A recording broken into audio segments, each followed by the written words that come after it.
Testing. Welcome everybody to the JD stream. Hope you're all having a fantastic day, or night, or morning, or afternoon, or blood rain. Well, that one's not like a time that I know of. But if you're from the blood rain dimension, then welcome, and please don't eat us. I'm here. I'm JD. As a representative of planet Earth, please don't eat us. I would really appreciate that. Anywho, let's go ahead and get this started. Let me put some music on for all of you fine folks. Where's my settings bar? My settings bar. Yo, what up? I'm back. Welcome back, Lucid. We're just listening to some music. Where is it? Here it is. I want to listen to it too. Did I get my meows and kisses yet? Yes. I did them already, and you don't get to hear them, and you don't get to clip them because it happened so long ago that you're never ever going to see them. I'm sorry. It's tough. It's tough. We live in a tough world. I mean, what are you gonna do though? What are you gonna do? It's tough. Isopropyl think redeemed the meow, so meow. Wait! Oh fuck! You're a moderator! No! Because I'm okay. Fine. I'll give you your kiss and your meow. Threatening me, holding me at knife point, holding me at bone point. I can't believe you. Can't believe you.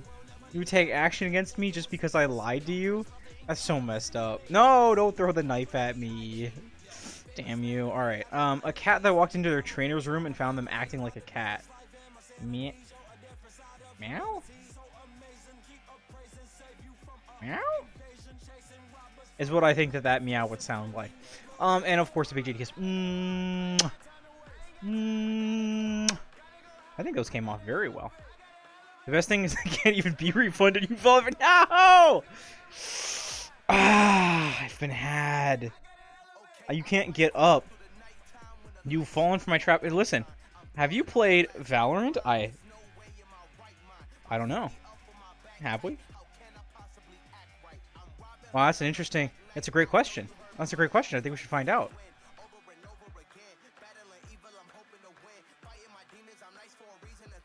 Ah! Okay, well, I'm in here.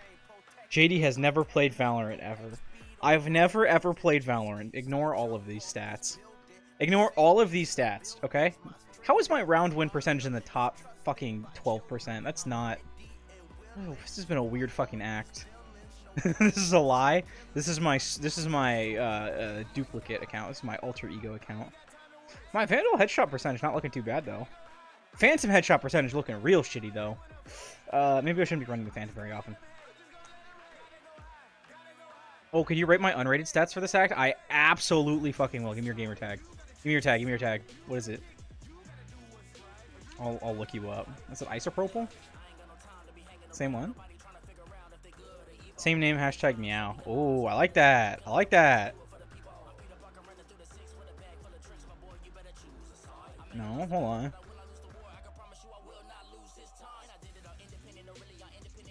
Are you sure it's not at Maui?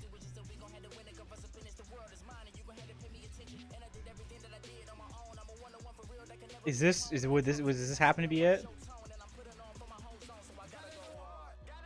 Oh, Isopropyl. Oh, 7-9. Okay, no, I'm sorry. I'm dumb.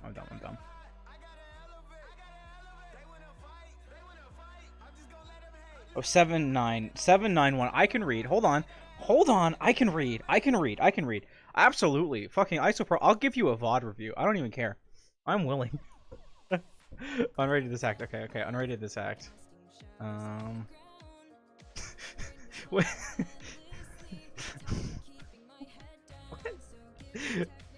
11 hours of deadlock. What? Yeah, what the fuck? What is this? What is this? Okay, let me look at your games. Let's go. How long is this act? Is it just June 27th? No. How long has this act been going?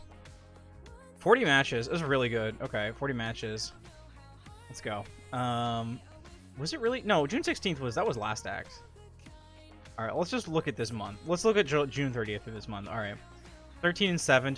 Okay, all right. Yeah, a good tough game in here.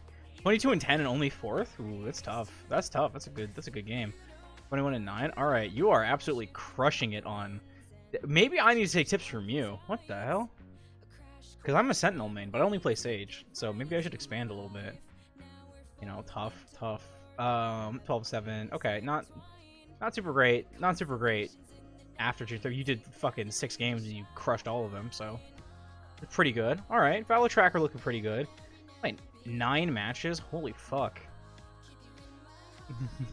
I like the new character a bit. The second day I found out how to tilt traps down. Wait, you can tilt them down? What do you mean?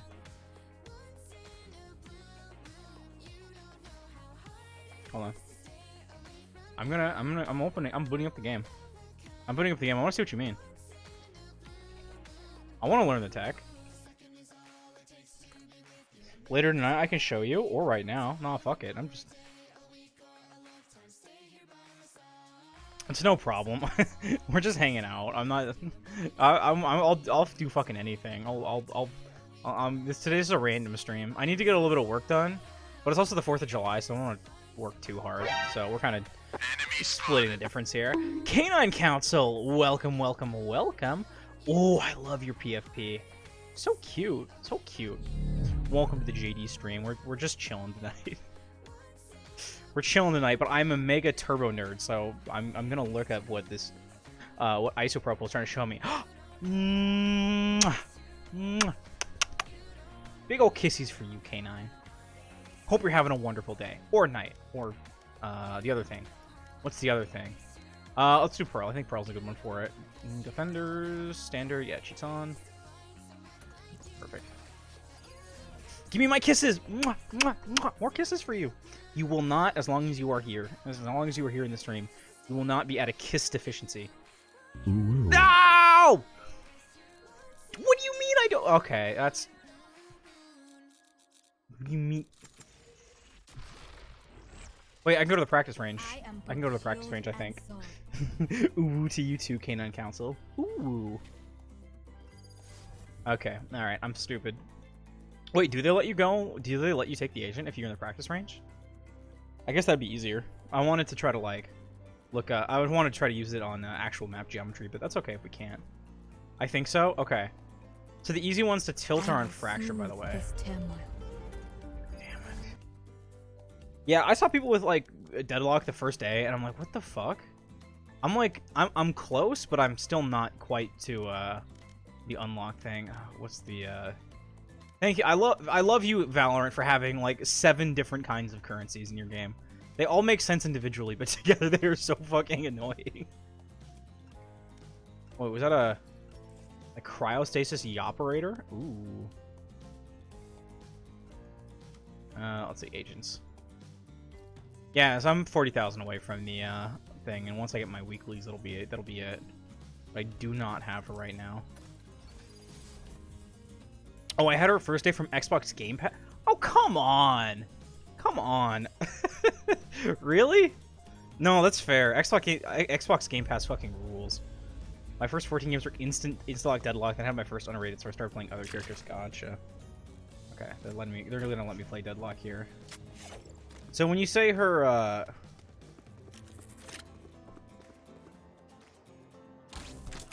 Oh wow, that's a big AOE. What the hell? I didn't realize it was that wide. Yo, wait, this is actually kind of... You put it right here, and, like, if they don't see it, they just, like, walk into it. Like, at head level? Yeah, that could be nice. Yeah, line it up with, like, with your head right here. And anybody who, like... Sound sensor up. Anybody who's, like, not paying attention to it, they're, like, over here. They don't, like, see it. Well, it is pretty visible. I guess you could go, like... Whoa! What? Whoa, okay. Ground is apparently not a Sound sensor up. Oh, okay. So there's some geometry you can do with it. So it's kind of like a cipher trap that way. Listening. Oh, man. Yo, okay, find a doorway. It's harder to explain the other areas. Okay. Oh, I mean, is it like a cipher trap where you, like, put it up? Or is it like... Visual bug. Can't place on the ground or ceiling, but tilting traps is possible.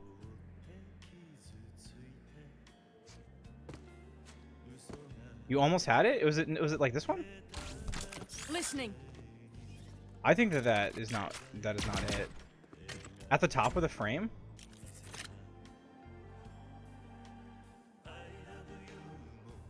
It will be red. Okay.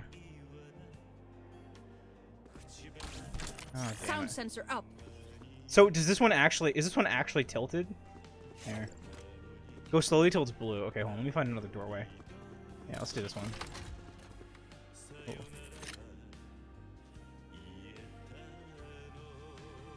So I can do it here.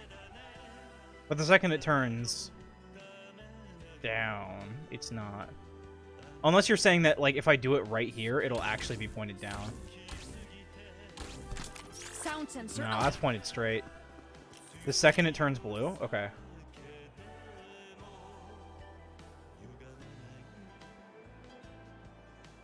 Pixel perfect.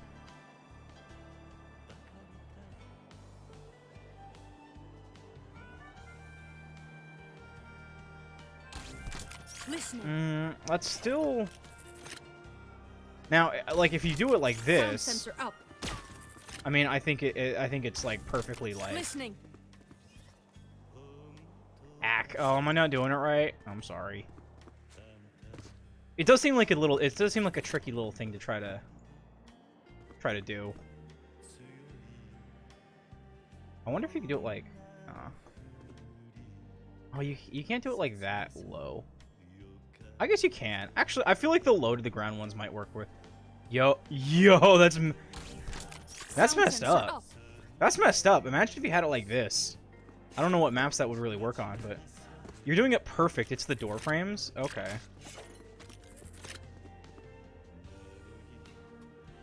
So, like, somewhere, like, right here, it should actually be...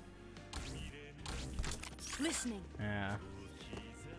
Now, see, if it's a visual bug, that would make... You know what? Let's fuck it. Let's try it out. Take a judge over here. What's the grav net? No escape. Okay, so that just nets people. No escape.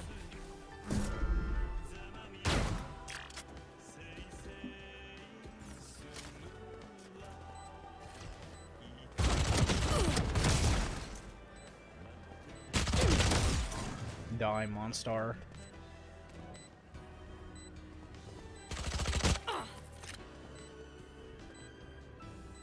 No, come on. Come on. Come on. Listening. Okay, never mind. I know you can place them on corners even if they show red, but if you tilt them until they're blue.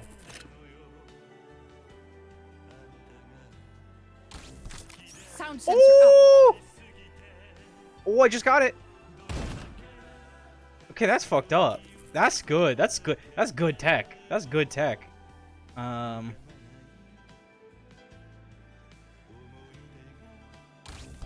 Sound sensor Damn. up. I wonder if it has to do with like the exact angle of the lip. Yeah. Ooh, okay. That's gonna be tech. That's gonna be some level of tech right there. I wonder if it has to do with like how. Listening. I mean, that looks tilted slightly. Like that does look ever so slightly tilted. Listening. There's no recall there, is there? That's tough.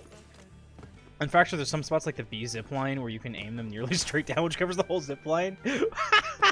That's interesting. That is interesting. And then, what are the other ones she's got? Okay, so she's got the trappy bit. She's also got this. This is fucking bullshit. I guess at least has friendly fire, but apparently you can wallbang any wall if you place the sound sensor on it. What's heavy? Let's do heavy pen. Let's do heavy pen. Okay, so this is wall bangable. Let's go to a wall that's not wall bangable. I want to see this. All right, this is not wall bangable. What's on the other side? It's just there's a lot of stuff. Is this? Yeah, there's no wall bang there. Okay, okay, so this wall is just eminently not wall bangable. But Sound sensor up. are you saying you have to put the sound sensor on, like, Sound sensor up. shoot at the sensor?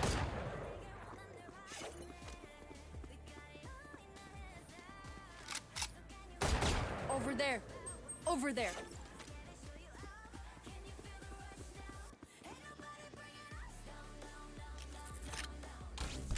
Listen. Alright, let's try it.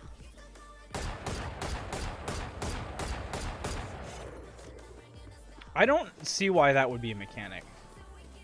No, it doesn't look like. Which makes sense, because that seems really odd. What do you mean when you say wall bang the wall? I can try with a... Not a mechanic, but a bug. Oh, okay.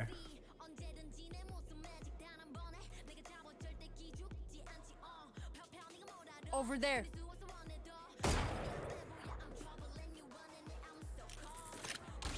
Sound sensor up. Over there.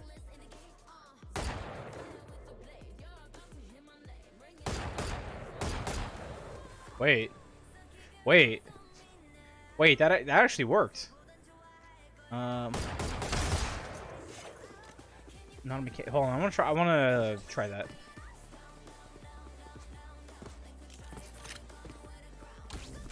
Listening. Alright, that'll reset it. Throwing net. Does the net friendly fire? Oh, it's still here. Alright, what about this one? Oh, that's already wall bangable. Yeah, these are already wall bangable. Okay, it might be that this whole wall is actually already bangable.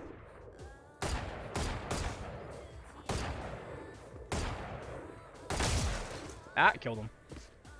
Yes, it's friendly fire. I've never hit a teammate with it yet. Gotcha. It seems like it's pretty easy to not hit them with friendly fire. Throwing net. Ruru! Whoa, that's weird. Okay. No escape.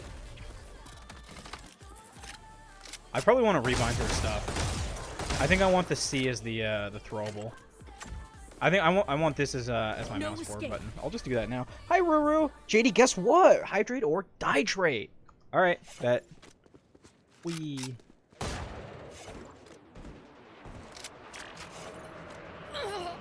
All right, I died. I'm just kidding. I'll hydrate. Ruru, thank you for the hydrate. It is so hot in here. I'm gonna need to fucking. I'm gonna need to be slurping this one up. Her ult pushes the back. Her ult pushes her back too, so you can jump and use on a box's waste of an ult. But you, oh. How have you been doing, Ruru? How's your 4th of July going? Yeah, I'm gonna go to my controls here. Default, create new profile for Deadlock. GravNet will be that one. Sonic sensor will be C.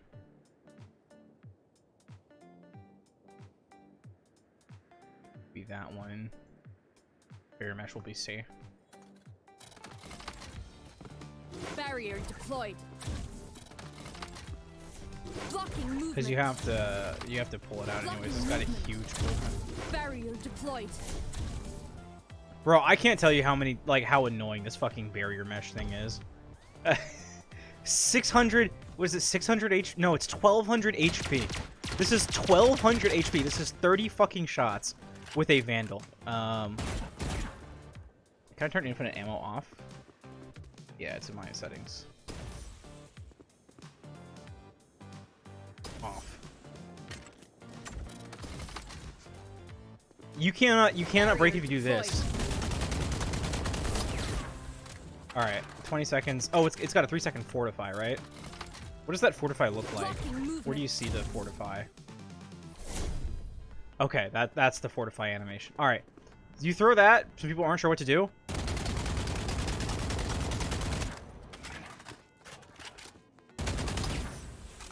That's literally half the. Well, it's not half the bullets I had. I think I had another clip in there, but Jesus Christ! And like when you're actually in a game, you know, people are throwing down smokes and shit. You don't get to go right up to it, especially because it doesn't actually provide any protection whatsoever. So if you try to go up to it to like save ammo, I mean, I'm Deadlock. I'm all the way out here. Pull them to their grave. Nothing there. I use it on a pistol round. It's a good route. Yeah, I fucking hate that. You know, someone runs up to it and starts unloading fucking all of their bolts into it. It takes them 17 seconds. You know what I do? I just go. We're dead. Good round. Also, here is like a hop, skip, and a jump way out from the new place. Ooh. Our new apartment, the prior tenant left a bunch of large furniture they didn't want to deal with, so I sold it to recover some money. Nice! Actually, I have a sword that I got from when I moved into my room. Wait. 31 phantom bullets. By the way, her ult has a range limit. Yeah. Them to their grave. Oh, I see what you mean. I see what you mean. Fucking, like, a really long one, but yeah, a range limit. I see.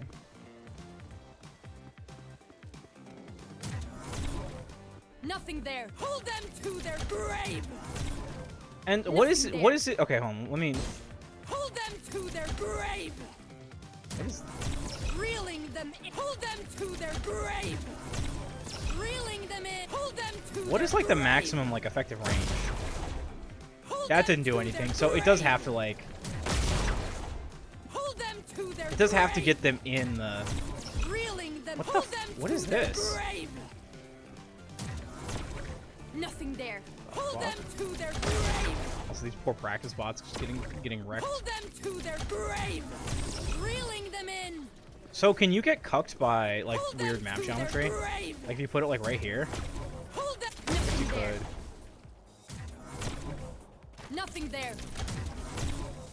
Nothing there. Oh, but you actually Nothing can just, there. like, launch it. I can't use it anymore. It's on cooldown. My mouse isn't registering inputs. Uh-oh, that's bad. It can't hit backside B pro from attack side. Okay, I mean, that makes sense, but, like, that's still fucking really long range. First person in tractor beam after first bounce makes a ball of capture. Okay. I'll just shoot it directly at people. Yeah, no. Pull them to their grave.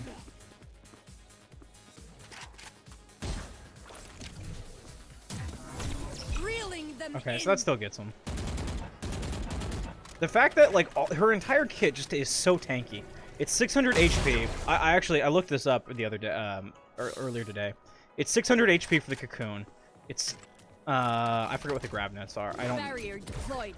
Okay, it's like 400 or 600. It's like 600 HP for the for each of these small orbs. It's 1200 HP for that big middle one. Pull them to their grave. Reeling them in. And then Jesus. Imagine they nerf the bolts. Yeah, no, I know. That's the huge problem with it. It's that you drop this. Let's get another one, right? Like, you have if you have to take care of it, like, realistically, you now have one clip and change. And you get into, like, a firefight, say that you kill 2 people, you're trying to lay down suppressing fire, your teammate goes out, oh, you gotta swing? Okay, fuck. It's easy to run out of bullets now.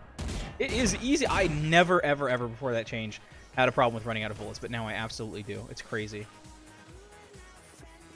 At least she doesn't have any rechargeable abilities. Yeah, but they're so fucking strong. I don't think she needs them. Sage doesn't have any rechargeable abilities either. You know how much fucking HP her wall has? Like 400 per segment. Which means that, what?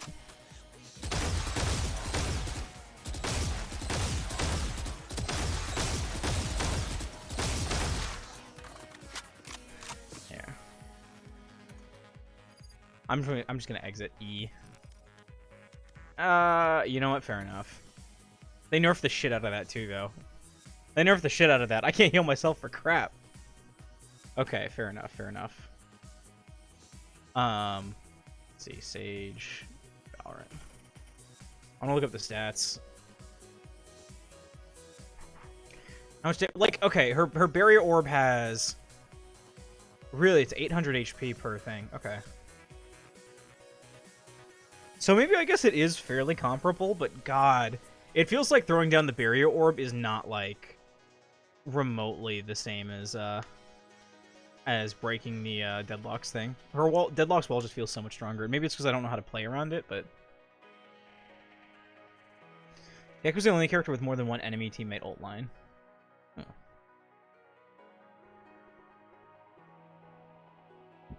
Anyways, yeah, no, you're going back to what we were originally talking about. Your Valorant stats look pretty good. Your unrated stats are absolutely nuts. Check out my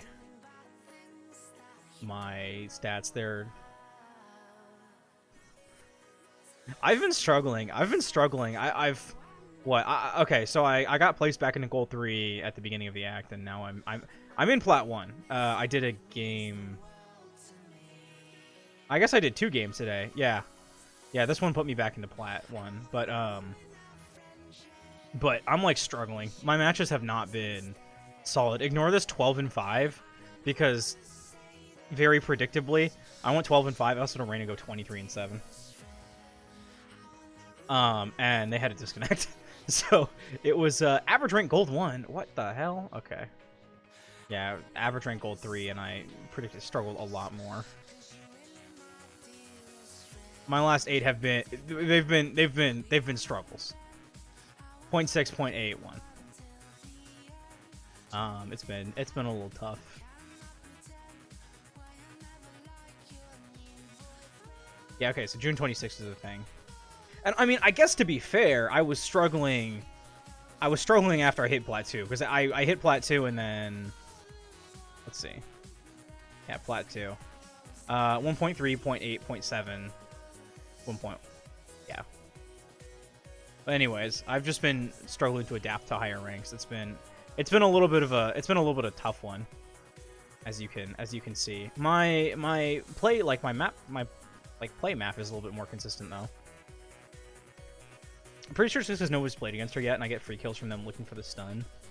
What else would I assume my rankings have been kill? Yeah, fair.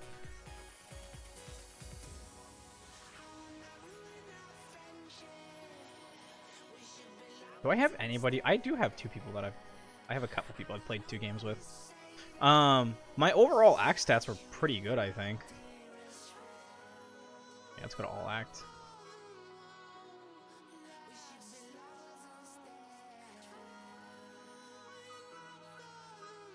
Yeah, here we go. Sage main. 66 hours on Sage. Silver 2. 47, 55, 50. Like, I guess my win percentage is still really good. If I keep playing, I'm going to rank up. 41 games at 58 win percentage is, you know, going to get you from gold 1 to plat 2, so.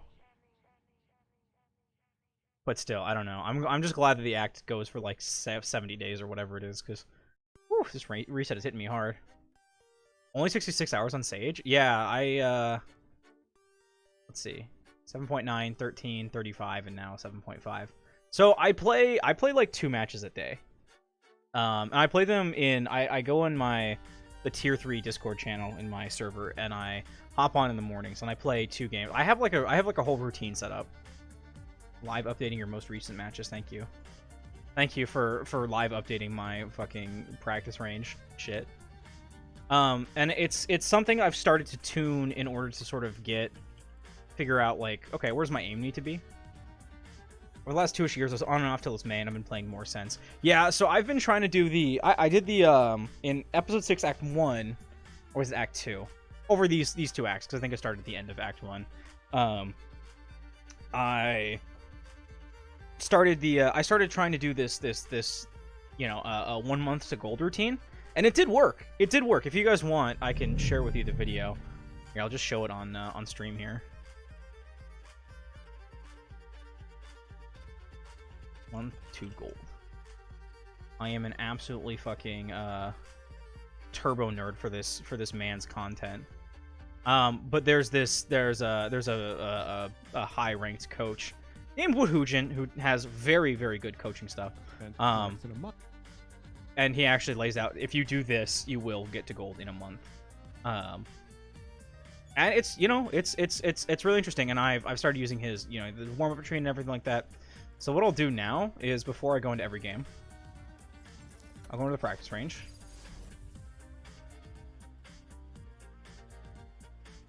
And I know this is way different from how a lot of people do it, I think. And part of it is not playing very many games a day makes it feel slow. It does. All right. Pretend like I'm Actually, I'll just go ahead and start it. Oh, we're on hard. Oh, wait, should I be using Sheriff? I should be using Sheriff. Sorry about that. Use Sheriff.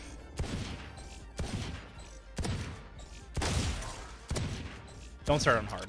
Actually, no. That's. I actually have been. I actually have been starting on hard just because it gets me like. It's like I'm not gonna like hit anything really. I have to turn on infinite ammo. I'm not gonna hit anything really, but it does remind me that if I'm gonna hit these things, I have to have like level horizontal aim. Can't be doing like up and down and stuff like that. Anyways, then I'll go back to medium, and I'll do the left-right strafing until I feel comfortable with my aim, and I'm like, okay, this feels natural. Basically, I can I spend like 15 minutes diagnosing. Okay, I'm not warmed up yet, so what's wrong with my aim? What do I have to fix in order to make it more consistent? And that's really challenging. But then I start again, and I do the dead zoning, and the dead zoning is really easy. And then once I feel like I'm solid on the dead zoning, like I'm really in the zone, I'm like hitting all my shots. I'm feeling capable of hitting pretty much any shot. There's not really holes in my aim. Then I'll put it back to hard, and I'll just say, all right, JD, go at it. What do you got?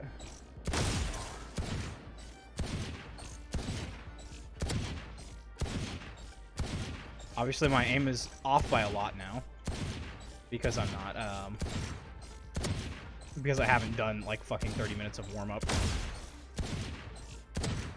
But this is how I get warmed up, or this is how I do. This is how I train my mechanics before I go. Anyways, and then I'll go into deathmatch, turn the audio off, do one deathmatch focused on gunfight hygiene. Well, actually, I should probably go back into the practice to show you guys. One focused on gunfight hygiene, one focused on map callout. So I'm basically narrating everything that I do, because you really want to be able to make callouts while you're fighting, before you're fighting. And then I do the final one with minimap awareness. Hi Yumi. Smurfs. My friend says I should be high gold at least, but it's just an issue of being in silver. Smurfs teammates who leave randomly in oopsies. Had a person ask for jet, left round 2, we won. Pff. You do get that. Gold was I liked silver. I felt like people were nicer in silver. I felt like I mean, people weren't very good, but teams were a lot more like willing to like coordinate dumb strategies if you like asked them to, and people were just generally a little bit more friendly. Since I think that's where a lot of people who are not hardcore FPS gamers, but maybe like streamers or they like the game, tend to hang out. And gold, you get people that it's just fucking weird. It's just weird. But if you like do focus on it and you know what things you need to be working on, you will get out of gold, and that's why that helped me. Anyways, I go into the death matches and I do one that's focused on gunfight hygiene. So that's focused on am I 2-tap bursting? Here, let's just put the bot on, right? Okay. I see someone at long range. I should be 2-tap bursting. Practicing like that.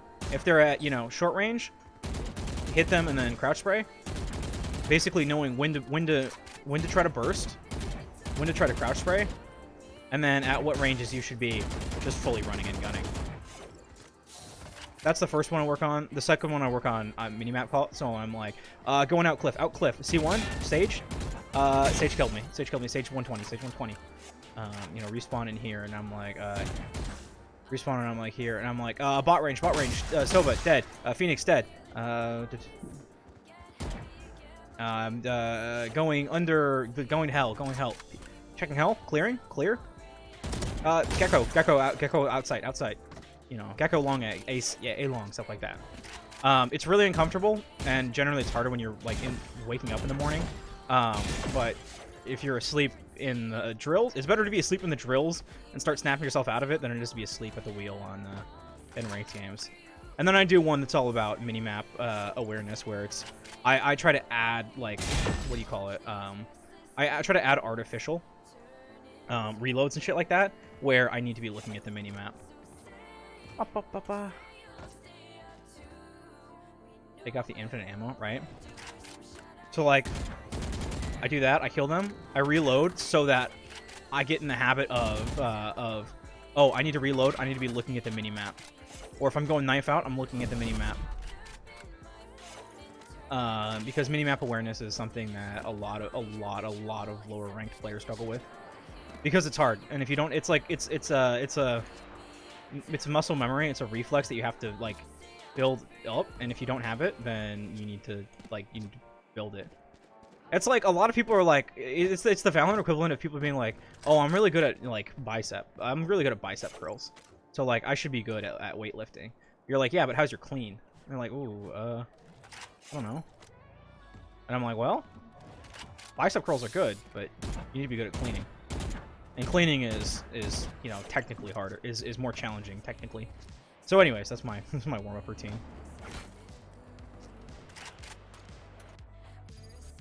And so that's me being a nerd for several minutes. Also, Yumi tends to hang out in there. Anytime I hear shots, I open the map to know where it's at. I need to know what's going on. Her teammate next to them unfazed about the flank. That can be tough, but in general, if you're being fast is better than being worried about the flank. And I'm just gonna give you a let's take Ascent.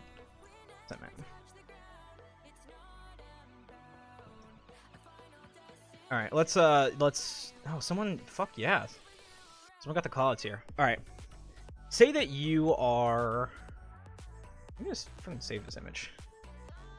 Sent web p. Ah, you bastard. PNG. Hold on, I have to go fucking convert this into a PNG and save it. Unrealistic.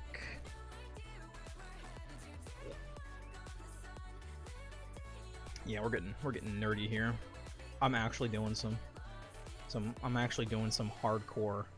Oh, this is not the right one. That's my texture map. All right, so say that you're. What's a good map? I'll use this one. Okay, actually not that one. That's way too big. Say that you're here, right? Say that you're here and you're spotting B main, and you've got, you know, just in general, 1, 2, 3. You've just got your whole team on this side, right? And then you just have like the main, you know, you have 3 people entry here. You're probably gonna have 1 catwalk, because I mean, fucking, if you're in my rank or lower, you're probably gonna have 5 people pushing out A main. But if you're, you know, if the team is playing effectively against you, then they're probably gonna have, you know, multiple A, but then also they're gonna be trying to be controlled mid. And so say that your team, you know, swings in here and all 3 of them, like 3 of them die, and then there's just like 1 more, right? And you have to rotate fast. So now you're here, and this guy rotates with you here. This is getting very confusing. I'm sorry. Now you're gonna have to fight Tree. You're gonna have to fight Heaven. You're gonna have to fight whoever's holding you A main. It's a fucking disaster, right? But you only know that there's 4, so you're like, well, there could be someone sneaking up through mid. There could be someone sneaking up through B main. But think about it if it's you. Think about if you're in that situation and your team just entered A and they've got a lot of pressure there. There's been lots of kills. And you're on the flank somewhere, you know, you're somewhere over here. What are you doing? How quickly are you getting to right here? And you probably need to be, like, changing the fucking colors on this stuff, because... But how quickly are you going from here to here? Probably, like, not very fast.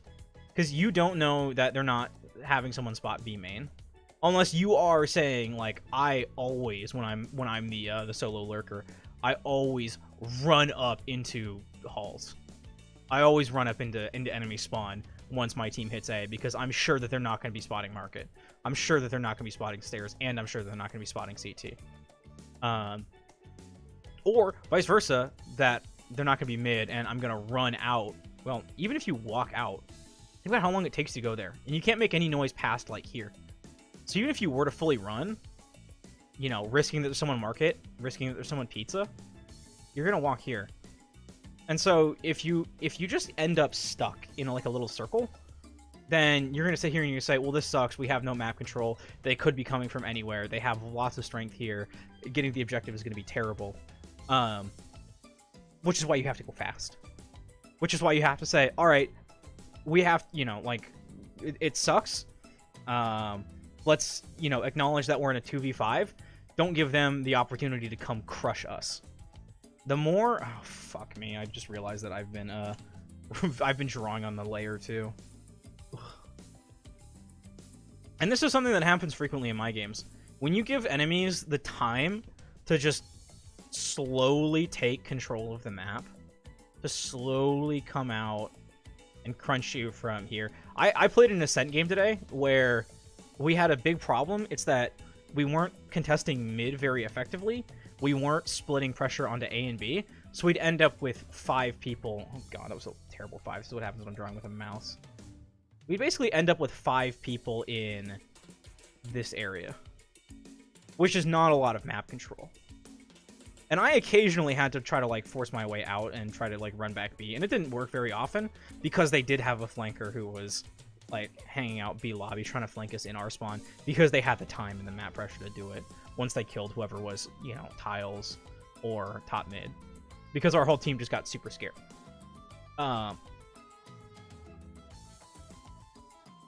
And honestly, probably pushing through really fast would have been... I mean, it was tough. But we also had slightly better results when we did do that than we lost every single round that we were just 5 stacking in this area and couldn't move and we're just slowly getting picked off. I don't know if that helps at all. Play spread. Control the map. And if you don't control the map, go fast. If you're faster than them, then they're never going to be able to shoot you in the back. Because if you're going so fast that you're holding CT and the enemy is pushing out A, and you say, fuck it, I'm going heaven right now to help. By the time that they have taken sight, you're already taking shots at them here, maybe making it unsafe for them. Maybe throw a Phoenix Flash. They don't plant bomb. They, you know, they get a little uncoordinated. Maybe there is a guy that's walking up bot mid. You're already fighting. Say, and you know, say your team gets a couple kills. It's a, you know, 2v2 or even a 3v2, but like the 3 are on point and this last guy's right here. You can take that fight as a 2v2, and this guy's either one running really fast at your teammate who's extremely scared and so is really far back and just kills him because now he had to run, or you're able to take a 2v2 and if you live that, then it's a 1v1 and you can convert that. Anywho, this is my screed. My little rant. But anyways, check out, I guarantee this routine will get you to gold. I play 2 games a day. 2 games. And in the course of, in episode 6, I went from bronze to platinum. It works. It works if you can commit the time and focus to it. You know, not everyone can. But if you can, then it really is nice. Let me use episode 6 act 1. Yeah, and so, like, Silver 2 was my... Fucking, what the hell? Episode 6 act 1. Perfect. View all matches. Unranked. Okay, yeah. See, I was in bronze 2 when I started episode 6 act 1. And this was in January. It's now July. That was 6 months ago. That's 5 months ago, according to this. It was slightly over 5 months ago. 127 to 727. Yeah, it was about 5 months ago. But in 5 months, I went from bronze 2 to platinum 2. That's not nothing. Valorant ranks. Yeah, I went from this to that. I would love, by the end of, you know, this act to get to... Oh, they don't have Ascendant anymore. Okay, I got from here to here. I would love to get to Ascendant. If I get to Ascendant this act, that'd be so good. But I've still got to get through Platinum now, too. So I guess you could say now, in the course of 5 months, I've gone from here to here. Would love to go from here. Would love to go to here. That might take till the end of the year, unfortunately. But at least I'm grinding. Anyway, I'm being, like I said, I'm being a turbo nerd. I'm gonna go use the restroom really quickly because I drank a bunch of water and now I have to pee. So I'm gonna put us on an ad break. I'm super sorry about that, but I will be right back.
Lucid, breaking the rules, I see. Very naughty.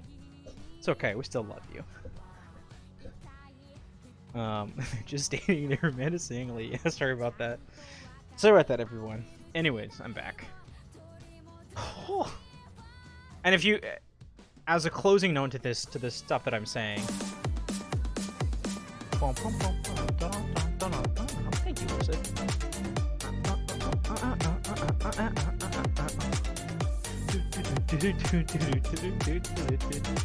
That's a closing note. Have a good night.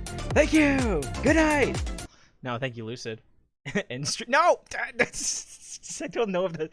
I was like that command probably doesn't work, but don't do that to me. That'd be a powerful command to have. Just like end stream, and it just my moderator can end my stream for me. What? Maybe I'll make that like a redeem. Give my mods the power to end stream or something. No, I just like, if you don't believe me, if you don't think that the stuff I'm saying about, you know, focused application and internalizing some sort of strategic concepts and you know, focused practice works, in my first act, bottom 26% damage per round, KD ratio was under 1. My headshot was in the bottom 5% of Valorant. My win percent was not good either. Mostly like the headshot thing. Bottom 5% of Valorant. No aim, no brain, and I still rose. If I can do it, and presumably you can figure out a way too. I have end stream as a point stream for 420.69. Nice.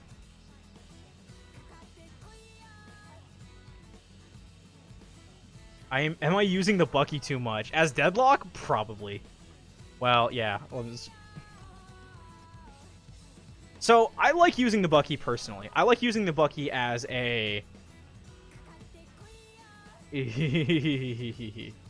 I want to keep Valorant open right now. Fuck.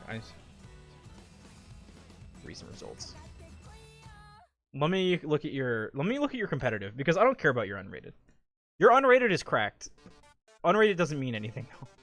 Unrated is, let's see.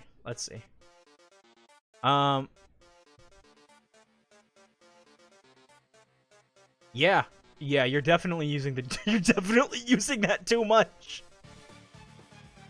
Let me see what your semi is. How many rounds do you have? Kills, deaths. Yeah, so you're running... How often are you running the Judge compared to the Vandal? I mean, you've got... Yeah, you're running too many shotguns. That's... That's pretty clear. Check my top 5 weapons. It can't be that bad. You're classic. Okay, so don't worry about the Phantom.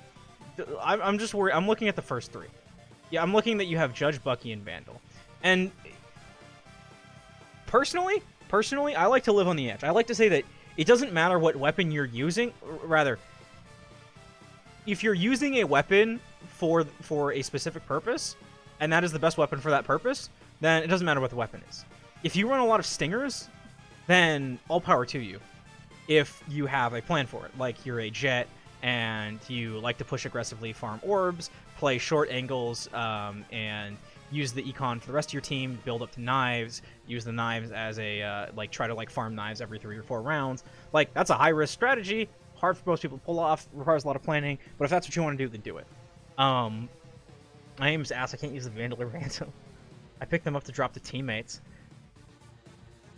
I saw a good rebuttal to that. I saw a good rebuttal to that, and you're never gonna. But I think it boils down to you're never gonna be good at it if you never use it. And there's a reason that the top go look at the top 500 players in Valorant. They all use Vandals because it's stronger. It's easier to kill someone with more of the time. Also, since I basically save every round, I can buy teammates. Right, that's an interesting strategy. So, act broke to stay rich. The example I want to use is Perry2N. And if you've never heard of him, he's a Brimstone main YouTuber, and he got to Radiant using only Bucky, Judge, and Operator, and that's very important for 2 reasons. One is that he's a Brimstone main, so and I'm gonna pull this back up, right? Let me make a stipple. What is this? I just need to make something that's like a circle, like a big circle. Yeah, perfect. Watercolor. I'll make it 100. Probably smaller. Let's make it 70. So Perry2N is a Brimstone main, and so he uses his smokes to play off of his shotguns. So if he's setting up A and he hears activity, he's going to do a deep smoke that's normally not very good, but he's going to do that so that he can swing in with the shotgun and do that. If he's pushing onto B site, maybe he'll do a I don't know, maybe he'll do some sort of weird caterpillar thing where he goes like this. And he can route in with his shotguns and play close angles, play smokes. Deadlock isn't an agent that gives you that opportunity. Deadlock doesn't give you any vision denial to play around. Yeah. The best case that I can think of is that you have the concuss and you have the grav, right? You have, the grav net. So say that you go in and you stun along this line right here, right? Oh, shoot, hold on. Let me do this on another layer. Say that you go in, you stun along that line, and now the enemies are mauling because they tried to rush in and they're stuck here. And you swing out, you throw a grav net to capture them. You throw a grav net to capture them here, and then you just swing out with your Bucky and kill them. You're like, sweet, I got value out of my shotgun. You could have done that with a Vandal. You could have done that with a Stinger. When you don't have that util, and they're pushing out here and trying to route alley, you swing out with your shotgun, you can't do anything. The grav net makes people crouch means I can one-hit people with the Bucky more often. Fair enough, but that means you can also one-hit people with the Vandal more often. And you can do it from further away. And more importantly, like I said, it can be a valid strategy, but what in Deadlock's kit makes it easy for her to get those kills? Because her wall is really, really strong, and it's strong because it's hard for people to go and break it without exposing themselves to powerful angles, to strong angles, like this one, like Market. If you're here with a shotgun, then they have the advantage on you. You threw down your best ability, and they have the advantage in a gunfight. If you play Viper, if you play Brimstone, if you play arguably even like Neon, you can get away with it, I think. But the none of my aim is horrific. Lol. Yeah. I mean, Viper's great. Viper can, and if you know your lineups, you know stuff, you can throw orbs to make it fucking impossible for them to take fair fights, and you know, try to abuse that your shotgun with that. But that requires like knowing kind of what you're doing, and more importantly, if you're in solo queue, using your it's not good to rely. It's not good to say I'm going to defer. It's not good to say I'm going to defer my economy to my teammates. I'm going to let my teammates take care of everything. I'm gonna, you know, use my teammates to take care of the firefights while I take care of everything else. Because one, you have to be able to rely on yourself to rank up. Your teammates aren't going to rank up with you. Your teammates, for all intents and purposes, are static bots that are in that rank for the rest of their lives, and you've got to be better than them, and you've got to be better than the enemies.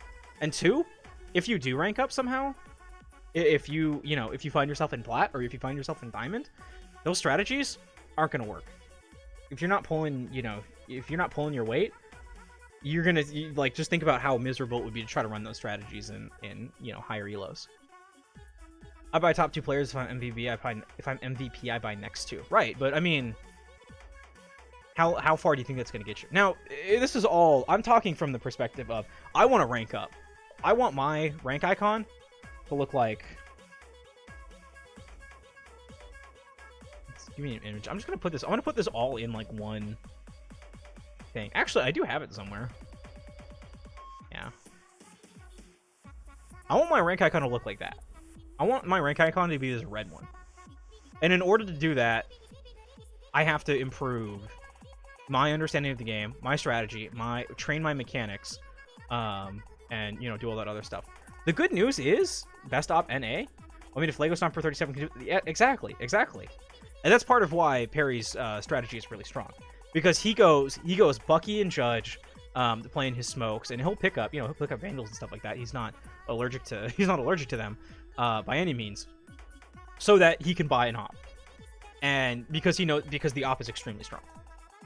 And if you're halfway, if you can hold an op and if you can fire that gun, then you can get free kills. Anyway, save this image. JPEG, sure, why not?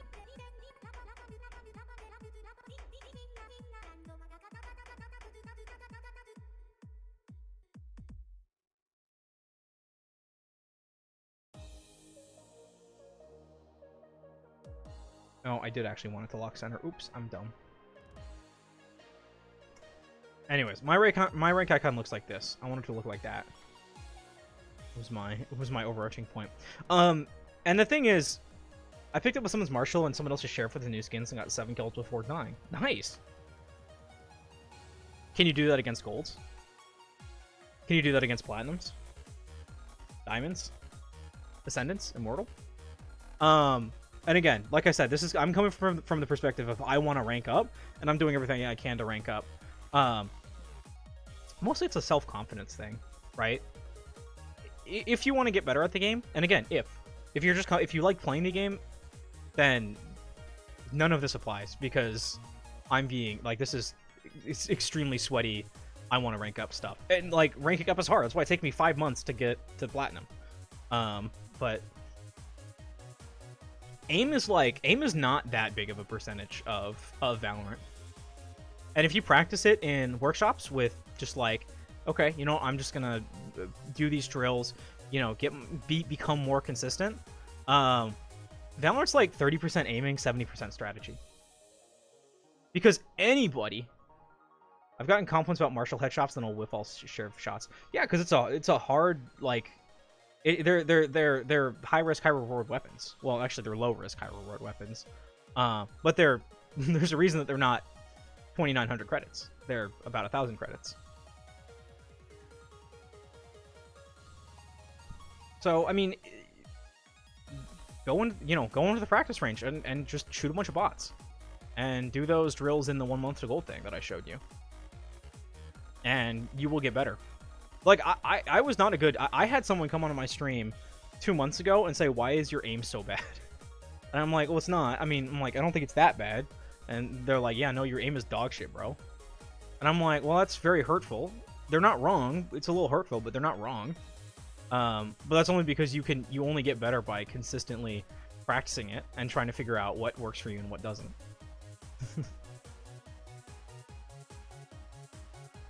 And it takes me, like I was saying, I spend at least 45 minutes before I play any competitive game practicing my aim and my in-game skills. If I didn't, I would be absolutely atrocious. Don't listen to the haters. A teammate told me not to queue again when I bottom fragged. I got 40 R the next game. Yeah. I mean, yeah. I mean, you don't listen to the haters. Never, ever listen to the haters. Don't let them get to you. But yeah. And I mean, if we want to go back to the tracker thing, let me go back. Let me just go to mine. So we have them back to back, right? I've had games where, let's see how far back we can find. See, look, here's a game. 18-3, 999 tracker score. Very next game, 1. 6-15, minus 78 damage delta per round. 957, 256. 119, 919. 981, 63. Again, we're just going by tracker scores as like a 1. You're gonna have bad games and you're gonna have really good games. But it's not unless you're consistent about it that you're gonna have more good games. And like, even if my games right now aren't very good, you see, I had a really good game on Lotus.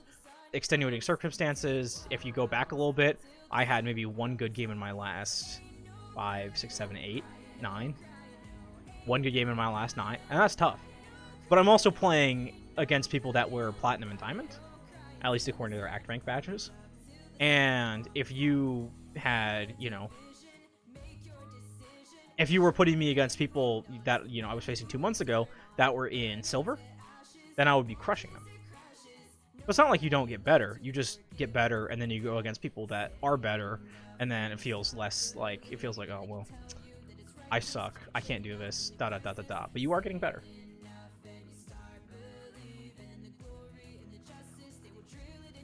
But no, I mean, I had the same thoughts about, like, well, what if I, like, I'm not very good with the Vandal. I can't hit headshots, because, again, I was in bronze. 3 months ago, I was in bronze. 3 months ago, I was in bronze, and I thought that I couldn't hit a goddamn thing. And I was trying to figure it out. Practicing movement, practicing crosshair placement, practicing gunfight hygiene. All of these things will make you get better at every gun. And once you start, like, not relying on one type of gun because you think it's the only type of gun you can use, then you get better. And, like, shotguns are the same thing. Shotguns are a different kind of gun because, obviously, you can, they're a little bit more forgiving when you're at super close range. And you can be jumping around and, doing some weird stuff. But they're also, like, they also do require a different mechanical skill set. And that mechanical skill set isn't a given. It's not like you just walk up to someone and shoot them. You still have to... Like, the shotguns are less forgiving than you think. Either because the timing you need in order to, like, win duels is really, like, really tough, or because running shotguns with proper movement and aggression requires you to be quick on your feet and have good movement skills controls.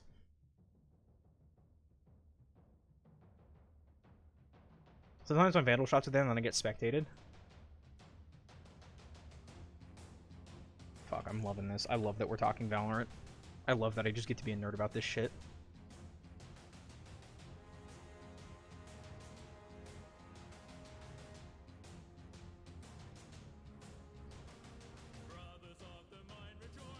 And anyways, I get, like, I talk a big game because I'm, like, applying myself and I'm practicing consistently and I'm getting better and I'm noticing myself improving.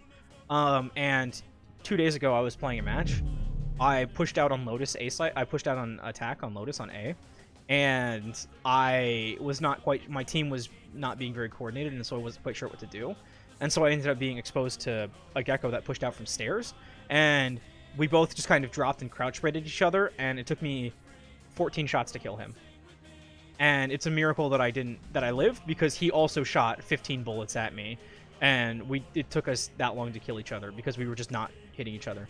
Neither of us was really ready for the gunfight. We were both scared. We were both shaking around, missing all of our shots, and I'm like, okay, well, you know, that happens. It's hard to stay forever, like, cracked under pressure. You only do that if you play a lot. Like, a lot.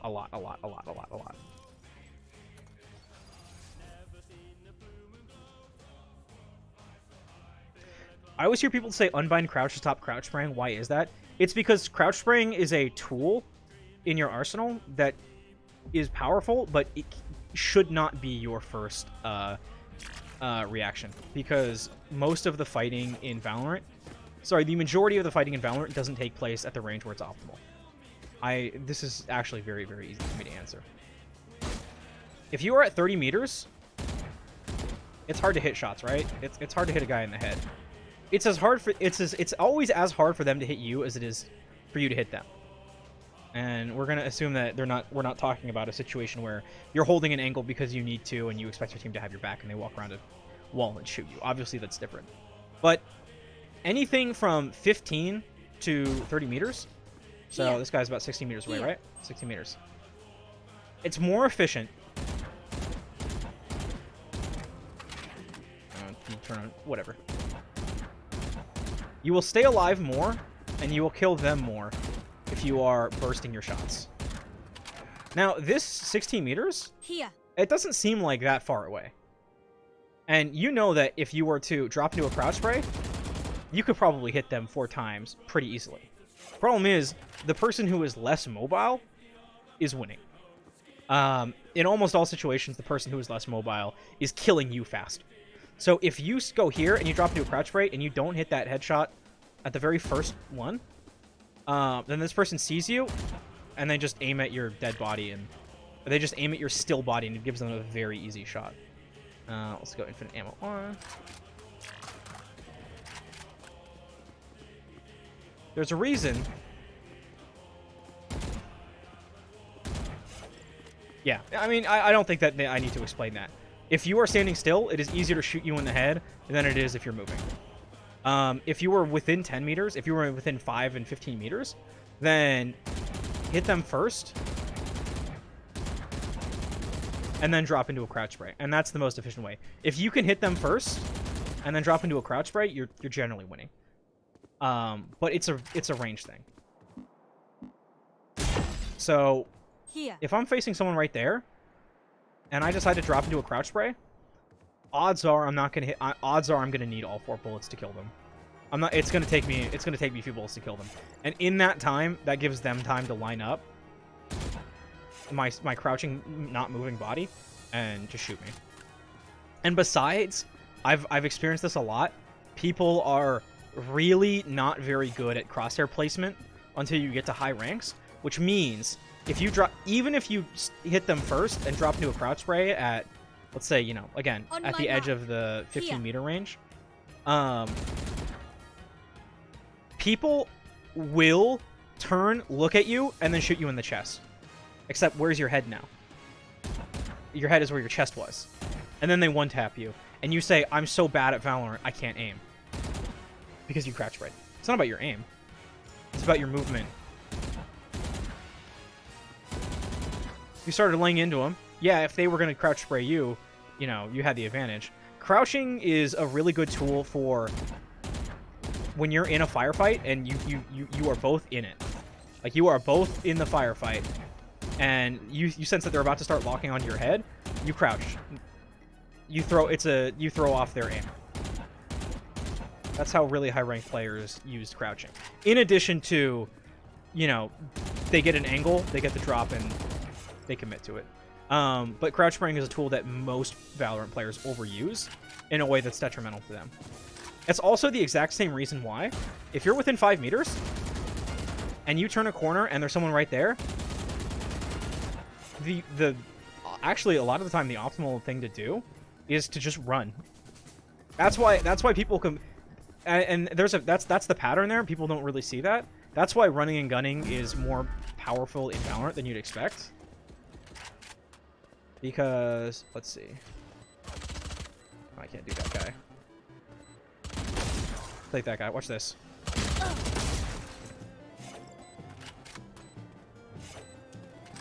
I don't know, that I feel like that was an AI, but like it's really hard. Okay, fucking AIs. Thank you AIs for being. Oh, I also only had 100 health. Okay. And obviously the Phantom is better for this than other guns. Okay.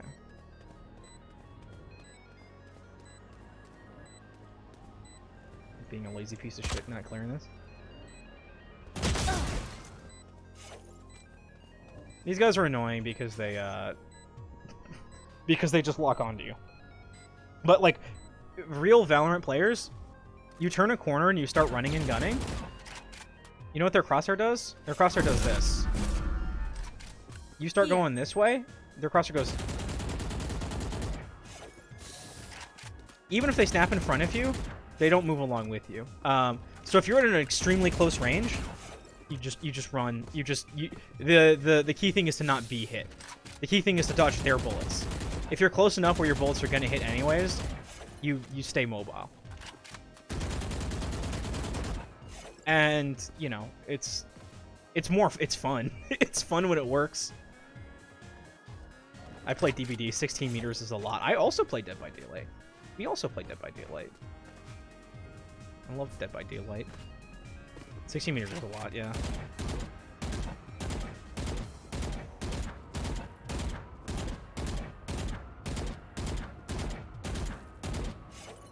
But yeah, no. So when I say gunfight hygiene, that's actually, those are the things that I'm referring to. Based on how far away the opponent is from you and your current situation. Maybe not your current situation, because then we're talking about peeking, and there's different types of peeks that you can do. But if I'm shooting these little sky drones, I should never be dropping into a crouch spray. Like, imagine if these sky drones just stopped. How easy it would be for you to hit them. You know, these guys... I mean... So everything's situational. I was a Neon main for a bit and still get my movement compliments rarely from enemies, but sometimes it happens. Nice. Yeah, no, like... Movement is really nice, because if you are in a desperate situation, you need to get out, you need to know how to air strafe. And air strafing is something that I can do when I'm panicked, just because I'm like, oh shit. Because it's, I mean, one of the hardest things to do is air strafe and then, you know, pull out your Vandal and instantly be ready to shoot. Not that those kind of engagements get you kills very often anyways. But there's movement in terms of like moving, you know, obviously movement, and there's movement with the fluidity of your guns. Pairing movement with your aiming. That's what the dead zone practice will really teach you.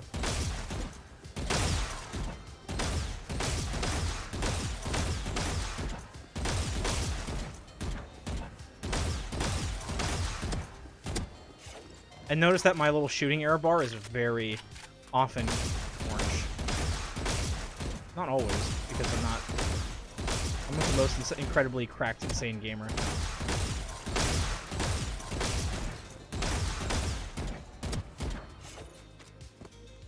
There's a setting in, is it video stats? It's shooting error.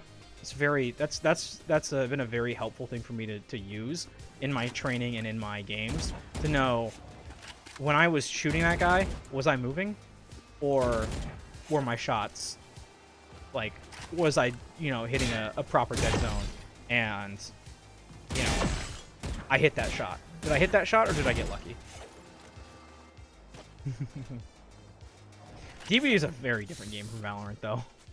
And as I think you understand as well as I do, that there are few skills that transfer from those two games, even if they're both fun games. Anyways, I'm gonna leave the game open in case I want to come back to it for a conversation, but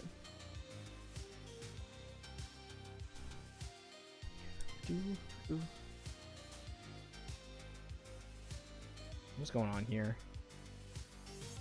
Are we getting crazy? I would not be surprised if 116 of these views were mine, or 100 of these views were mine. By the way, I check my Valorant page fairly often. Whew. But yeah, okay. There's my several rants, several accumulated knowledges from me, JD, imparted upon to you. There's also strategically, because the strategy of the game is usually more important than anything. For the specific reason that if you know what your plan is, and if you are attacking specific angles, such as say that you're, you know, let's pull up the ascent thing again. Let's pretend that you are, you know, pushing B, and you know that you've got some people pushing mid, and you're pushing B, so your, you know, Brimstone smokes this area. So you're not going to worry about that one, and he smokes this one. And your Phoenix is going to flash out and go lane.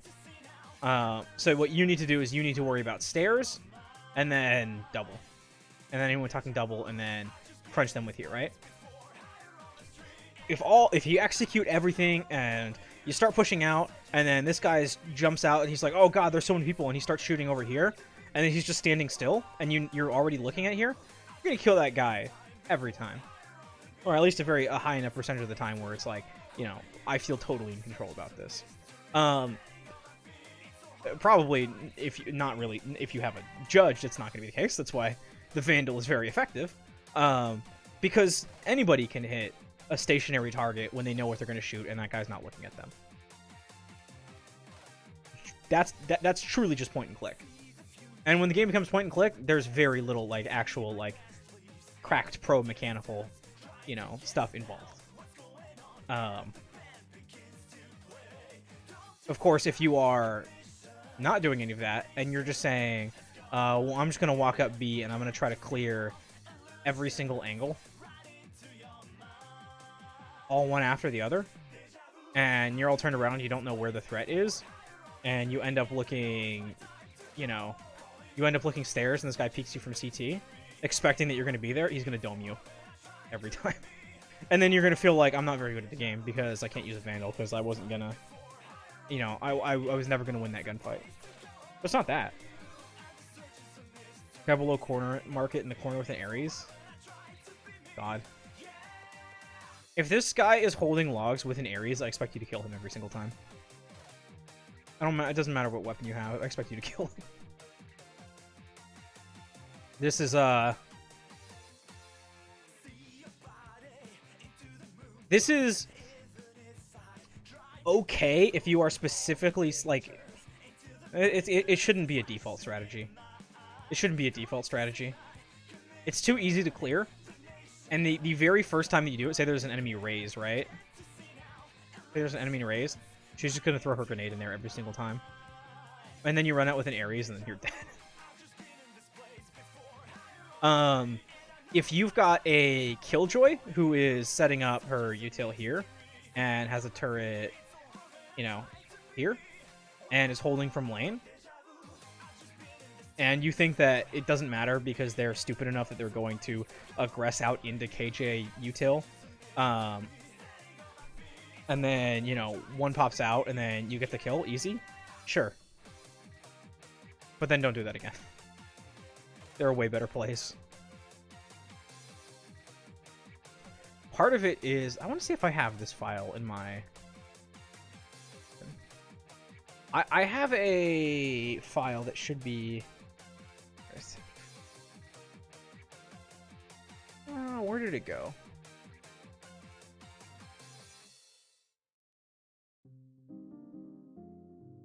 I actually printed out every single map in Valorant so that I could laminate it and draw plays on it. Where did I put it? Is a very important question for me. actually.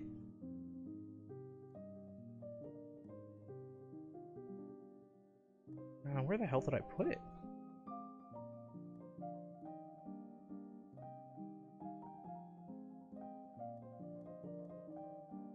Oh, you know what? I did it on my laptop. It's not in here. Anyways, that's tough.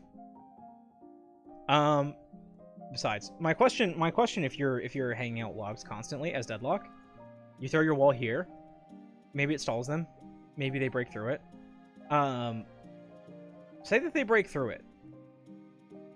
Or actually, first presume that they just walk up to it in the open, where you could get them from stairs, hall, or boathouse anyways, or market. And you pop out and you kill them. And then they say, oh no! And then you retreat back into logs. And then they break it and they say, oh no, there's someone there with an Ares. What are you gonna do? How do you get out? Where are you getting out to? Or are you just sitting there and say, I'm gonna fire and hope that they run into me?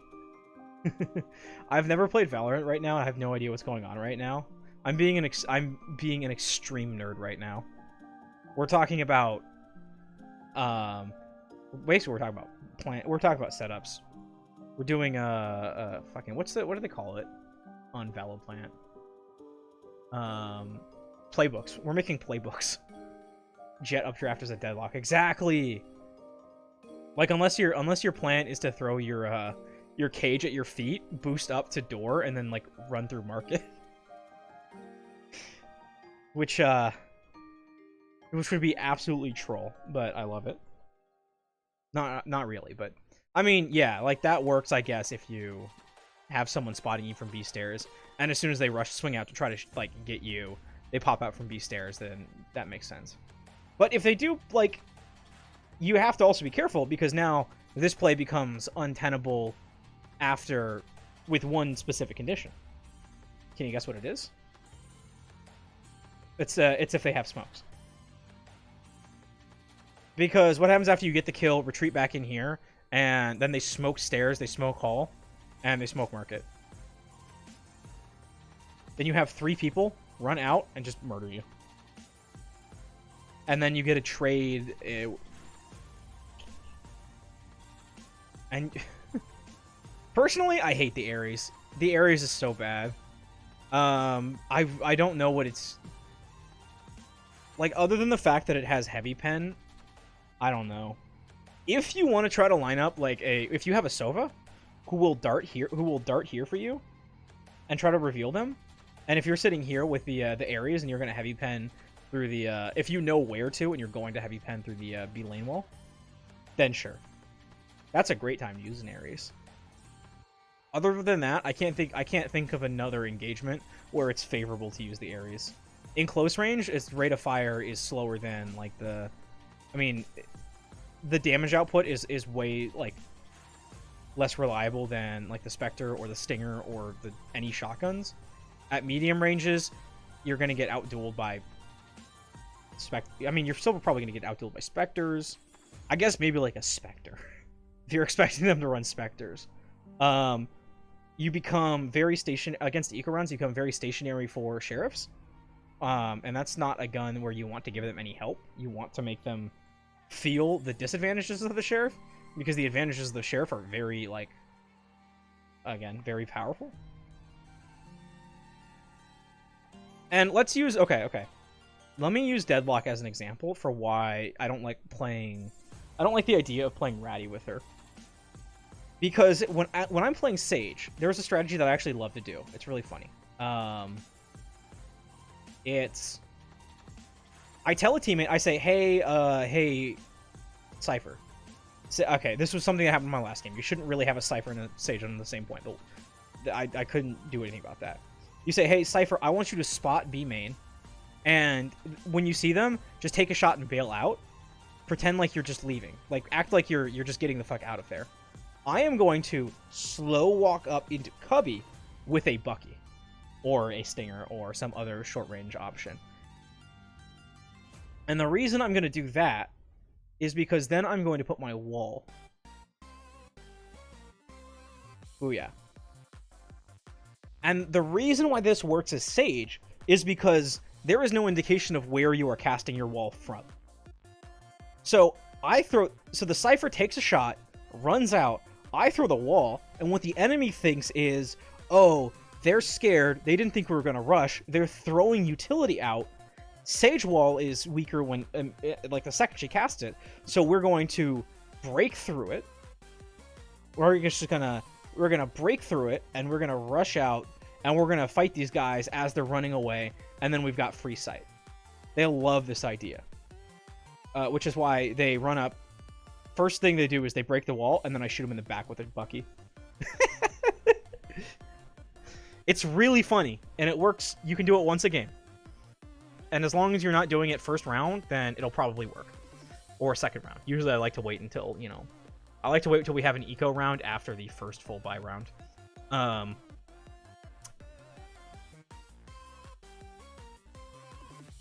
don't think this really works at Wine. It can, but not very often.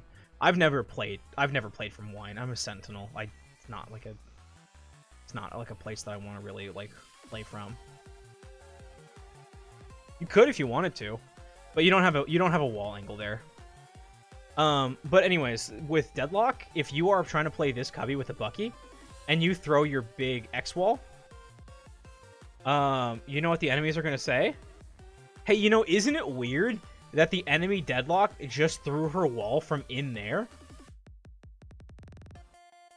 And hey, isn't it true that unless someone is actively spotting you right along this line, that you're completely isolated? You've just isolated yourself and given them a free kill?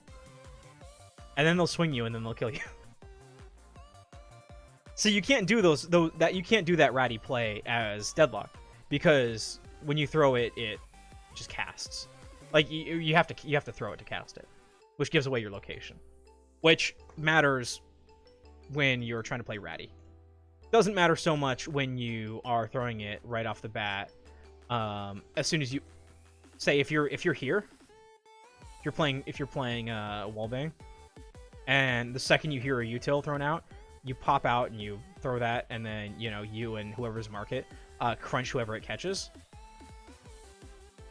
Then this person is dead. There's a person dead here, and you can reposition if you need to. B lane, you can go stairs. If they smoke out, you can, whatever. But that's because you can reposition, because it's going to take them a while to break this. I can do that. Common Lucid W. We love it when Lucid throws up on stream. Good job, Lucid. Good job. Anyways, there's related to the strategy. I have not talked about this at all. But there is this website called vstats.gg/plants. And you can see actually where the most successful plants are for each site or for each map. So the number 2 one on A site, which is this one, Front Truck. This on average converts around 8% more than planting triple. That's good to know. For B, the highest percentage conversion, if you get the plant down, is on top of this section of the box. If you plant it on top of the box, you've got more angles to cover it from. 4, actually, from hookah, octagon or C-long, or this cubby, or elbow. There's stuff like that. And then you can see which ranks plant where. And you could say, oh, there's a reason that irons like to plant triple on A, and immortals don't. And immortals tend to plant front truck on A, where irons don't really. Thank you so much. Skelegunk on the floor, the new single by Madonna. Coming to you soon post-mortem, because apparently she's close to it. Wait, Madonna's dead?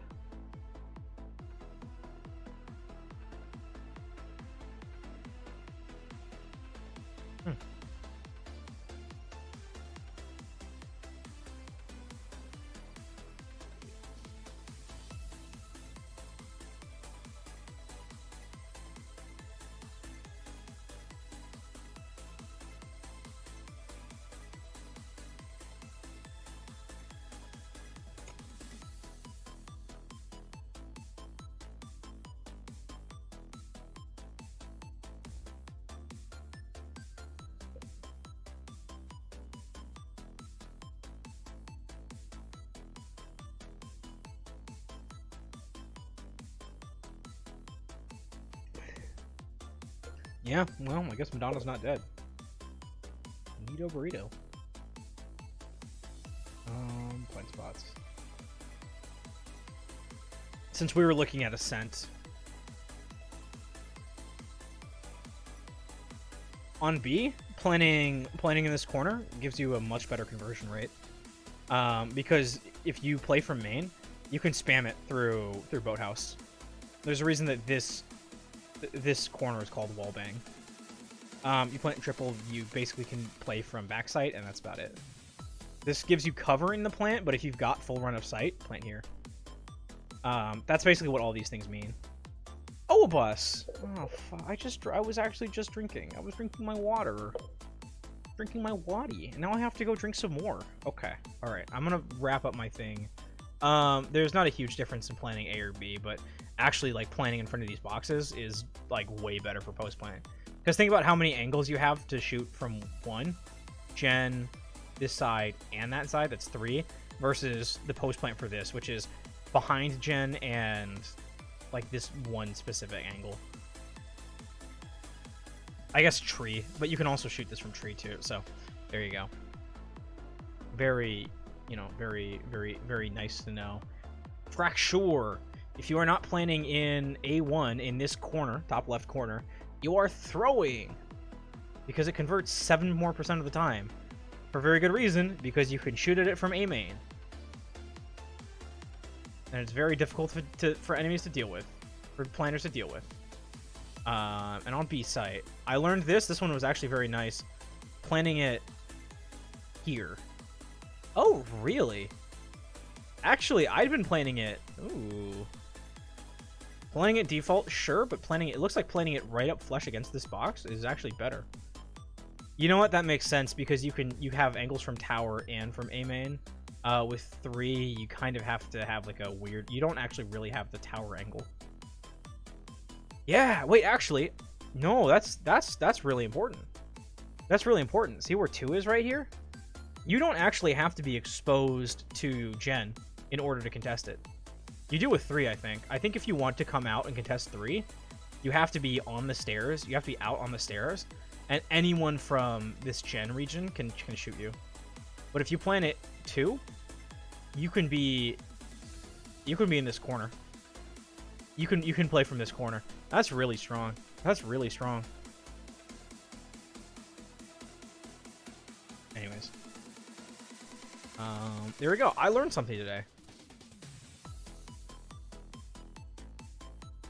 There is essentially no difference planting it. Well, I say essentially no difference. I guess it's better to plant right side than left side on B. B is such a coin flippy site, though. This is a really useful resource if you want to, like, win more rounds. Because, like, you don't need mechanics to know this stuff. If you have the bomb and if you go to A and you start planning and you say, hey, can I plant? If you say, you could just say, oh, I'm just gonna plant here, like normal. Or you could go over to these boxes and plant for the boxes. And if you plant for the boxes there, then you're gonna win on average 3% more of your rounds. And that adds up. All this stuff adds up. C is very similar. It's fuck, my preferred plant site is actually against these boxes all the way down here low, but it is not easy to do that because you basically have to have your team, you have to have the whole site and you have to have CT like locked down. But if you do, then it becomes very easy to spam from C-Long. Very, very easy to spam from C-Long. And so I would highly recommend it. But planning actually in this box is even better for that purpose, so yeah. Yeah, basically ideally if you're playing Haven and you go C, you'd want to plan it here and then tell your whole team, fuck off, go C-Long. I'll hold site for as long as I can. I will be your sacrifice. I'm just here to slow them down. Get your asses into C-Long and play the post plant. And what are they gonna do? Just line of sight. You just have multiple. Like you can, if you have 3 people here, you have 1 person watching the flank, 2 people juggling enemy aggro, shooting here. If one of them dies, you still have one more person, and then if that person dies and there's no one on a flank, you just have that third person. How long does it take? You're not gonna be able to. You're not gonna be able to do it. Anyways, fuck, you can throw a smoke here. Fuck, you can throw a smoke here. And if you know where the bomb is pinged, you just shoot there. So anyways, I'm gonna go take Owobus's advice. I'm gonna go grab some. I'm gonna go refill my water. I'll put us on a brief BRB, and I'll see you guys in a sec. I'm gonna work on some video clipping. So we'll actually do some work here. Thanks for chilling with me and letting me be in there with you guys. I love you. I'll be right back.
Daylight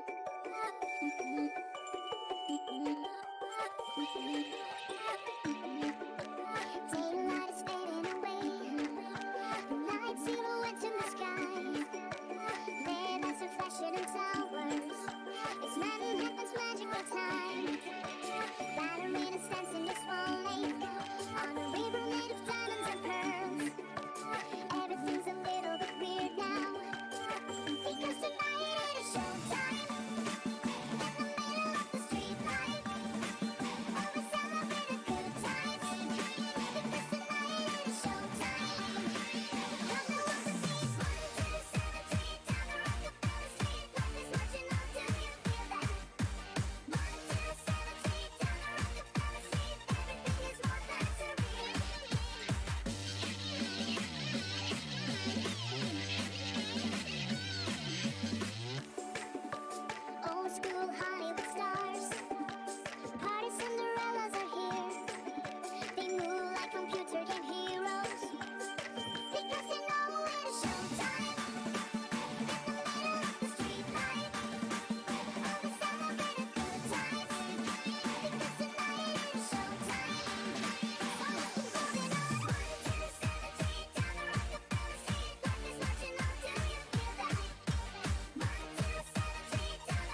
time, my baby, you on my mind, and I don't know why, but the feeling is fine. Can't you see, honey, you are for me, oh, we were meant to be, yeah. Dancing in the moonlight, gazing at the stars so bright, holding you until the sunrise, sleeping until the midnight.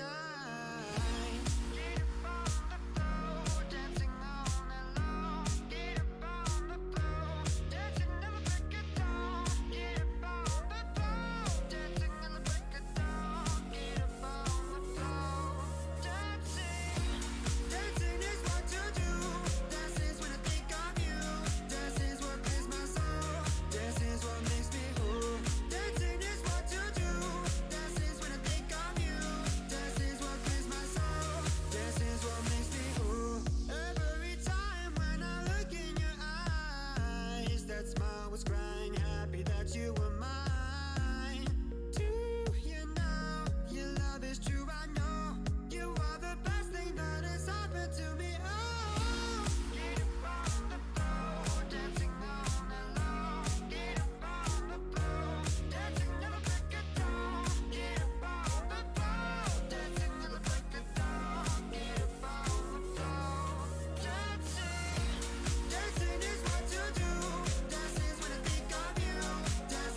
sleepless night, reaching out, grasping for a fleeting memory. All the thoughts keep piercing this broken mind. I fall, but I'm still standing, motionless.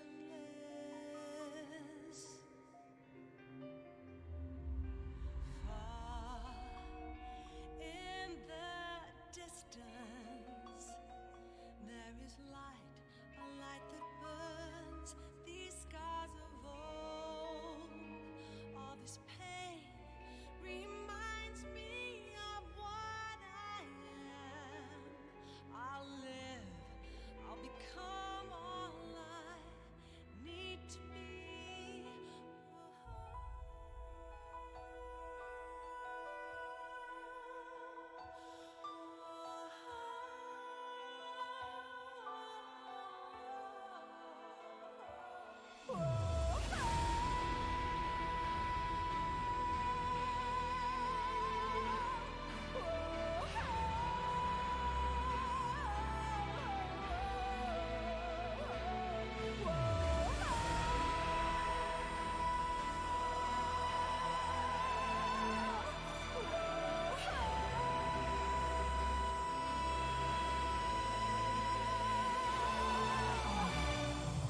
Words that kill,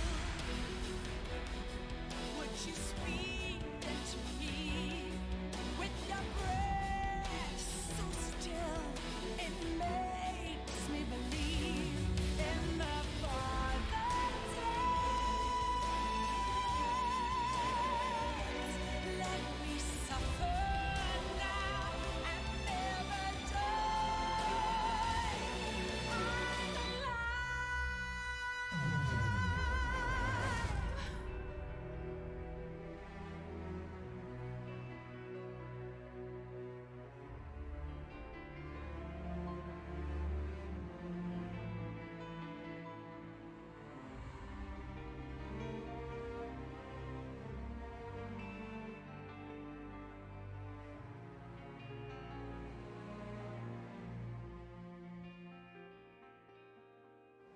pride feeds their blackened hearts, and thirst must be quenched to fuel hypocrisy. Cleansing flames is the only way to repent. Renounce what made you. Words that kill, would you speak them to me? With your breath so still, it makes me believe that sins never die. Can't wash the blood off our hands. Let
知らない存在理由繰り返し思い描くスピードくらう破壊と想像の幾何学模様打ち切りの先でまた会えるよパラレルワールド旅して散り豆願い生きついて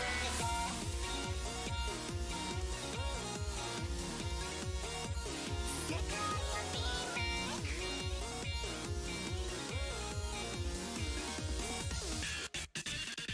隙間もない狭苦しいお庭粉々にして取り替えよ無から生まれ無に帰れ全部何度でもディストピアを超えてまたお別れね次の世界で待ってるから戻れない偏見のなんだら思い出も崩れてしまえ意味がない君も忘れるだけ何度も手を振る私はこりのせ嫌いあてなんだ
blue sheep, like the blue sea, like the flowers and the fishies, like the blue sky, flying real high.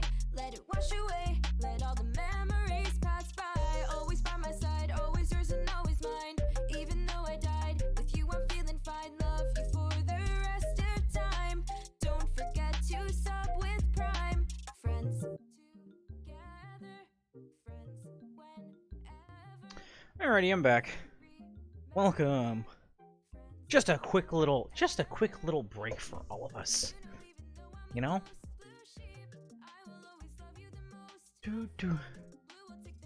Oh, see, that barely even took an hour. Chilling.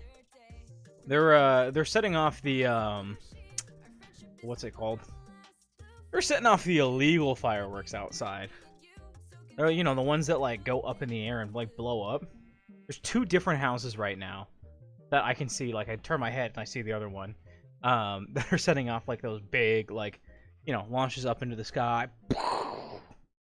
I'm like, huh. Which is kind of a problem because it's just generally like high fire risk here, but oh well, whatever. Whatever, I guess. Okay. I should make a schedule this week, but I kind of don't feel like it. I feel like this is kind of like a... Well, shoot. Show my agenda. What's the calendar?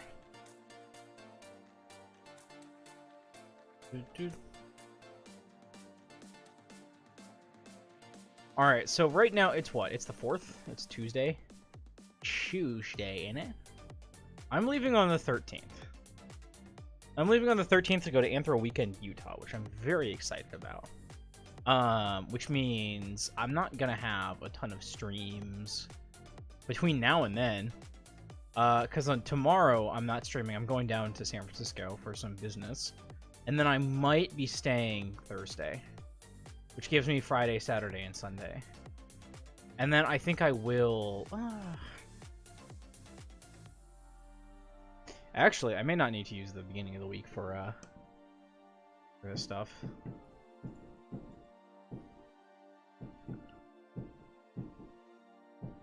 Oh, it's Sunday Fun Day. Jeepers. Wait, can you guys hear that? Can you guys hear the background fireworks?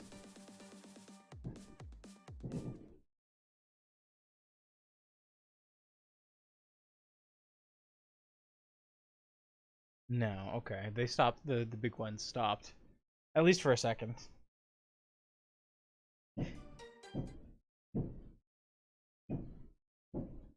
Oh no, that's... Jesus, those are shaking the floor. Those are close. Where are those coming from? Further down the street, I guess? That's crazy. I could feel those ones, like, I could feel those ones in my feet. Like the floor. Nutty. Fucking 4-day break. I'll be gone then. Yeah, I'll have to wait until then.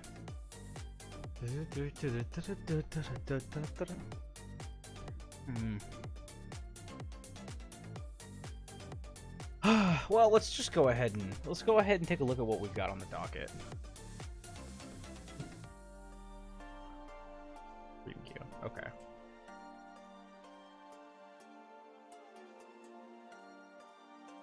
Perfect. Maybe I should do stuff that's more like...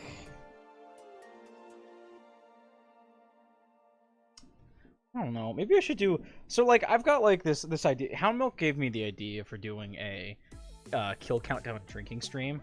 Because I haven't done a lot of drinking streams, but I know that some people, like, you know, it can be a fun time if everybody's all on board and drinking responsibly. And so I got this idea for, like, a stream where we do Super Animal Royale, and we do the Saw versus Rebellion mode, the one that's, you know, we do the one that's the you know, the 20 versus 20, and like I have to get like a certain amount of kills or I take a drink. and then every time it drops by like 1 or drops by 2 or something like that. Until by the end of it, it's like I'm so blooford. That's my verb of choice here, blooford. That that it becomes really easy to get to. So I'm not like drinking myself into oblivion. But then if I am drinking myself into oblivion, then it just keeps going down. So like, you know, by the time I get to like 4 kills, it's like, okay, that's... I don't know how drunk I'd have to be not to get 4 kills in Saw vs. Ruby. I really actually don't. That'd be an interesting strategy. I wish I could do that with like weed, but I wish I could, but I don't think that works like that. Because I think if I do a weed, then that's just like the whole stream. We're just getting really silly with it. I don't think I can like do levels of that.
Sorry, I was learning the Super Animal Royale lore.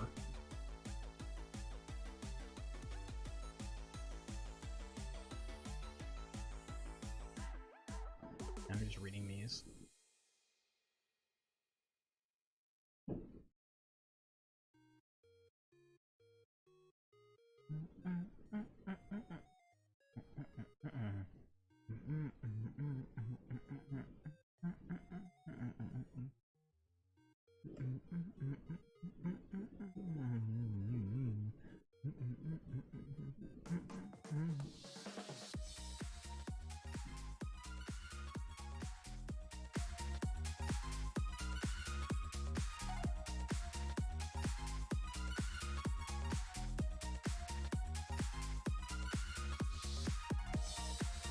Yeah, I'll worry about that stuff later. That's super administrative.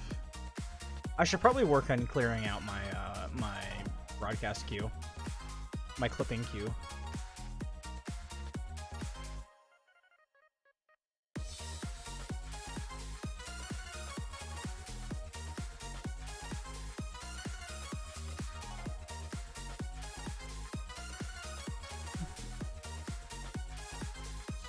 Oh right, I made it. Like a final clip vid. Oh man.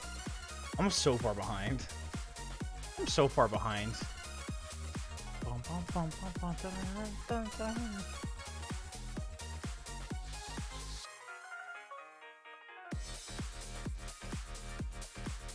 I just want to sit here and listen to music. I'll do my Flight Rising dailies. Not the dailies, the just something like the Stalkers.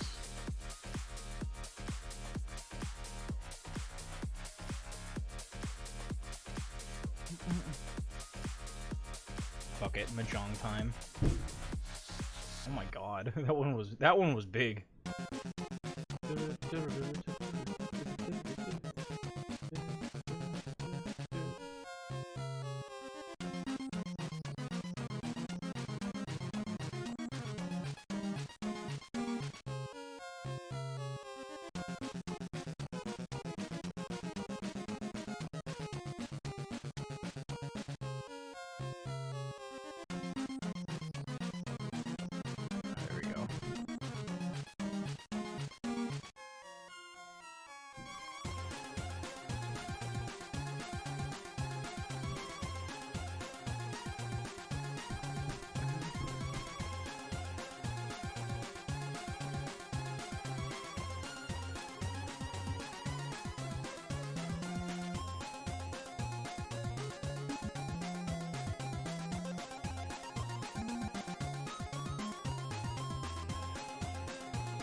Ah, shit, I need to grab that mountain right there.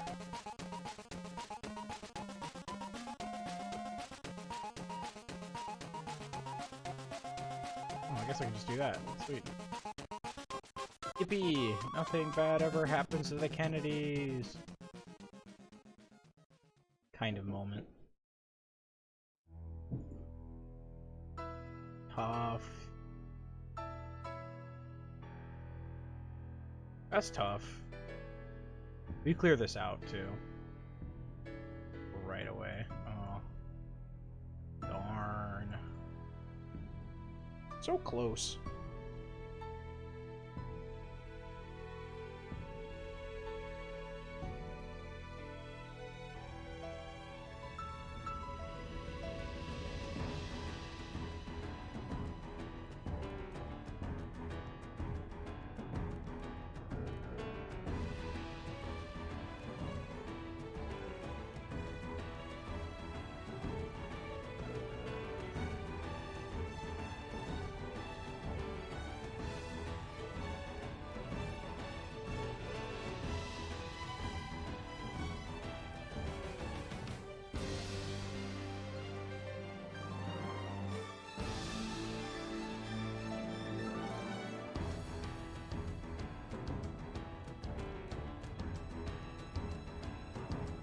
I need to find a water.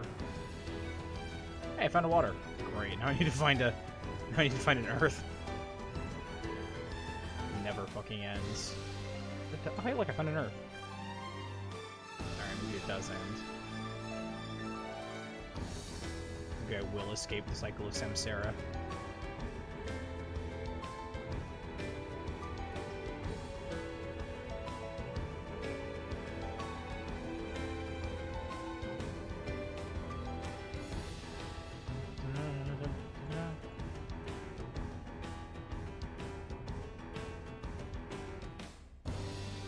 Maybe I should have saved that.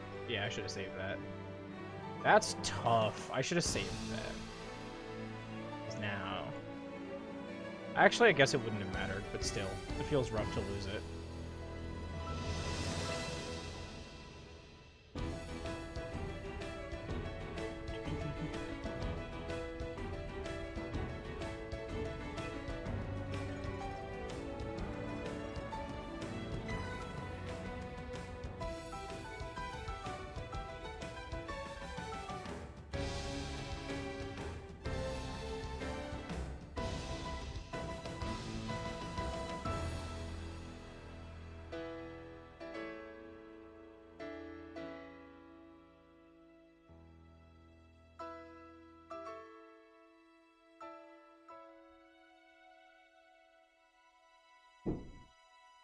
Yoinkers, there's another big one.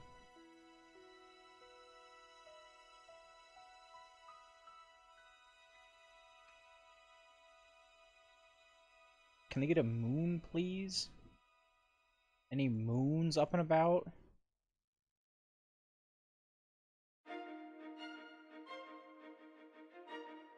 Here we go, finally.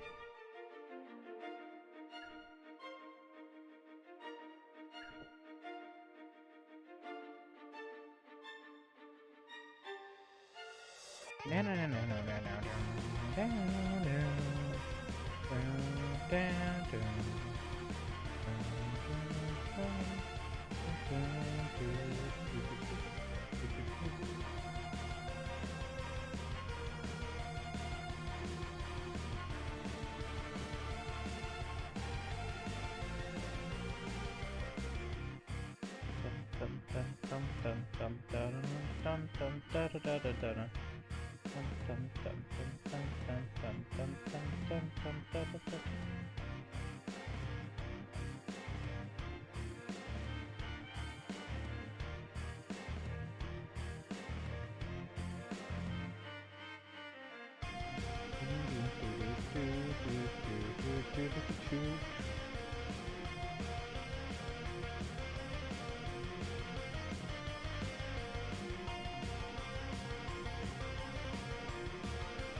Ah, no.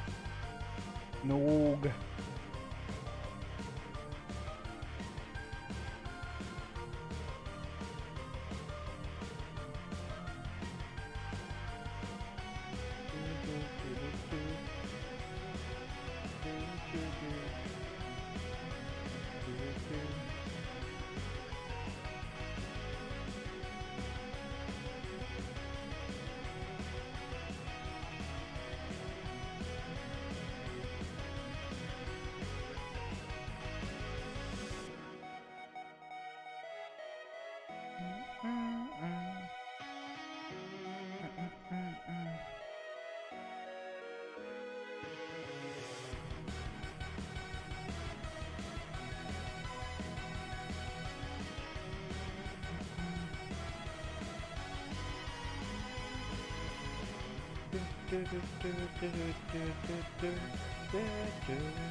Fallen.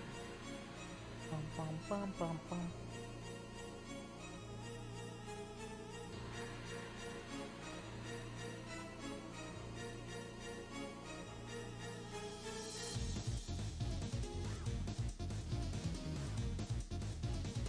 Oh, there we go.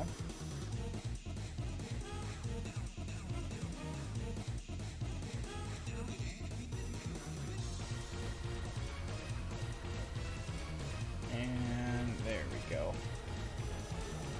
There's a nice, neat little end to this round. There we go. 45.63, not my fastest, but not too bad. Ooh, that's a lot of... Oh, hey, look, we're all done with the wins. Perfect. Be a big shot. Be a big shot. Down.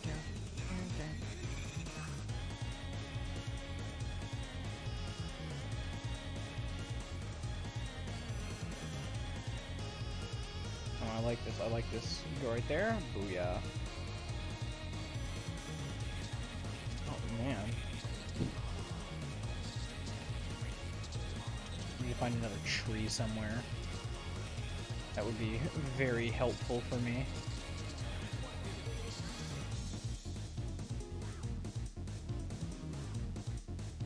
Feels very ramshackle this round for some reason. I feel like I'm immediately gonna get slammed. It's gonna be like, nope, idiot, you're done. Bye. Leave. Go away. I'm not entirely sure why. Why is it that I do feel like that?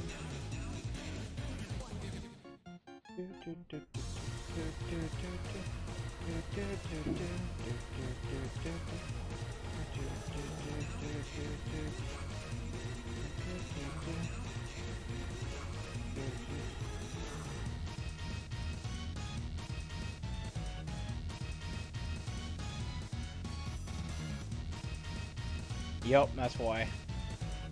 Arrgh. 45 out of 6? That would have been 2 behind my high score if I didn't have to reset it. Ooh, what is this? What song is this? I don't remember this. I don't recall this song off the top of my head. Is this Crab Rave? Or is this something similar to Crab Rave? I don't remember. You guys will have to tell me since I'm not looking at the screen. I'm paying attention to the important thing. Mahjong. But like not a real Mahjong, like a fake matching game version of Mahjong. Yeah, it was the Crab Rave. Crab Rave! Yippee!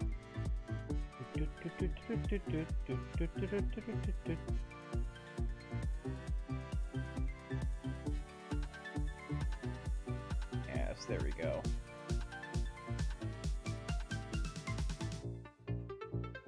Oh no, this is the Super Animal Royale Crab Rave. Yeah, there we go. Hell yeah.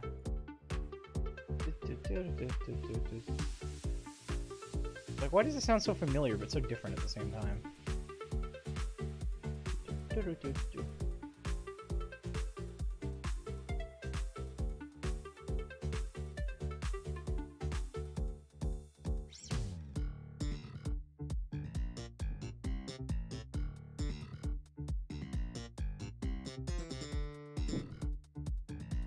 That was a tough one. We had to reset way too early in the run. Unlucky. I like saying unlucky. It feels nice. Not as like a coping thing. It's just like, you know what? Ultimately, we can't win them all. And we tried our best. So there's nothing to feel bad about. Which is why I like saying it. I know some people that don't like saying unlucky. They feel like it's tilting. Because I think it kind of gets in their head like, well, no, it wasn't unlucky. Like, there were reasons we failed. So it kind of feels a little avoidant to say, oh, you know, just unlucky. You know? Like, no, it wasn't really all luck. It was, you know, errors that we made. But that's okay. Two different sides of the spectrum. Both valid. Both valid.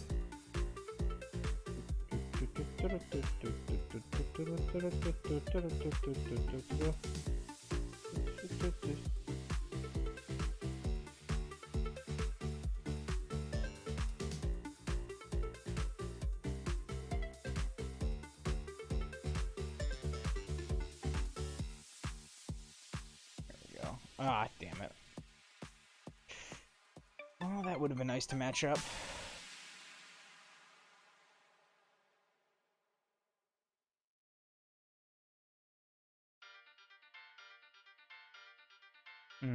Yeah, that's gonna be a tough run. I'm just gonna reset it.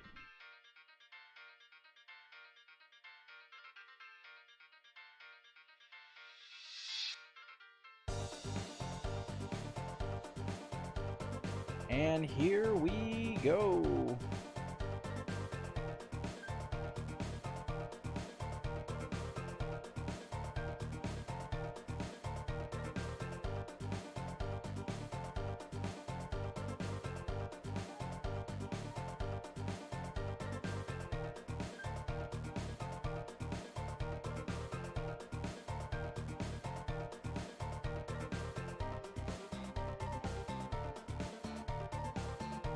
I probably should have saved that.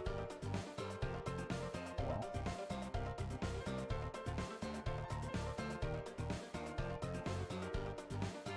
Doesn't really matter. We're the luckiest sons of bitches on the face of the planet. It's like I always say. Nothing bad ever happens to the Kennedys.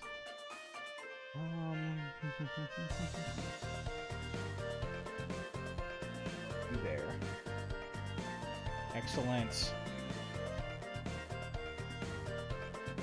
Long term, not excellent. Short term, won't take it. Ooh, this is getting... There's no match. I don't see any matches. Where are they? I know there's one. Oh, there's one.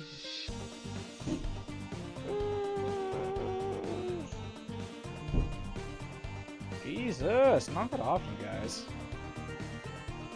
Some explosions going on outside. Yeah. Tough.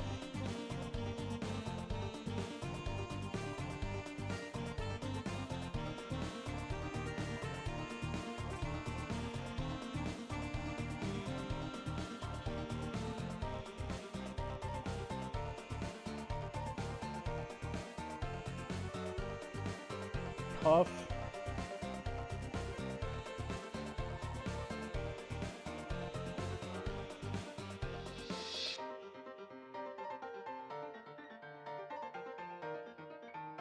Damn, I just did the classic thing where I looked at what was on top. I looked at, like, these two. It's like, okay, 7, 9, Shadow, Beast. And I was like, alright, cool. And then I immediately forgot what was on there. So I'm like, ah, fuck, well, there goes the run. I forgot what was on there, so then I had, you know, I don't have time to go back and look a second time. Do I look like I'm made of time? No.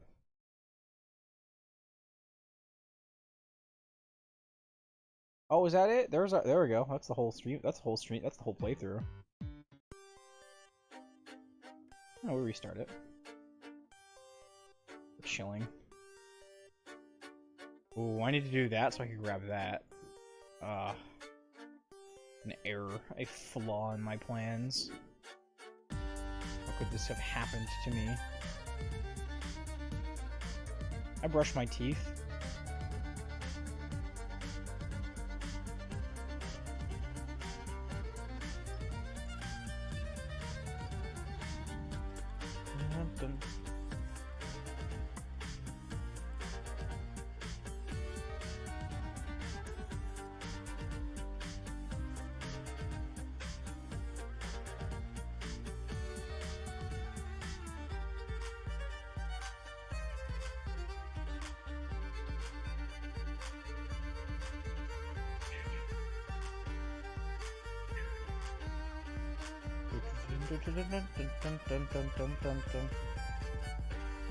Oh. Occasionally when you're playing this, you can... Jeez, that was a big one. You can feel when just, like, one mistake is gonna wreck your run. And then it happens and you're like, ah, bola. Wait, that was... Oh, I didn't realize that was a valid pair.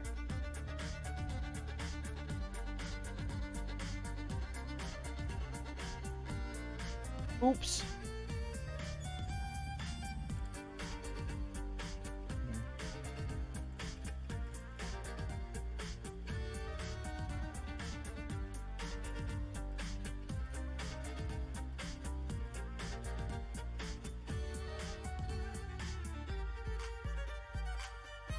Alright, subconsciously, my brain knew exactly what it needed to do there. I don't know how, I don't know why, but it did. Thank you, brain. I appreciate you.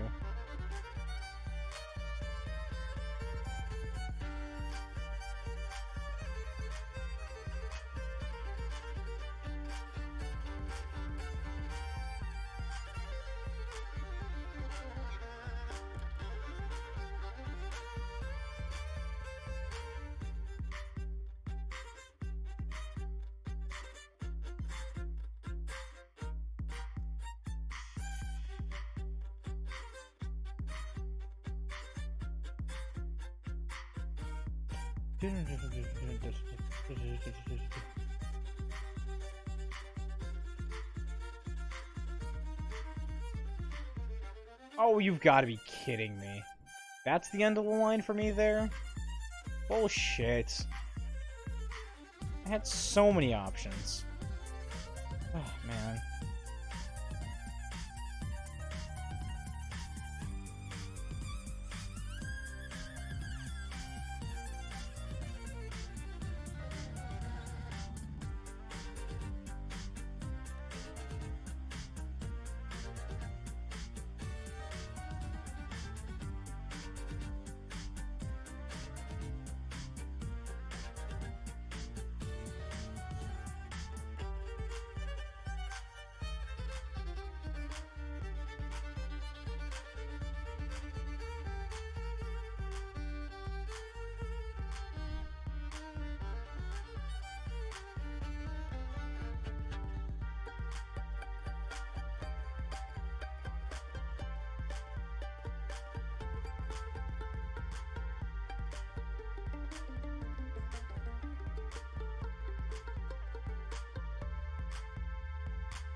Classic. Funny joke. Funny joke, Flight Rising.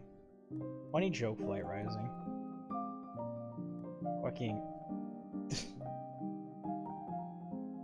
Through a pair of... I don't even remember what it was. Was it, like, 6 stripes? Was it these guys?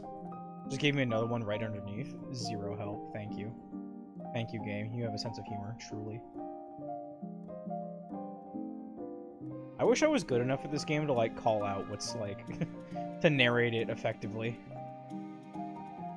I just know that my hands are doing, like, the spinny things. For honor. For glory. For matching tiles! Do-do-do-do-do. Do-do-do-do-do. Ooh, this is gonna be tough. Alright.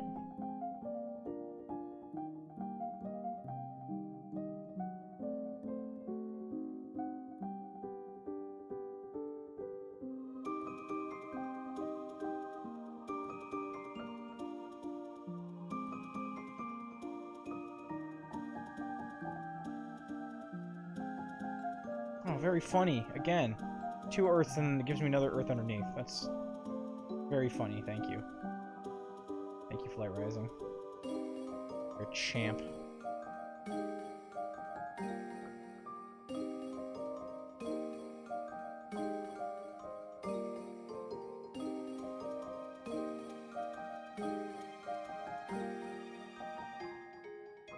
One of the video games ever designed.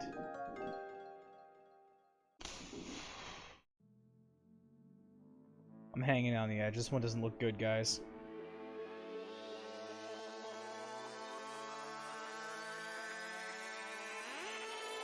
I hate to admit it, I don't know how we're getting out of this one.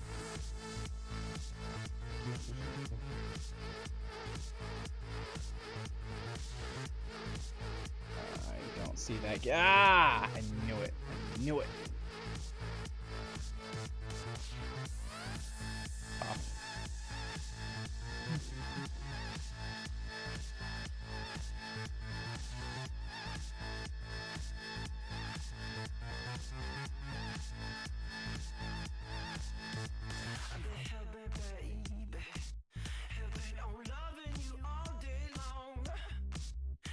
Ah, fuck, that is not what I meant to do. I don't know if I should give up now. I shouldn't. I should stick with it. I should be resilient, but ooh, that hurts. That hurts because I did not mean to lock in that pair. I don't give a damn. Ooh.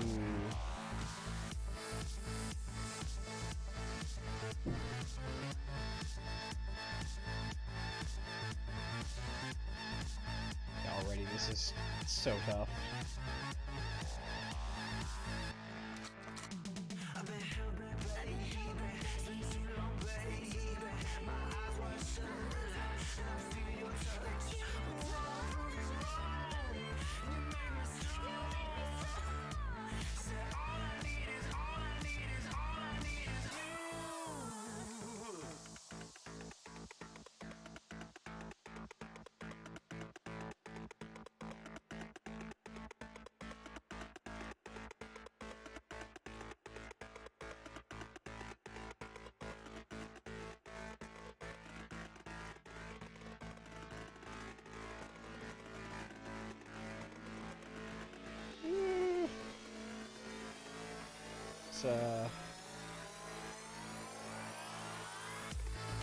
I don't know how I feel about this. Oh. Doable? Alright, this might be doable. Might be doable. Small percentage chance that this is doable. Oh yeah, we got it. Yippee! 45-44. Still about 30 seconds slower than my best, but you know, all right.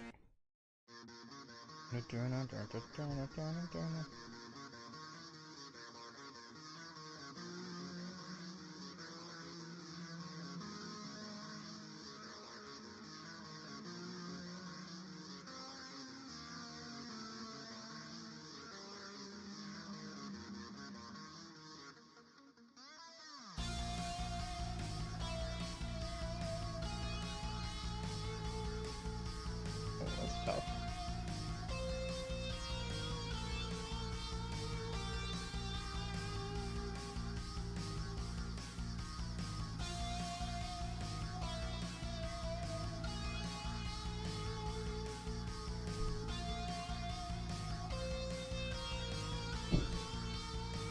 Ooh, there goes the dynamite. There's another big one.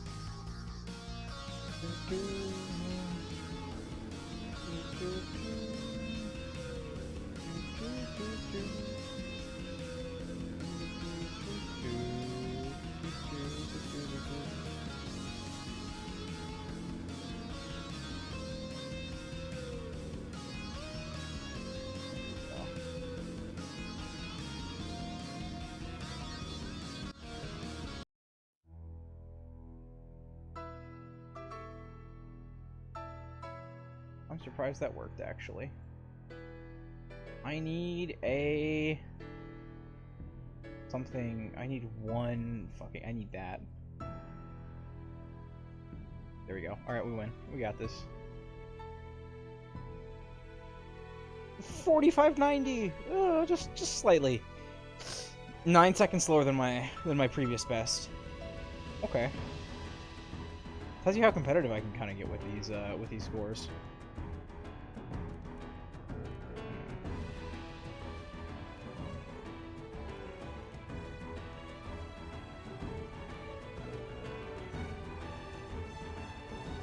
Very attractive offers on a new Nissan model, whatever.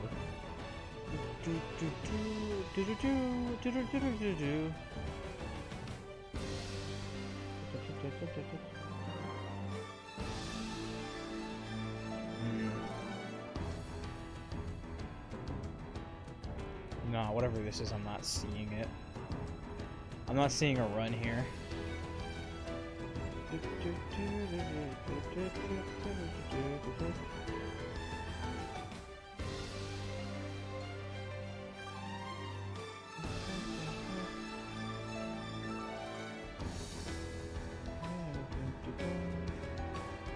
that's tough. A little tricky.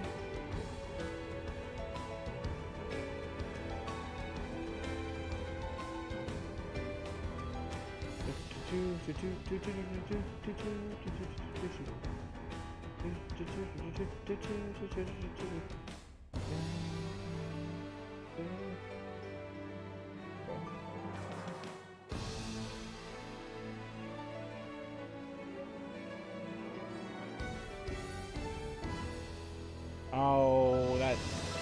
As much as I was definitely not going to get a new record there, feels a little mean to say that there was no match available. I felt like there were.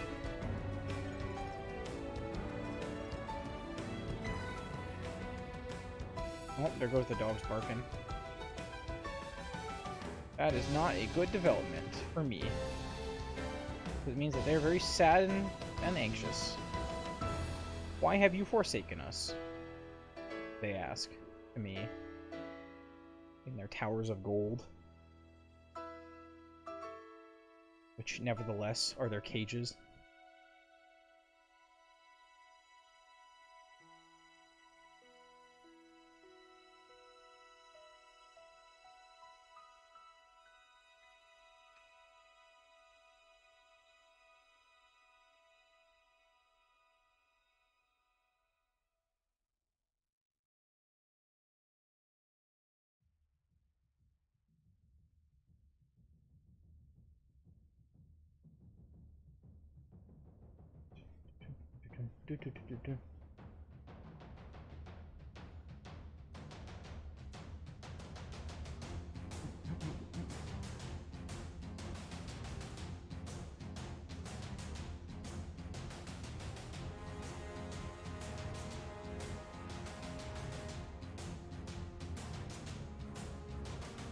Brothers of the mind rejoice.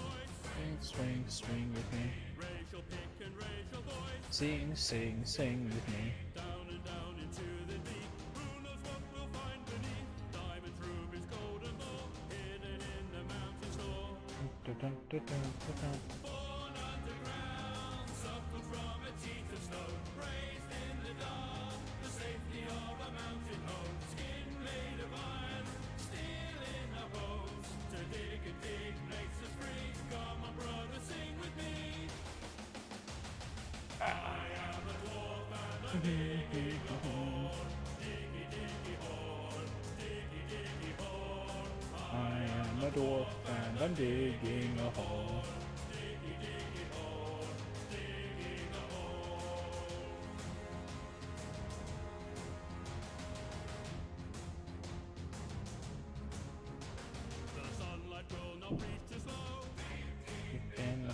Never seen a blue moon glow. Fill a glass and down some meat. Stop your bellies at the feast. Stumble home and fall asleep, dreaming in our mountain keep. Born underground, grown inside a rocky womb. The earth is our cradle, the mountain shall become our tomb. Face us on the battlefield, you will meet your doom. We do not fear what lies beneath, we can never dig too deep. I am a dwarf and I'm digging a hole. Diggy, diggy hole. Diggy, diggy hole. I am a dwarf and I'm digging a hole. Diggy, diggy hole. Digging a hole. That's tough. That's a very early abort. Yeah, I was gonna say abort. Yeah, you guys know what I meant.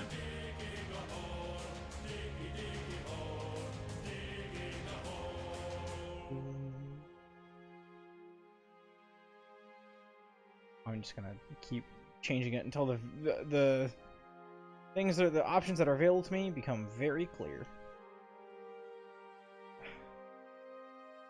Born underground, suckled from a teat of stone, raised in the dark, the safety of a mountain home, skin made of iron, steel in our bones. To dig and dig makes us free. Come on, brother, sing with me. I am a dwarf and I'm digging a hole. Diggy, diggy hole. Diggy, diggy hole. I am a dwarf and I'm digging a hole. Diggy, diggy hole. Digging a hole. I am a dwarf and I'm digging a hole. Oh, we might reach the minimum score here. And no. Not quite.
What's here? What do we have?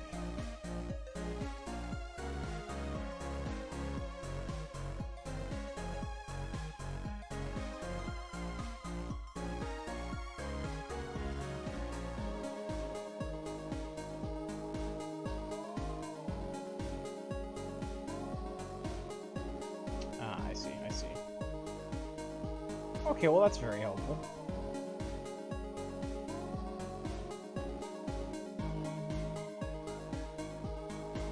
Should be very helpful. That is very helpful. Good, good, good. Yeah, there we go. We should be able to finish this up nice and neat then. There we go. 4-5-4-5. Not the best. But not the worst. Now, that was interesting. I feel like this is gonna haunt me.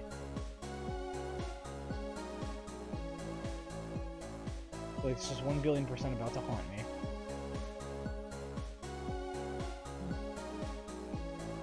Maybe not.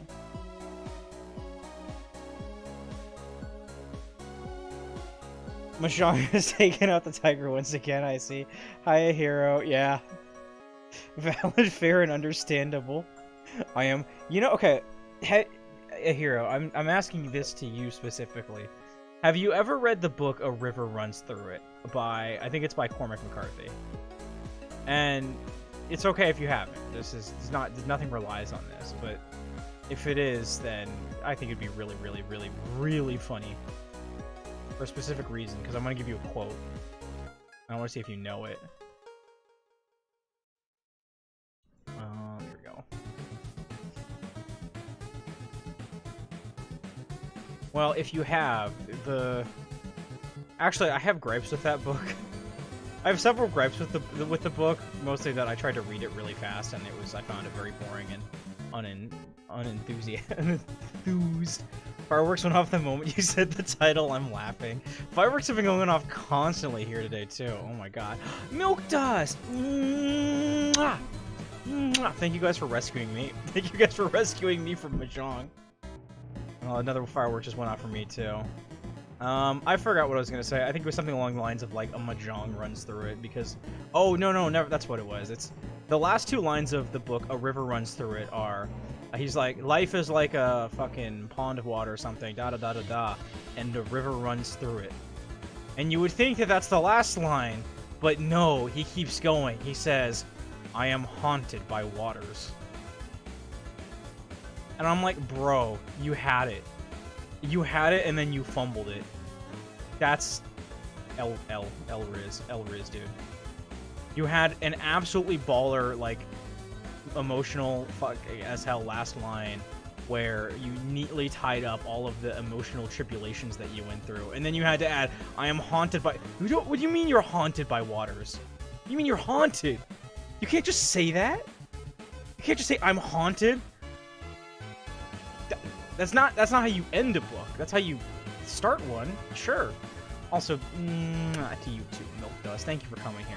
I said you guys were gonna. I'm gonna leave. No more Mahjong. No more Mahjong. I promise. I promise.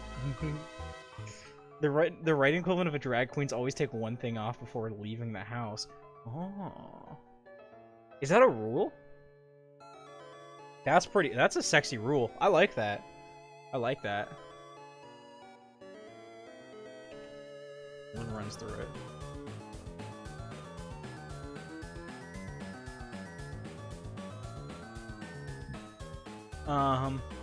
It's a semi-autobiographical. It's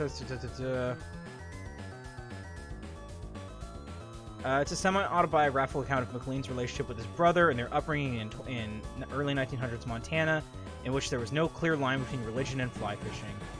It's a story about McLean and his brother Paul, who was beaten to death with a gun butt in 1938. It is about not understanding what you love, about not being able to help. It is the truest story I ever read. It might be the best written. And to this day, it won't leave me alone. I thought for a while it was the writing that kept bringing it around. That's the way it comes back to me. I hear the sound of the words, then I see them happen. I spent 4 hours one afternoon picking out 3 paragraphs to drop into a column I was writing about the book. And in the end, they didn't translate, because except for the first sentence, in our family, there was no clear line between religion and fly fishing. There isn't anything in it that doesn't depend on what comes before it for its meaning.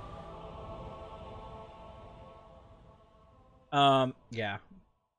So I think it was probably a pretty interesting, very metaphorical, very metaphysical type of story. And it ends with a line. Final line.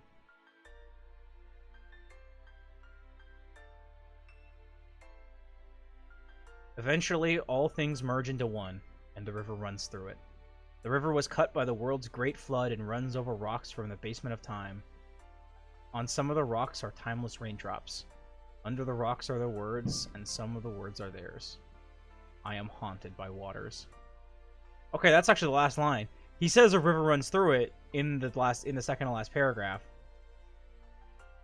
But I feel like eventually all things merge into one, and a river runs through it. It's just like, there you go. That's the last line. It doesn't matter if the river was cut by the world's great flood and runs over the rocks from the basement of time. That's very cool language.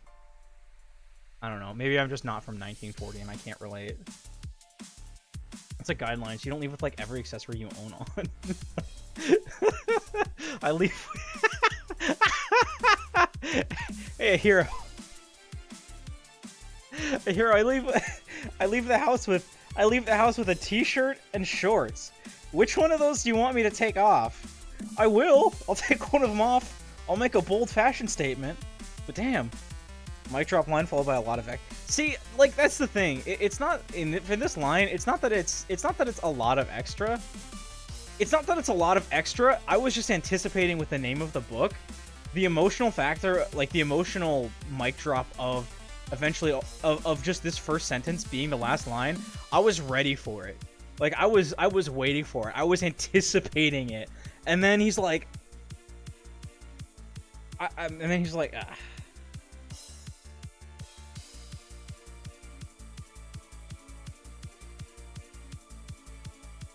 I just didn't like the construction. I didn't like the construction. It's an all-time ending, and I don't like the construction. I mean, it's a fashion context, bestie. T-shirt days need not apply. Are there other... Asking for a friend. Are there other days? Do people wear clothes? I don't wear clothes. I'm just out here. I don't have layers. It's too hot for layers. I'm Butch, man. I don't know. You know me. You've hanged out with me. You've hung out with me. Ooh, to you too, Milk Dust. That's a lie. I accessorize a lot, but fuck it.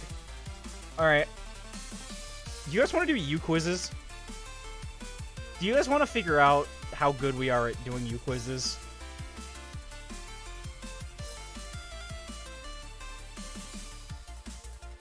Sure, why not?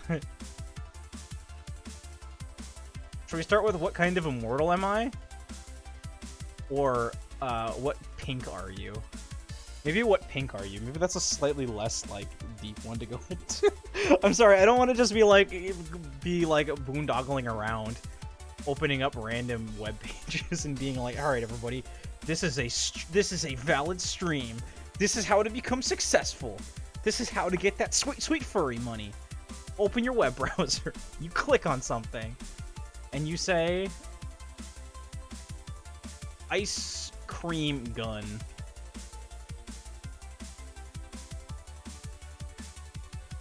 Ice cream scooper. Wait. Meat gun. You think they have...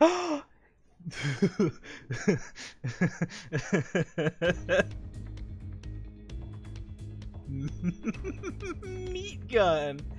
Ooh. Ooh. Damn, this guy went really hard. Actually, this guy went really hard on it. I'm sorry. I know I just said you quizzes, but then I got enraptured by the idea of fucking meat gun. I have to share these.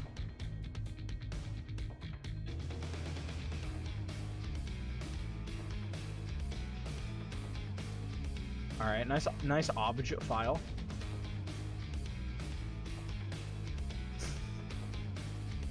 Oh, boo! Fuck you, NRA.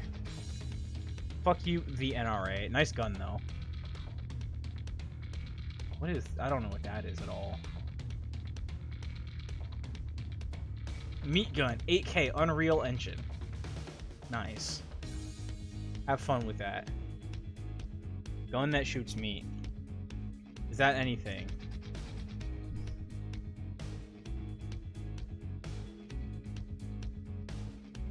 Okay, I guess not.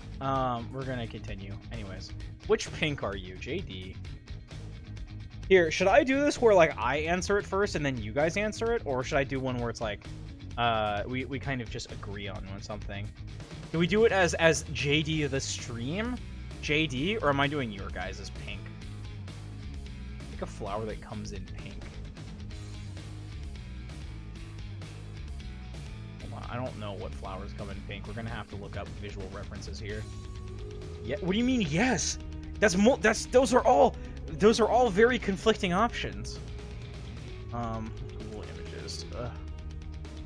All right, I don't know what flowers are. People are like, here, what do you think of hydrangeas? And I'm like, I don't know. It sounds cool.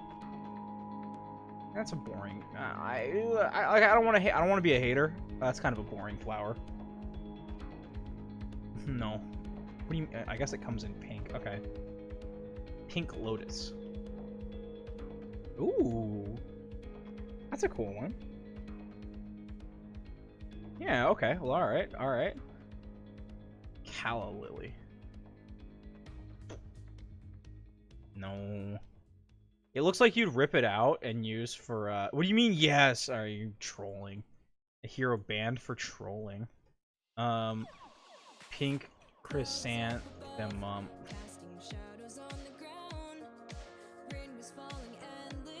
I remember the word chrysanthemum from my youth. I think there was a book where there was like someone named Chrysanthemum, and she was like bullied because no one could pronounce her name, but she was very pretty, or she was very sweet or something. Pink Gerberet Daisy. Oh, it's just a daisy. Okay.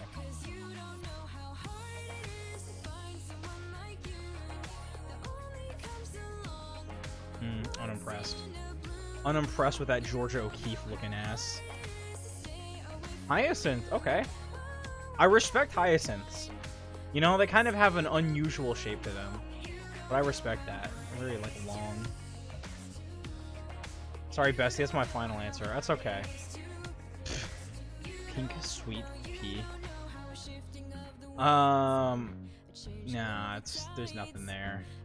I'm not gonna do Tulip. It was funny that it crashed the entire, like, Netherlands economy, though, that one time. Pretty baller move of it. We're gonna go with Lotus. Listen to a musical Pink. Blackpink. What is Blackpink?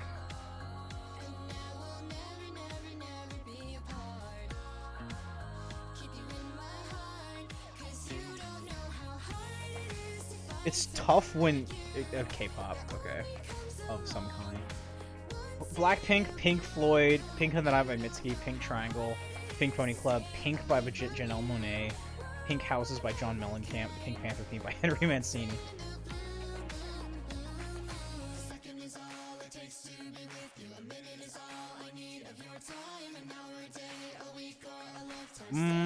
K-pop, yeah.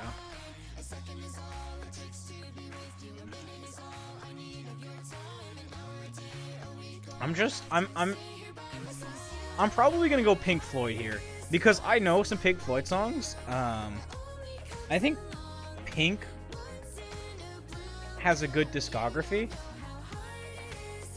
but I don't know that I'm like, I don't know that I like love it. And I know that like Pink Floyd, like I don't know, I know I've listened to a few Pink Floyd songs. I know they have some stuff that can really hit hard. They have some stuff that can be kind of nothing to me, but they have some stuff that can kind of hit hard.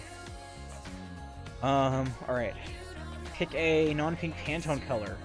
Barbados Cherry, green jacket. Cerulean, agate green. Lavender Fog, solar power. Burnt orange, midnight sapphire. Or, midnight sapphire is the only one of these that has like a solid. I feel like cerulean should be what the color that midnight sapphire is. Sorry, did I? They probably need to be taken out. I fed them and I put them in. Thank you, Mom. Pink would probably win for me, but that's just because Janelle wears the most Yonic outfit in the video. Alright, let's, Janelle Monáe Pink.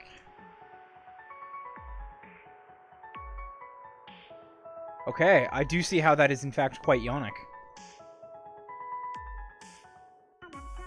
Alright. Very vaginal.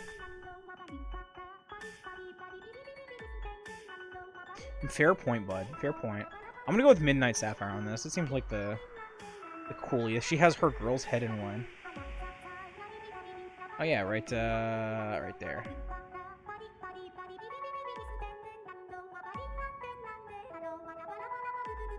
There's some symbolism there. Watch a classic Barbie movie with your bestie. Alright, hero. Which classic Barbie movie are we watching? Barbie is Rapunzel. Barbie is the Nutcracker. In the Nutcracker. She's not the Nutcracker.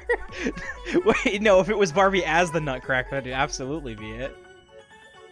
Me and my folks watched it together the first time and all screamed.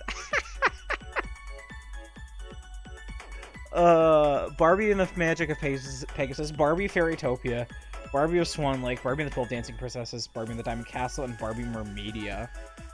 Ooh, I'm gonna lean towards Barbie Fairytopia because it sounds like an absolute blast. I know she's an anti-cap in one of them. What do you mean an anti-cap? You mean an ANCAP? Anti-capitalist. Oh, okay.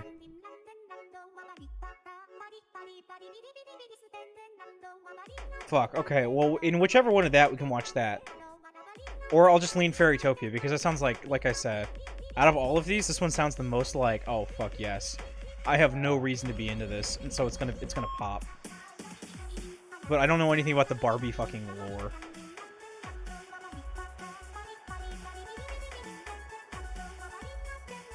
I know they're all better than they should be. Yeah, I feel like they produce ridiculously high. They produce weirdly high quality animations. I've never watched them, but the fandom is feral. All right, I'll stick with Fairytopia for now.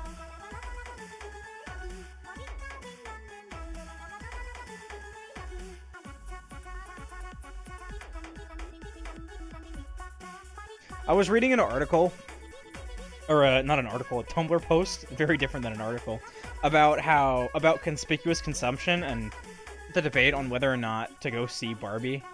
And they mentioned that it was like a thing where it's like the intent is to have this discourse ahead of time, so watching it kind of just becomes sort of oh, what's the word? Like almost ancillary to actually like to the movie itself. So it's settling the question of whether or not it's good to watch the movie or not. But also the discourse has kind of dragged on because I don't know, because people don't know. There's a lot of ambiguity there. I think it'll probably be something that I see a couple years from now. I was down to go, but sister and Bill aren't it. Brother-in-law aren't it. I hope your brother-in-law's name is Bill, but with one L. I've just been fascinated by it. I mean, I just wonder what the plot is. That's my biggest. I just wonder what is the plot. My girls' night club plan to watch it together. Yes, Joe. Oh, unlucky. Paint a room in your house pink. All of them: dining room, bathroom, hallway, living room, guest room, kitchen, my bedroom, the exterior. I feel like a pink hallway would be pretty trippy. I'm trying to think. I don't know what your guys' houses look like, but I'm trying to think about my house. My room would be a great candidate for being pink because it's actually like at the very. If you consider my topologically, if you would consider my house one long hallway, then my room is at the very end of that hallway, and so it would be kind of like a. I don't know. I feel like you could do some like theming there, where it like progressively gets slightly more surreal. But I feel like just the hallway would be really cool.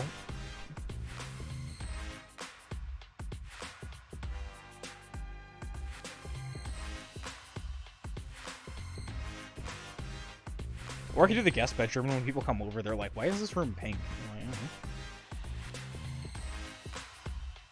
Yeah, actually, the hallways in my house are not, like, enclosed, so... Or I guess the big hallway. I'm gonna go with guest bedroom. Every time I hear about the production, I hear things like, it's got a poem tied to it based on Apostles' Creed or some story about Rinding Fine Ken and a rotting lemon. Guest bedroom, like, get pinked on? Alright, I like that, I like that.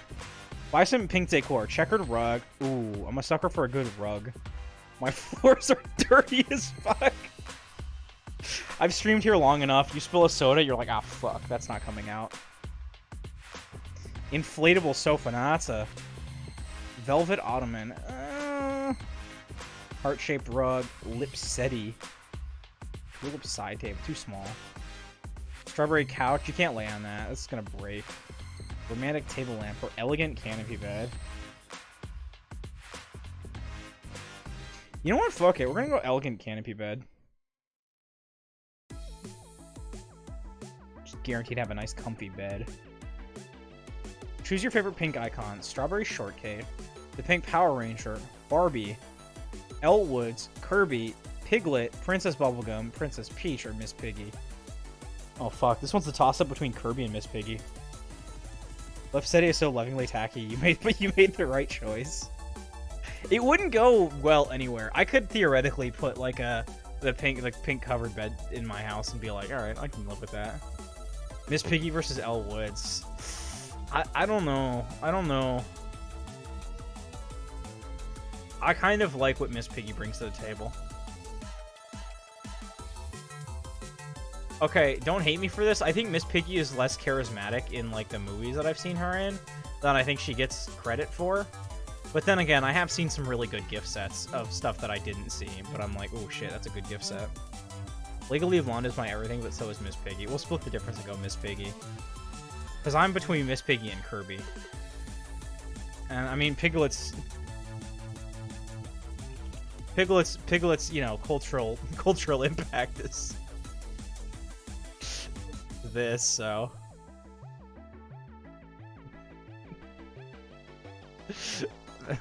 Pink icon. Iconic. Hashtag icon. How do you feel about pink? I am Elle Woods level pink devotee. I like it. I'm neutral. I don't like it. We despise it. We have a complicated relationship. I don't have a complicated relationship to it because I never really... I think it's strong. I just think it's not used very well. I'll give it a... I'm neutral. I think I feel like about pink the same way I do as like about orange. And that it's highly underrated and underutilized, but that's probably because it's hard because you have to like make it like you have to use it strongly. I hope you had fun. Take a button in your way out. Alright, kiss my ass. I dressed myself today. Don't make me blush. Do it. Your face or mine. To the world with love. It's nice to be nice. Was what good for me? Kinky artichoke. I like the your face or mine. It asks questions that are asked by this pin.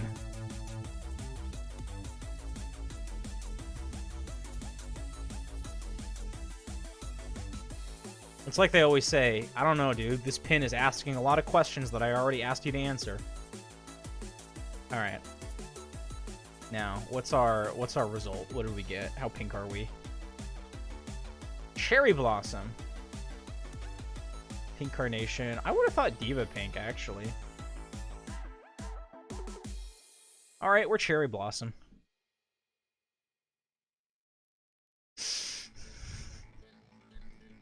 Fuck, this one's gonna be rough. This one's gonna be rough for me. I can already feel it. I'm sorry, I can already feel it. This one's gonna be rough for me. Good. Which of these games have you played the most of? Animal Crossing, Celeste, Super Mario Odyssey, Bugsnax, Doom, I'm gonna do Undertale. Yeah, Undertale. Trans to Italian? Yeah, it's the two genders.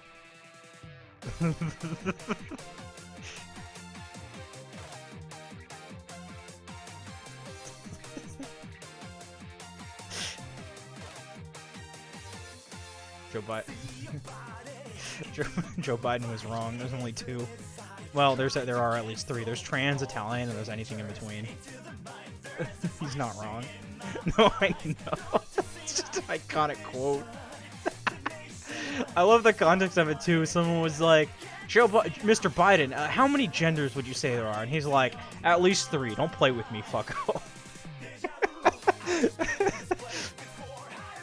I'm like, brilliant old man. Thank you.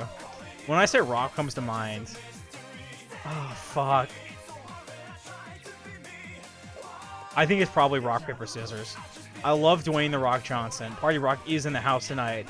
And I don't want to bash my skull in with The Rock. If comedically, yes.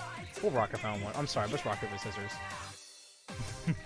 I still love the person who ran to someone up like, how many genders are there? I don't know, I just got here. Truly, didn't we all just get here into this world? It's been going for 3 billion years, 4 billion years. I'm like 20-something.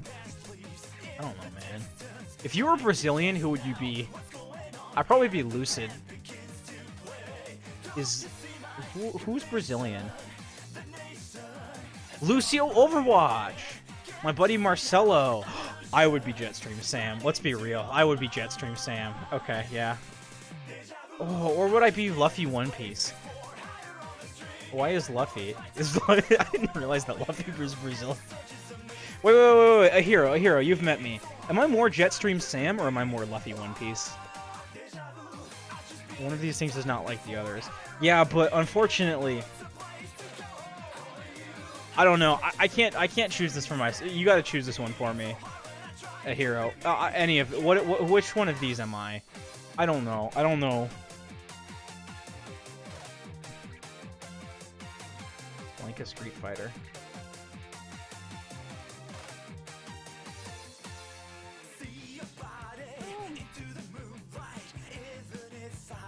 Well, that's who that is. Who's Milo Vadello?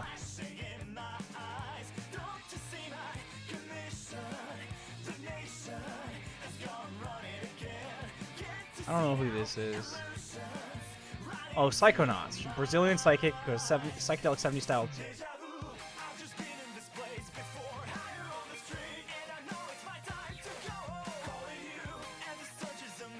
Oh, hell, Jetstream, it's a Metal Gear? Oh. Oh. A hero, I have to stream Metal Gear Rising for you. I have to stream Metal Gear Rising for you.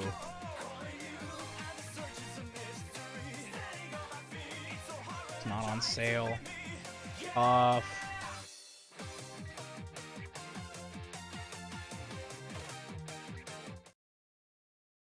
This is the only Metal Gear I've actually ever played. It's really fucking good.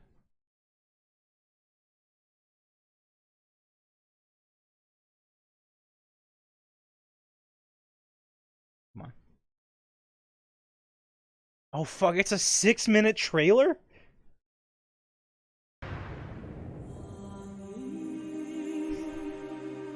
Kojima went absolutely off his shits with this one.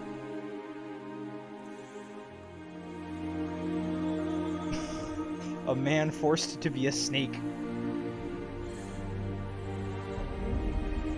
A man forced into a lie. That's Jetstream Sam. A man forced into solitude.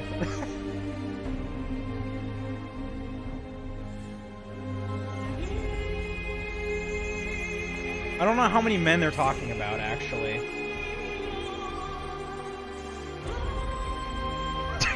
What does that mean? There's Jetstream Sam kicking your ass.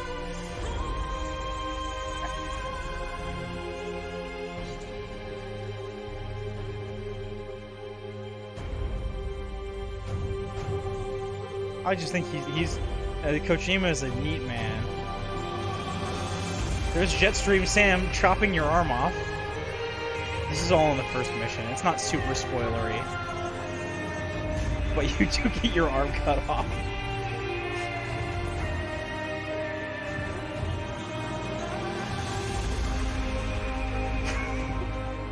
This trailer is so goofy.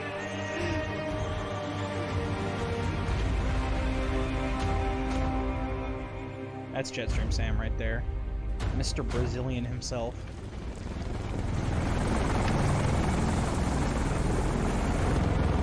I like how he missed, and then the game engine said, no he didn't. Put it back up there. But I feel like I know less.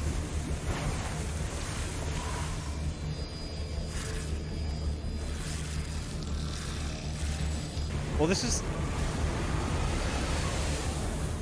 the protagonist, Raiden. It's made by the same guys that made Bayonetta.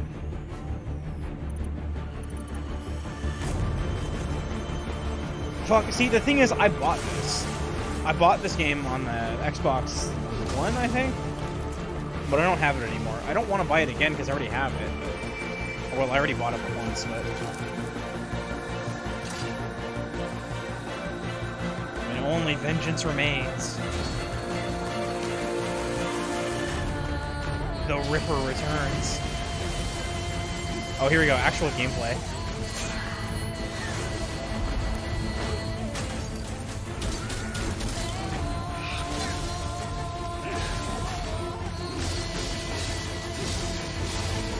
So Raiden does this thing sometimes where he puts his sword in his boot and then kicks with it, and it's actually this most metal thing I've ever seen. They can also do that.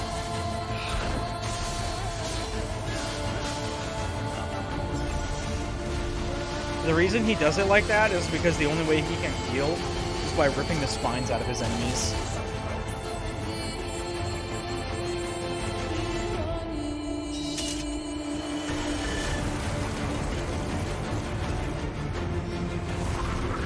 Anyways, it's one of the coolest games in the world, and it makes like 0 sense. As most Metal Gear games do. Anyways, I'm gonna pick Jetstream Sam. Bayonetta saw this this guy was surfing, and that's why she has gun boots. Exactly! Exactly! Being able to control lethal weapons, like, with your legs is top tier. Top tier. Pick an artist from my main playlist. I apologize for my garbage taste. You shouldn't apologize for your garbage taste. They Might Be Giants, Louis Zong. I'm gonna pick Louis Zong. I like Cake. I like Gorillaz. But Louis Zong is one of my favorite songs of all time. And I know that I said that while Hardware Store by Weird Al Yankovic is about to play, which feels really not Garfield, Heathcliff. Louis is not. No, I didn't say that Louis was garbage. I didn't say that. Yeah, well, that's what I'm saying. Or Lemon Demon. Yeah, yeah. None of those songs, none of those guys are bad. I didn't even look at them. Okay, all right. Fair enough. Fair enough. There is a world in which I look at the I look at those artists and I say, oh, well, actually, I was right. You suck. But no. Where's the?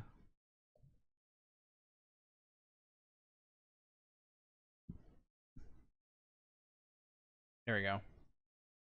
I need to see Heathcliff's Meat song. Come on. Come on. I need you guys to know that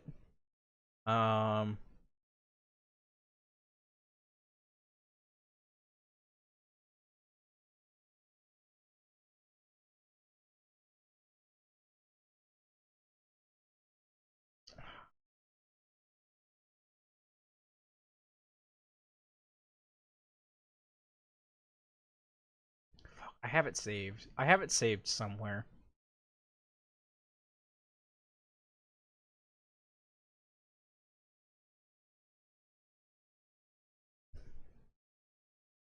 Because it's so fucking hard to find. Because he just made a Twitter post about it.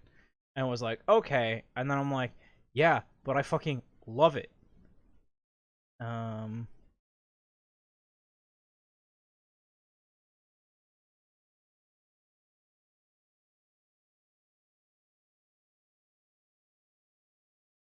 Is it this one? Yes. I don't know. Okay, fucking Louis Zong Heathcliff song. I don't know why that doesn't pop up. Anyways, the weird dog song he released has been in my head. Nice. Oh, I haven't heard of that. I haven't heard that one. I haven't seen it. Anyways, this is the Heathcliff song. Ham gum was once just a dream. He says he loves you. He loves you with me. He comes to buy a meat wreath, and he makes a cider out of beef. He's thinking about his meat cape. He says he's waiting for that garbage ape. The meat fairy's coming along. So Heathcliff, won't you play your meat song? Whoa.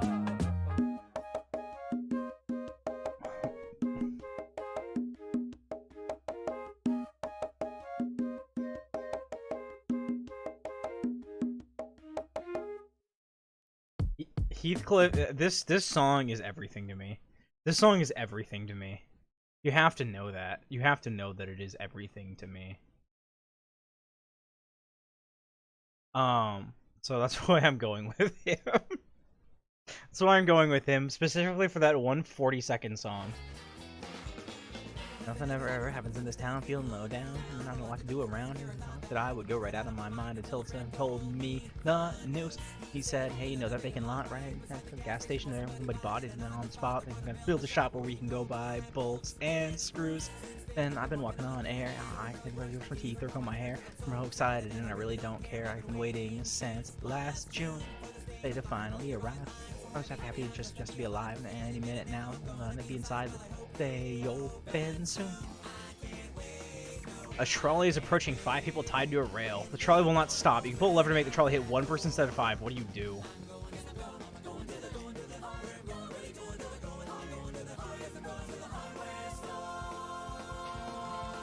Have you seen the cat animation of this song? No, send it to me. Send it to me and I'll play it. Send it to me and I will play it.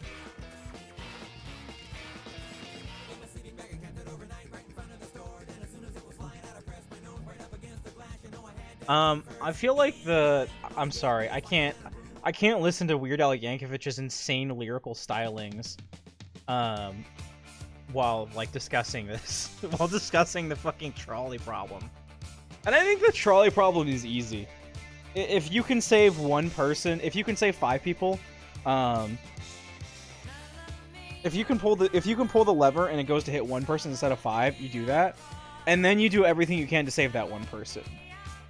Like, I feel like the problem tries to trick you into like, it tries to put you in a box that's like, it's a thought experiment. It's not real. Like, if you were tied to a, like, chair or something like that, and you were chained, and, you know, this evil villain was like, you've got to choose, and all you can do is make the choice, well, that's one thing. But in the end, whoever dies isn't your fault. It's the fault of the person who fucking tied people to the track and then strapped you to a chair. And then it's just like a question of like, alright, well, how do you feel about the one person versus the 5?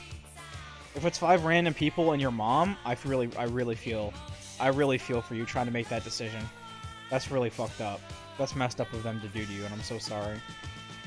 If it's like 5 random people and like Ron DeSantis, bye Ron. It's just memes I misremembered. I'm still sending it over. Thanks. Thank you, Hira. So anyways, if the answer is what do, it's one, you pull immediately, reroute it to the one person, and then use every second you have to try to save that one person. Because, I mean, you know, practically, the longer you're paralyzed by the indecision of what to do here, the less time you have to knock the person out and go save that other person. And I'm just gonna say, it's a lot easier to, like, save one person than it is to save 5 people.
pizza. What is cold candy? Oh, like a Reese's, like Reese's cups you put in the, or like a chocolate bar you put in the fridge. Oh fuck, that yeah, that's pretty good. Ice cream is too like annoying because you have to get it out of the tub, and that's just a. Ice pops are pretty good, yeah. Frozen dumplings are also good, but I feel like it's not the first thing I grab ever. I feel like if there is cold candy in the fridge, but like I never have cold candy in the fridge. It's always like an ice pop would make way more sense. Falcat's better in the freezer?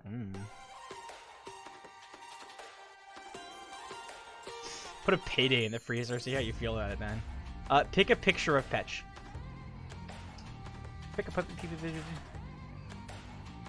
Oh, this is a good one. That's very nice too. I'll pick that first one. Who did you vote for in the Tumblr Sexy Man poll? Sans Undertale or Regan Arataka? I voted for Sans. You know I voted for Sans. Of course I voted for Sans. What the fuck are you talking about?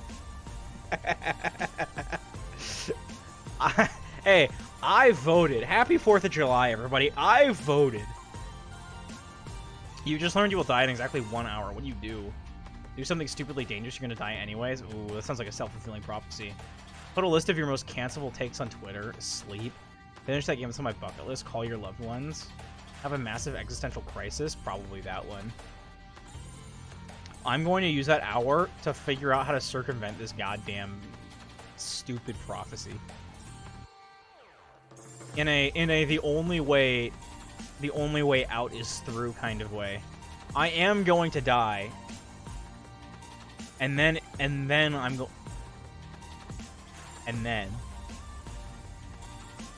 going to leave that there for you. Choose a message that my youngest sister has sent me in the past 24 hours. Do you love my seals? Discord daddy. Do you kin Chris? He's so mean. Mr. Brightside. Bro, we're gonna feed the stingrays. Jared Leto. Yo, Andrew Tate has cancer. New puppy small.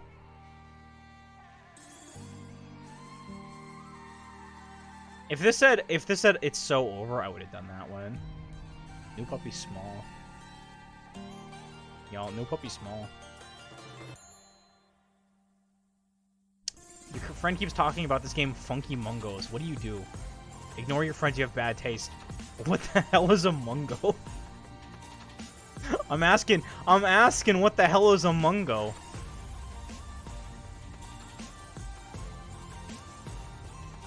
Oh.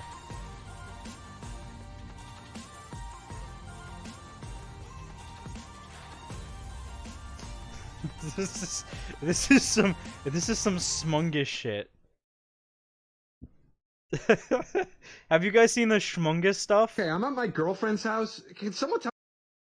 Because if you guys haven't, Okay, I'm at my girlfriend's house. Can someone tell me what these categories are? Schmungus? What? A VPN into what? Another dimension? I married a schmungus. What the hell is a schmungus?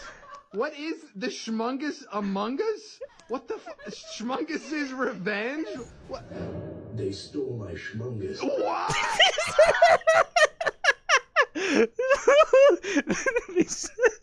What the fuck is a schmungus?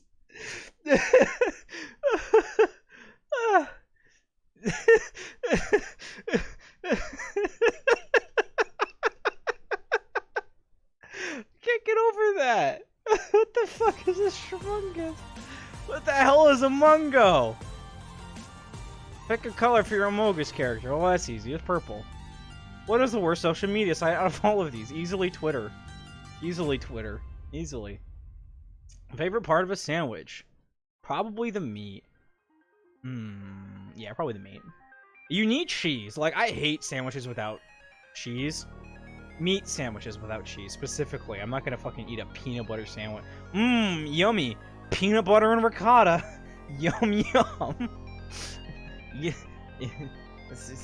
Meat, probably the meat, though. Presumably, we're not talking about Yeah, we just go to Arby's and I just get meat no bun. You fucking legend. Do you want to know a fun hero? Do you want to know a fun fact? I feel like I'm spoiling you. I'm giving you all the lore. I've never been to an Arby's. What's in what's in an Arby's? I've never. What is on the Arby's menu? Arby's menu. Maybe today is the day I find out. Meals. Sliders. Ew. This buffalo chicken slider looks like the chicken flavor that I invented. Well, actually, my friend invented, and I also tried it at Buffalo Wild Wings that we call the flashbang because it hits you like a flashbang. It's this weird gooey lemon pepper sauce that it feels like the oil base was candle wax and buffalo sauce.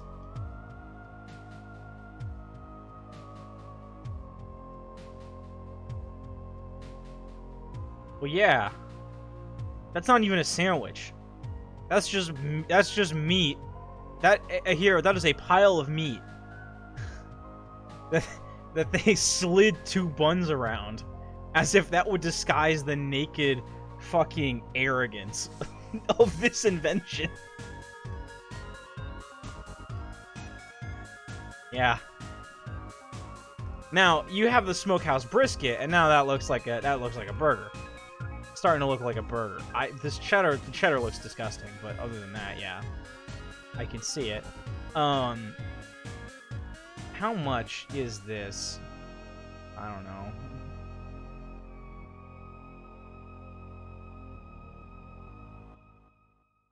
Item is not available at that location.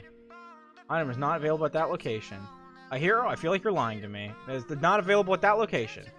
Arby's does not have roast beef. They're out of roast beef. They have to serve it in a bowl.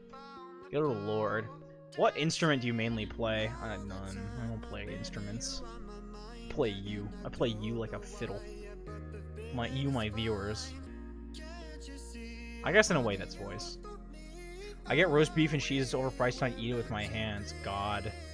You are the coolest person I've ever met. Lastly, choose an image from my reaction folder.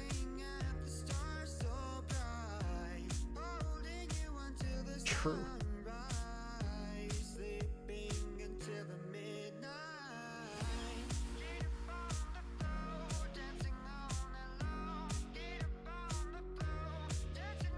I probably would do this one. Alright. Damn, this below. Feel free to drop a piece of media you're enjoying. The sound.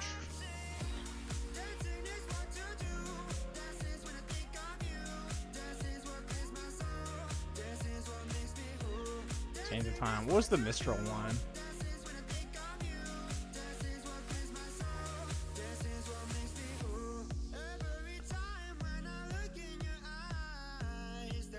Metal Gear Rising. A Stranger I Remain. That's the last one. And A Stranger I Remain. That's kind of old, but it's good. Alright, what's my gender? Non-binary. This is technically under the trans umbrella, but this is my quiz. You can't tell me what to do. They actually got it right. I hope you enjoyed your gender while it lasted. Now it's gone. You can never get it back. Thank you. Do not need that. Fuck off. I'm gonna take a piss break. I'm gonna take a piss break. I'll be right back. Enjoy my gender dancing to the music. Wait, hold on. I need to make sure that... Yeah, okay, I'll be right back. Enjoy the dancing.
Have fun, drive safe. Alright, I'm back.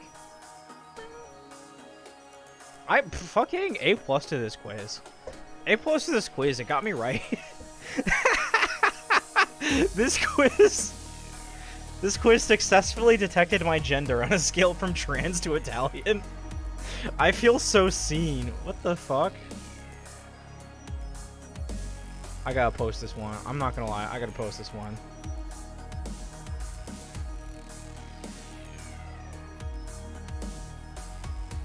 We're posting this one in the Discord.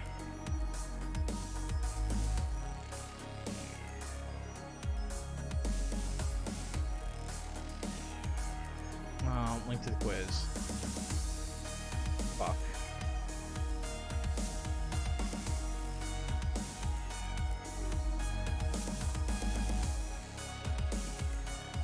There we go. What was that other one? Oh, right. Alright. Sweet. Now that we've got the mental juices flowing, we are in the right mood set to ask ourselves, what kind of immortal are you? And really, it's asking me. I'm asking me what kind of immortal I am. Pick an ABBA tune. Dancing Queen. Gimme, gimme, gimme. Take a chance on me. Waterloo. Mamma Mia. I hate fun, actually. And voulez-vous.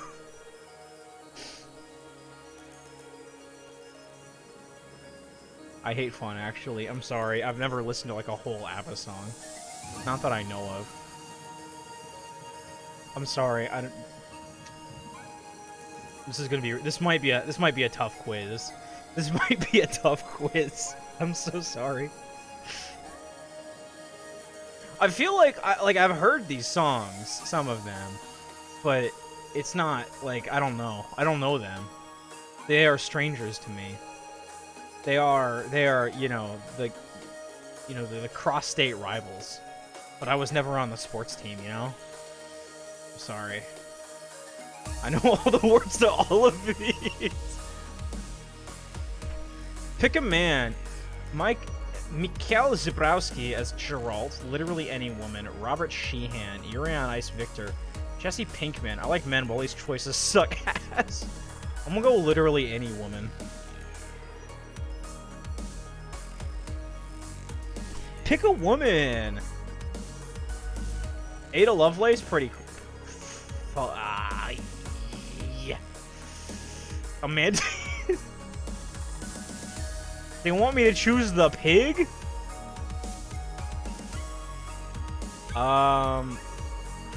Lady Diana was actually pretty cool. This is actually a pretty baller list. This list is way better than the men than the men from the last list. I'm not gonna lie. I like the hair better. I'm sorry. I go hard in paint for Olivia Liv Octavius. I'm sorry. I have to throw it down. Have to throw it down. Have you read Homestuck? Yes. Yes, I have read Homestuck. I've read it multiple times. Lady Diana struck down again! No, Hero, come on. You can't do her like that. That's so fucked. I read Homestuck twice. So the first time I read it, I got about 2,500 pages in, I think. And then I kind of fell off of it for a couple weeks, and I couldn't really remember what was happening. And so I'm like, shit, I do got to start over it again. And so I did. And this was in I think it was my sophomore year of high school, which would have been now 9 years ago for the first time. I read it for the first time about 9 years ago. Maybe a little more, maybe a little less. And then I read it all the way through, and I think we were at, like, the Omega... We were, like, just getting done with the Omega pause or whatever, because there was not that much left. I think S Game Over was, like, the first thing that happened once I caught up. And the next update published, so I think it was... I caught up right before S Game Over came out. And then I read it again in my senior year in preparation for maybe doing a presentation on it in English class, which I never ended up doing because it was optional, but I did read through it a second time and have, like, a better understanding of the story. you know, having, you know, it's like you read it once and you're like, wow, this is a lot. You read it again, you're like, oh, okay, I appreciate the intricacies a little bit. So I have read Homestead. Is sex with a ghost necrophilia? Yes, a ghost is dead. No, there's no dead body, therefore no necrophilia. This is the stupidest question in the quiz so far. I'd rather not think about it. Doesn't matter. I would still fuck a ghost. Actually, sex with a ghost is called spectrophilia. And also, I'm a huge nerd. I'm gonna say no, not on account of it is spectrophilia, but on account of it's not necrophilia. It's a ghost. That's a different thing. That's a person's spirit right there. That's their soul. That's their being. That's who you really fuck when you're having the sex. Right? You come in their soul. Or squirt in their soul. I don't know. Lesbian sex for the win, too. You can have lesbian sex with ghosts as well. I'm not trying to be discriminatory or gatekeeping here. We can have all sorts of fun, kinky ghost sex with lots of people. Anyways, would you rather be unable to die or come back to life after every death? I'd rather just be unable to die. I feel like that's more baller. Because I feel like if you come back to life after every death, it could change you. But if you're unable to die, then you're unable to be changed.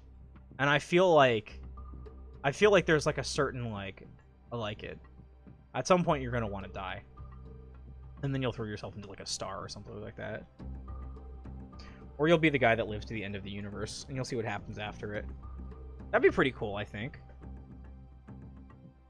You know, I think that there's something rather, you know, I think that there's something rather cool about being like, well, shit. Oh well, at least I can see what happens at the fucking edge of physics. What's inside a black hole? I guess I'll find out. It will be extraordinarily painful, but at least I'll know. Name a child. Wait, what's my relationship to the child? Is it mine? Why am I the one to name it? Dude, relax. I just said name. Can't the child name themselves? No. I mean, they can, but I would honestly... Okay. Personal policy? I think you should name a child, and then I think at 16, they should be able to get to pick their new name. Their own adult name. They should be like, alright, I'm blank. And it's going to make for either a really awkward or a really cool senior year in high school. And then you go to college. And then you're like, yep, I'm blank. I've shed the persona of my previous self. I have reached a small I have undergone a small apotheosis of my own personal, you know, whim. Jeremy. Something simple and gender neutral like Alex or Charlie. Something inspired by nature and Naruto. We're going with Jeremy. Oh, child, your name is Jeremy. Which one of these do you put in your mouth? Soap, bite. Soil, hold on your tongue. Wine, drink. Moth, swallow whole. Paper, chew. I'll chew some paper. It's not that hard to chew paper. It's actually very easy to chew paper. And it's not going to, like, hurt you or anything, so. Which YouTube video do you watch? 2-hour video essay on some media I know nothing about. Music videos. Those cooking videos with no narration. Vine compilation. Yes, please. Pick a rock. Apatite, gypsum sandwich, malachite, vanadinite, smoky quartz, or pink tourmaline. I'm gonna go with smoky quartz. Apatite is pretty cool, though. I actually have rocks. You guys want to see my rock collection? You guys want to see my... You guys want to see a choice offering from my rock collection? Let's see what I have. I have a couple good ones. Let's see. Only the very best for my chat. So we're gonna go with this one. Do I just have this sitting out? God damn. Okay, cool. We'll go with this one too. And yeah, those are the only cool ones, I think. Those are the only ones that I like intentionally got them. So, all right. I want to share with you guys a couple cool rocks that I have. There we go. Okay. So the first one, let's see if this video capture device works. Whoa, it does! That's awesome! I have this. Where is the...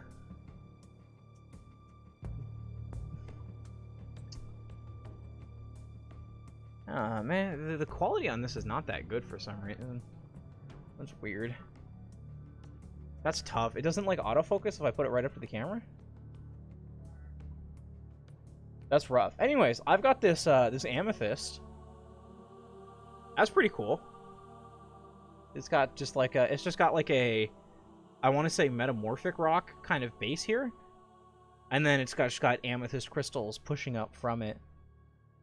Amethyst censored. Well, it's tough because this one's cool, but the really cool one is I have elemental bismuth.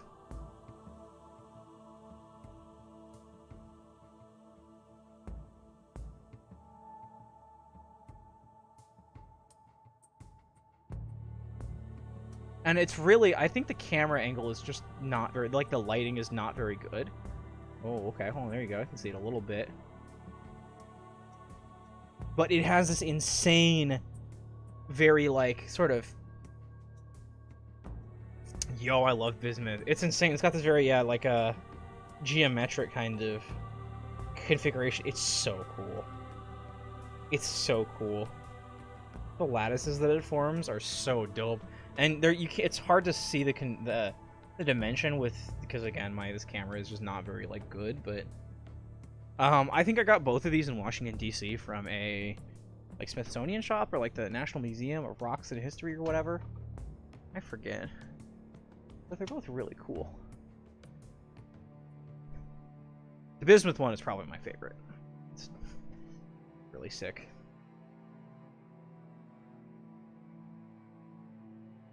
Killed God and became God. You got that spark in you, kid? Oh, no, wait. You're actually committing arson. Well, still. Good for you. Bismuth has, like, a wildly low melting temp.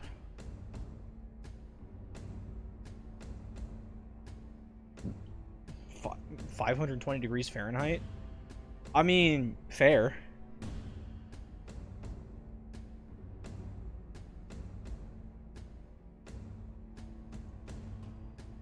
You can cook her on the stove. You shouldn't, but you can. Mmm, yummy. Serving up some bismuth.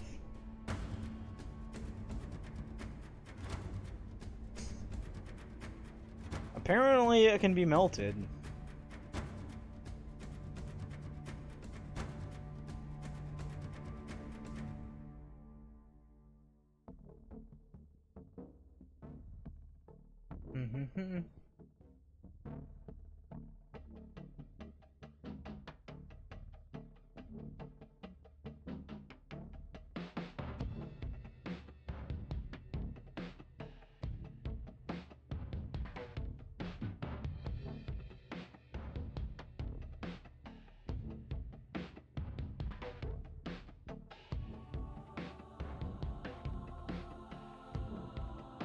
Alright, well, I'm not going to do that, but you can apparently make really cool bismuth crystals.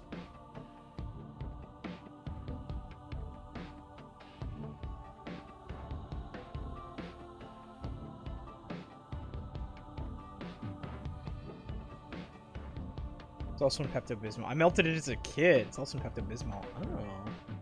Wait, really?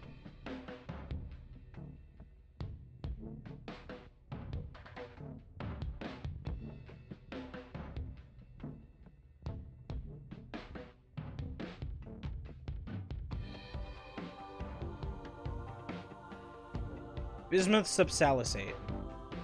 Subsalicylate. Okay. Huh. See, I always felt like Pepto-Bismol was like something that I should be worried about, because like if I drank too much of it, I could like hurt myself. So I've never actually drank Pepto-Bismol. I've had situations where I've like wanted to, but then I've been like, I don't want to deal with maybe like figuring out if it's gonna hurt me or not. And I know that that's probably like dumb, but I'm also like, I feel like this is just not something you should be like drinking. You can purify bismuth out of the medicine if you decide to. Sounds like a Nile Red kind of deal. 2 tablespoons. Chug that Pepto-Bismol.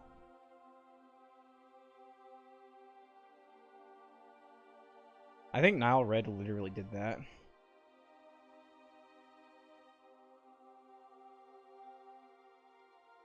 Yes, he did. This video has been sponsored by the Bismuth Smith, who specializes in making high-quality bismuth crystals and decor items.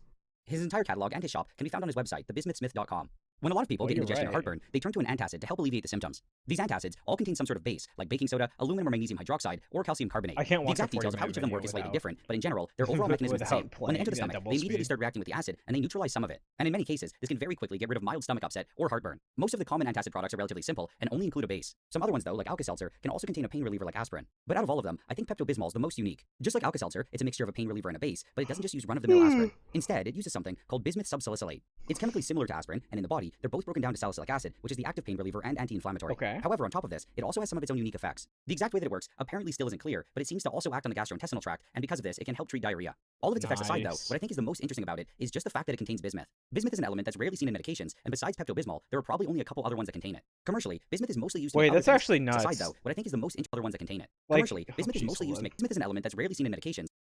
Like, look at this element, this table of the elements, right? Bismuth is right in between lead, polonium, astatine, and radon. That is a murderer's row of things that are not good for the human body. Right in between, and thallium and mercury are right there too. And I mean, outside of that, tin, antimony, tellurium, and obviously you've got the weird, actinide row one. But yeah, you know what, bismuth? It's alright. It's okay. Put that in your body. It's all good. I'm not trying to cast doubt on bismuth or anything. I just think it's weird that it's like it's like a decently stable, element that can be very useful in our body. In that way, it's just surrounded by a bunch of like nutty shit. I mean, presumably, you somehow ingest tungsten, osmium, iridium, platinum, gold. Like, it's not going to matter too much, right? But that's the wildness of physics. Silicon is mostly non-reactive, but phosphorus is out here doing shit. Yeah, true. Same with nitrogen. Although, I mean, it's not like chlorine does not actively do shit any chance it gets. It just does it so well that you don't get too many chances to. And besides Pepto-Bismol, There's a reason there are probably only a chlorine couple other ones gas that is contain it. so, Commercially, bismuth is mostly used to make other things, like non-toxic pigments for cosmetic There's a reason campaigns. chlorine But gas for is most so of these dangerous. applications, the amount of bismuth that's used is quite low, and it's often mixed with a whole bunch of other stuff. However, Pepto-Bismol is again unique, and it contains a relatively high concentration of it. It also isn't mixed with too much other junk, which makes it possible to separate. Then once it's separated, it can be converted back to its metallic form. And if enough is recovered, it should be possible to use it to grow metal bismuth crystals. I actually already tried doing this a couple years ago, but I did it on a relatively small scale. And on top of this, I think I made a slight mistake, so I only ended up getting around 5 grams of bismuth, which really wasn't enough to do much of anything with. However, I've always really liked the idea of growing metal crystals from Pepto-Bismol, so I've decided to revisit the project. Keep in mind though that this whole project is mostly just for fun, and it's by no means cost efficient. It's way cheaper and easier to just directly buy bismuth metal, but I'll talk about that later in the video. Pepto-Bismol is most commonly found as a pink liquid, but this isn't the best form to extract from. This is mostly because the concentration of bismuth in it is low compared to its cost. However, there are also some practical reasons that make extracting from the liquid a lot slower and potentially more difficult. The much better option Fuck is to just go you. with one of the off-brand tablet forms. In my other video, I did it with pills, but when I went to my local pharmacy this time, I noticed that the chewables were a lot cheaper. They both contained the same amount of bismuth, but I was able to get twice the amount of chewables for only 50% more. I then quickly looked at the ingredients, and they didn't seem to contain anything that could cause too much of an issue, so I picked up 10 boxes. Now, the first thing that I had to do was combine together all these tablets, but unfortunately, this brand Life chose to make things difficult. For some reason, every single one of them was individually packaged, and I had to manually break them all out. It took about 30 minutes to do this, and when I was done, I was left with a pile of 480 pills. These were then all picked up and put into a beaker, and I temporarily placed them on the side. God, I The next want to step was to fucking make a dilute play solution with a of hydrochloric acid, pile of and to do this, I added 3 Pepto-Bismol liters of water pills. to a large container, followed by a liter of the concentrated acid. I did this slowly and as carefully as possible to minimize splashing, but of course, some still did happen. This is why when working with acids, it's really important to wear proper safety gear, especially things like goggles. But anyway, after it was added, I stirred it around until it looked like it was all mixed together evenly. Then into this, I dumped in some of the tablets, and immediately, both the calcium carbonate and the bismuth subsalicylate started reacting with the acid. For the calcium carbonate, it's an acid-base reaction, and it's neutralizing some of the hydrochloric acid. And in doing so, it's generating calcium chloride, as well as carbon dioxide gas, which is coming off as all these bubbles. Now, on the other hand, the bismuth subsalicylate forbidden is soda. hydrolyzed to form bismuth chloride and salicylic acid. The bismuth chloride was soluble in water, so it just dissolved, but the salicylic acid wasn't, and it separated out as this white solid and floated to the top. At first, this wasn't really an issue, but as more salicylic acid was generated, it started to become a bit of a problem. It was getting carried to the top because it was being pulled up by the carbon dioxide, but once it got there, it wasn't letting the gas easily escape. This caused some foaming to start happening, but that was kind of a problem because there wasn't very much room to accommodate any of that. In hindsight, I probably should have used a larger container, but it did still end up being okay. I just had to be careful to not add too many tablets at once, and I also had to stir it frequently to knock down the bubbling and foaming. After the last ones were added, I continued stirring it occasionally for a couple hours, and pretty much everything disappeared. The fucking What I had now was a solution mixture. of calcium chloride and bismuth chloride mixed with a whole bunch of solid salicylic acid and pill filler. This would all have to be separated off, but I was worried that if I tried filtering it like this, it could block the filter. So instead, I tried leaving it overnight so that a lot of the solid junk would settle out at the bottom. When I came back to it the next day, I saw that it only kind of worked. A lot of the pill filler and other junk did sink to the bottom, but most of the salicylic acid seemed to just stay at the top. I tried stirring it a bit to see if it would knock it down, but it didn't really do much. I didn't really think this would be too much of an issue though, so I just moved on to filtering. I started adding it to my vacuum filter, but unfortunately, it didn't work as well as I had hoped. Some of the filler was unfortunately still able to make it through. When this happens, you can normally just wait for the filtrate to clear up and then add everything back into the filter and pull it through again. So I tried that, and initially, it did seem to be working okay. However, as time went on, things kept I getting slower and have slower. had Even though most of the such. filler had sank to the bottom, there was still apparently enough. I have had such. Okay, I've done chemistry in college. I've done organic chemistry in college as part of my engineering background. And I can't tell you how much I hate working with vacuum filters. That shit is annoying. Because if you don't already have like a really decently pure solution, then shit's just gonna get like chunked up at the top of the vacuum filter and make actually extracting anything from it the most laborious fucking process possible. It's a massive time sink, and if you're not good at it really hits you if you're not good at chemistry. So I'm not a fan of working with vacuum filters. Unless they're like supremely overpowered for what they need to be doing, because it's just they can become a pain in the ass if you're not doing it right. To block the I filter. have no use for them, I was but God, initially I kind of want confused by beakers. this You because can I did look at the probably label, just get and I didn't notice beakers. anything that could cause this problem. But just to be sure, I decided to take another look, and well, I did miss something. I honestly have no idea how I didn't see it, because I mean, it's blatantly just there, but one of the ingredients is pre-gelatinized starch. This is possibly one of the most annoying pill additives to try to filter off, and if I'd seen that it was there, I never would have tried this. With the pills that I did in the last video, it was super easy to filter, so all the money that I saved by doing this, I'm just paying back with time. But anyway, at this point, I was kind of just stuck with my mistake, and I had to come up with a solution. I did some quick testing, and I found that basic gravity filtration, using coffee filters and a strainer, was still slow, but it didn't seem to jam like the vacuum filter. The stuff that passed through also wasn't perfectly clear, but it was definitely. Aw. Night night, Ruru. Have a fantastic one. Hope you sleep well. I'll see you in my dreams and in your dreams. I love Nile. A lot better. That was great. And I'm unlike lucky my I didn't vacuum get the filter, which I only had chemistry one of, before I had to stop my multiple strings ecology and so I was degree. able to make a few setups like this. This ended up speeding up things a lot. Yeah, but the still, chemistry the process was is. quite slow.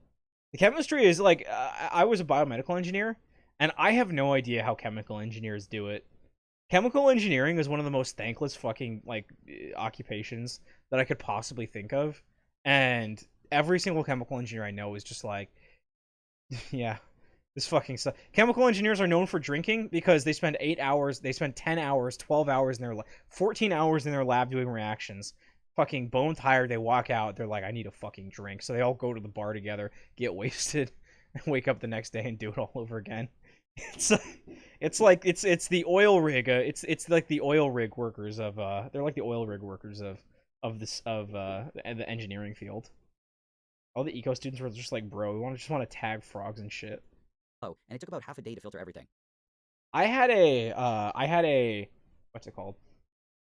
I tried to for an elective class join a maple tapping class in my senior year, which was a like environmental science class where that studied the the scientific and cultural properties and health and stuff of maple trees, and you actually got to go tap maple trees and do soil measurements and stuff like that. And I was like, that sounds really cool. It sounds like a lower investment version of this science that I'm already doing. So it sounds decently fun. Maybe like a lower stress. It sounds like a lower stress version of some of the science that I'm already doing, which is a lot more theoretical. And I really wanted to do it, and I spent like 4 months trying to track down the professor, who seemingly did not exist. And by the time I was able to track that motherfucker down, it was like 3 days before the classes open up, and I'm like, yo, I've been trying to get to you for 6 months. I'd like to join your class. It has some prerequisites. I wanted to talk with you about those, and whether or not it'd be possible to waive. And the guy was like, no, it's too late. And I'm like, you motherfucker. I was not happy about that. GD the quiz said I'm normal. Elmao, normal. I'm pointing and laughing at you. Normal. Also, you and Lucid Lucid, you and a hero have the same color names. That's wild. When it was all done, though, it still had some filler in it. Slightly so I different filtered it brightness, again. but still. This time it was done through cotton with a bit of sea light, which is basically just extremely fine silica. I made several little setups like this, and each time it was done, I dumped it into a large plastic container. This whole process took again another half a day, and this is what I had when I was done. It unfortunately still wasn't perfectly clear because a couple of my setups let a small amount of the filler through. Compared to the whole mess that I started with, though, it was definitely way better. This was all the salicylic acid and filler that was Mine's separated out, darker. and it kind of looked Yours like is yogurt lighter. icing. What? From this mixture, it is possible to separate the salicylic acid, and I was tempted to do it. However, while I was still deciding, I accidentally knocked the dish on the floor and shattered it, so I ended up just throwing it all out. But anyway, before moving on, I just want to show you guys one other thing. As I mentioned before, the solution contains both calcium chloride and bismuth chloride, but it also has a whole bunch of extra acid.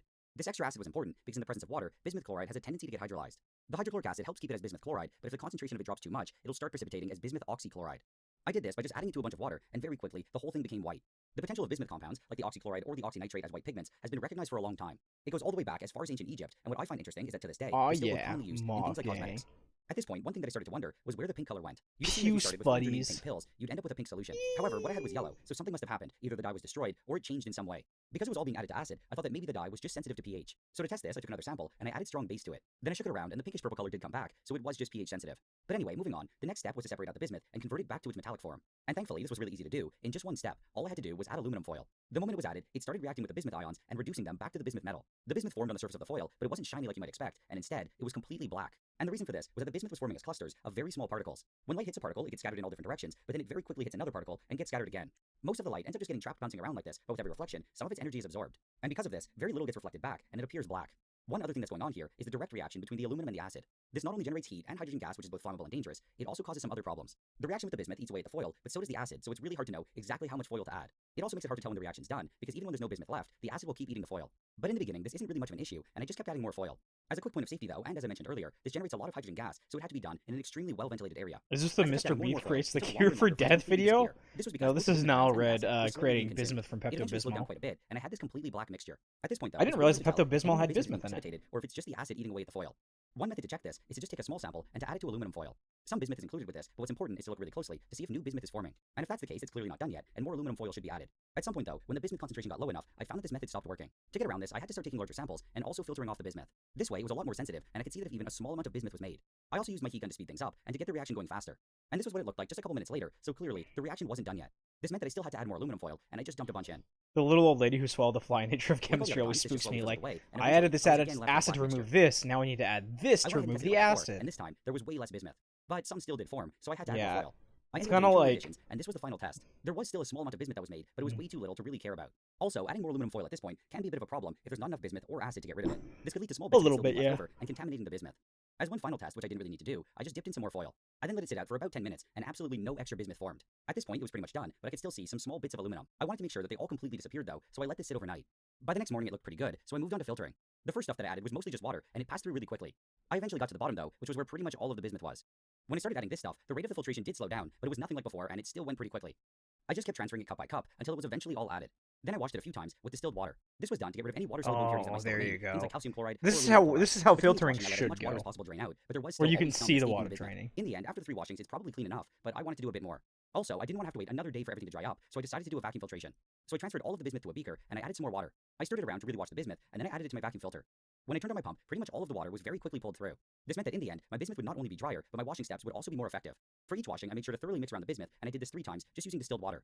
When I was done, I left the vacuum on for something like 20 minutes, just to dry it up as much as possible. I then transferred it all to a filter paper, and I tried squeezing it to pack it as tightly as possible. Doing this also got rid of most of the water, and in the end, I was left with this ball of bismuth.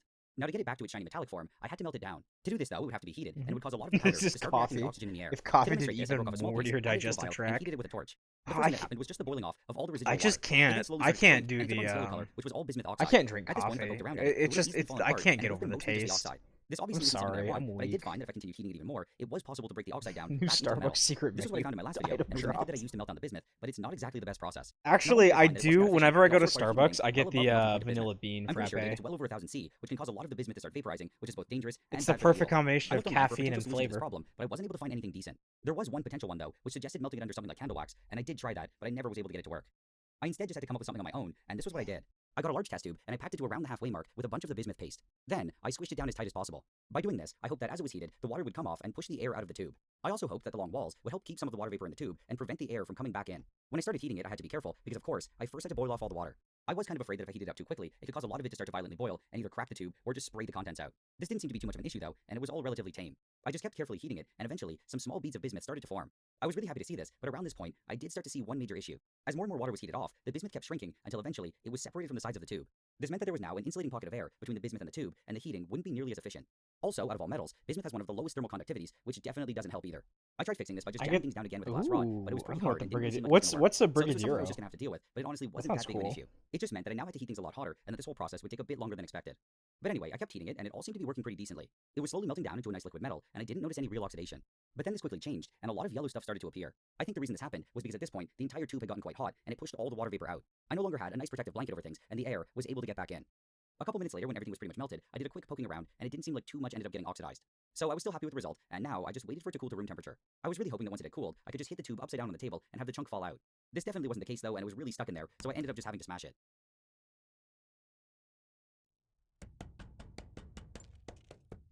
It was pretty easy to recover, and I now had this nice Some chunk of fruit bismuth, wacky which I science temporarily right placed here. aside. The amount of bismuth that I just processed was less than half the amount that I had, and it was now time to do the rest. Just like A before, hero. I was in I was the same way. I got into Fancy Boy Coffee and found that it's actually drinkable. Walls, but this time it took a lot longer to melt. In the previous round, once it had all shrunk down, it Maybe, kind of slumped to the side maybe. and got closer But to I glass. usually just do This time, energy though, drinks it or was energy upright, which made the heat shots. transfer even worse.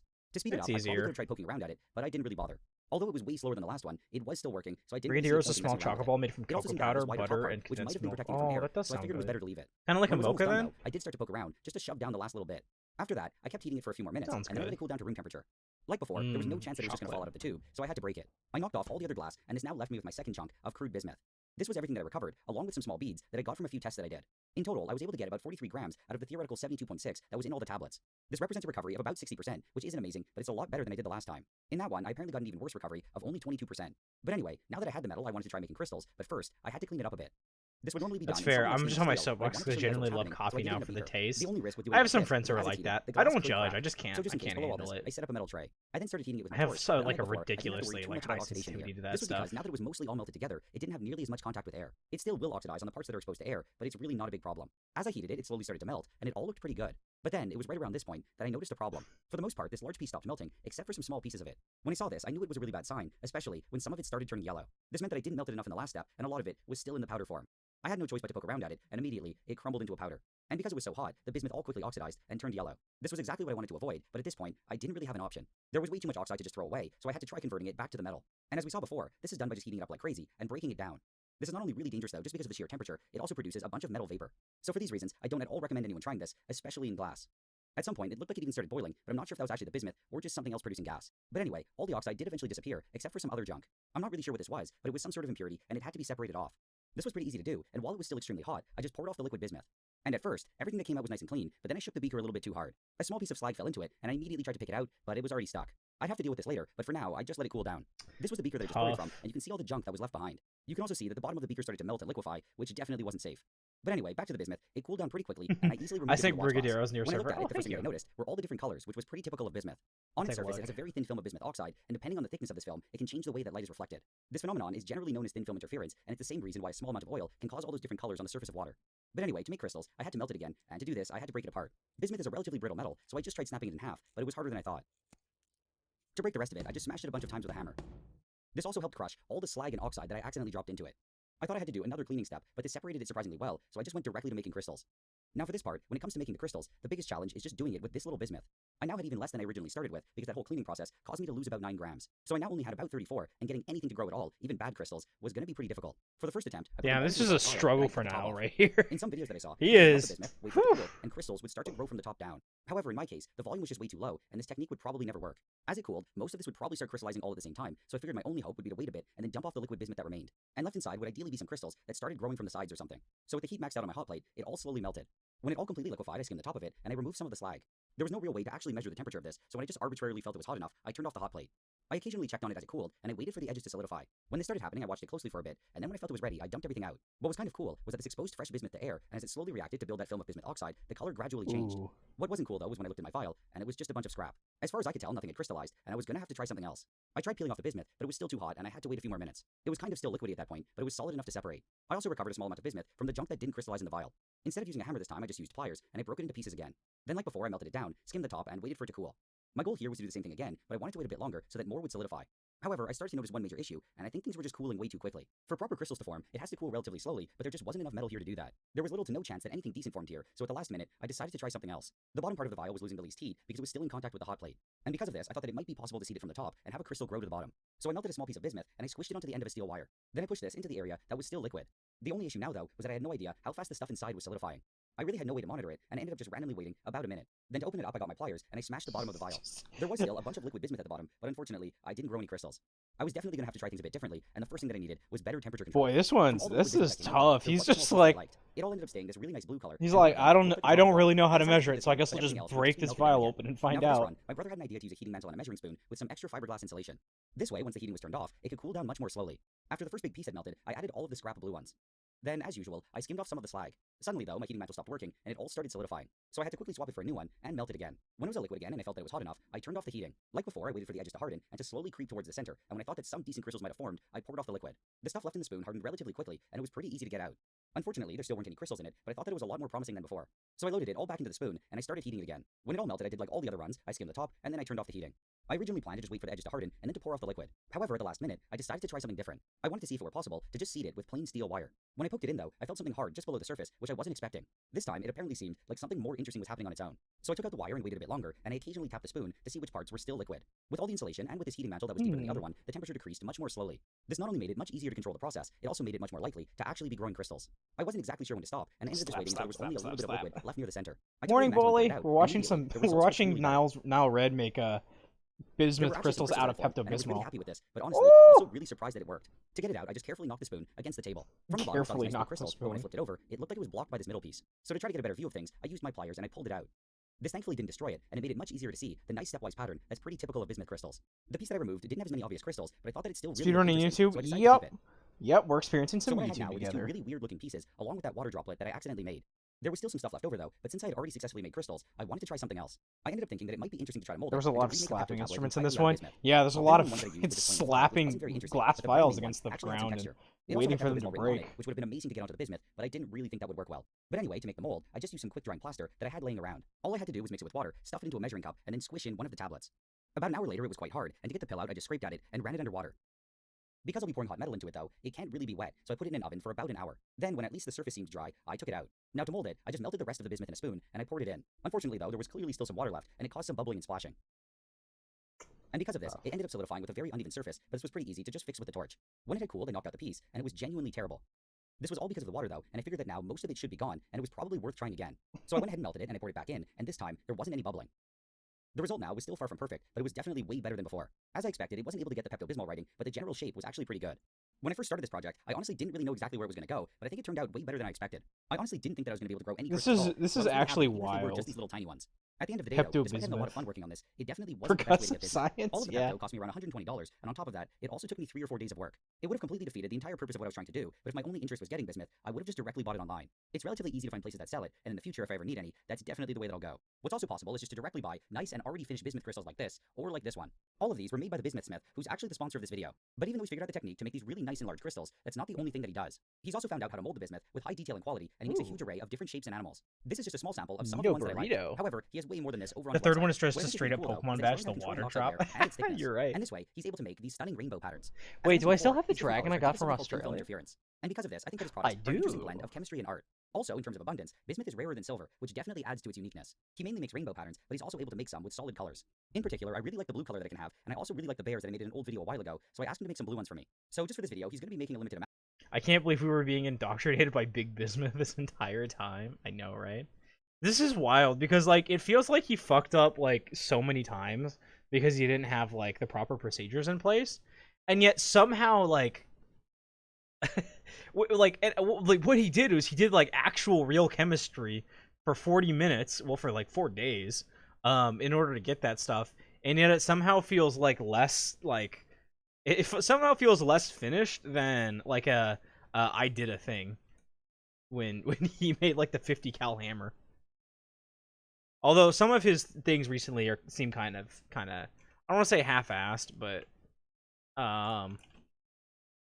like this 50 cal hammer, this one was definitely like a success. How you going? I'm still in lockdown, and I'm bored, really bored. So bored, I've been finding ways to make mundane activities more of a challenge and dangerous. Smith. But so far, haven't found anything exciting enough. But then I saw the experts, Mexicans. So today, I'm gonna Let's make go my version of their Mexicans! hammer. Woo! Viva Mexico! And even though I'm thoroughly sick of lockdown and being unable to do stuff, luckily today's sponsor, NordVPN, allows me to travel the world wherever I want. Here are the years that gives an incredible I'm in connect.com/I did a thing to get a 2-year plan thing all over the company ramp at that price. Now, some of you probably already know I'm not the first to copy the Mexicans with explosive hammers, and an Australian company, Ramset, beat me to it, making this, which is used to drive nails through brick and metal. And I could just buy one of these, but look at that price, $1,000. I'm definitely better off making my own. So the first thing I did was buy a $2,000 lathe. Okay, so this is my plan. I've collected all the scrap metal in my house.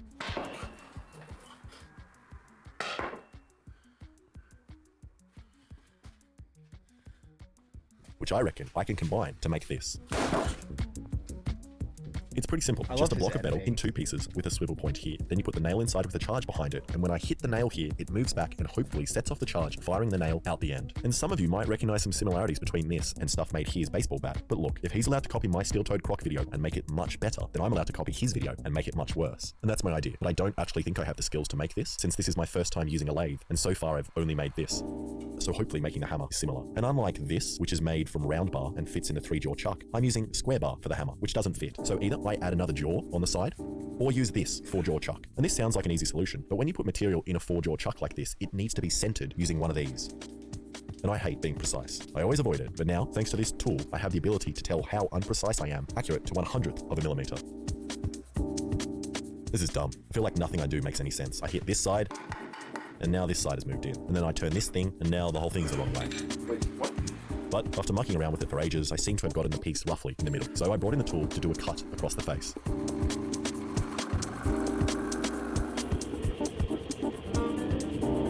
And lathing is a lot of fun and really makes you feel like a man with a big manly tool, mainly because it allows me to finally grow facial hair. And that facing cut feels pretty smooth. And after comparing it to my face, it's much more flat. Okay, now I'm going to drill a hole in the center of the block. And this is the scary part, as if it's not centered, all the machinists watching will make fun of me.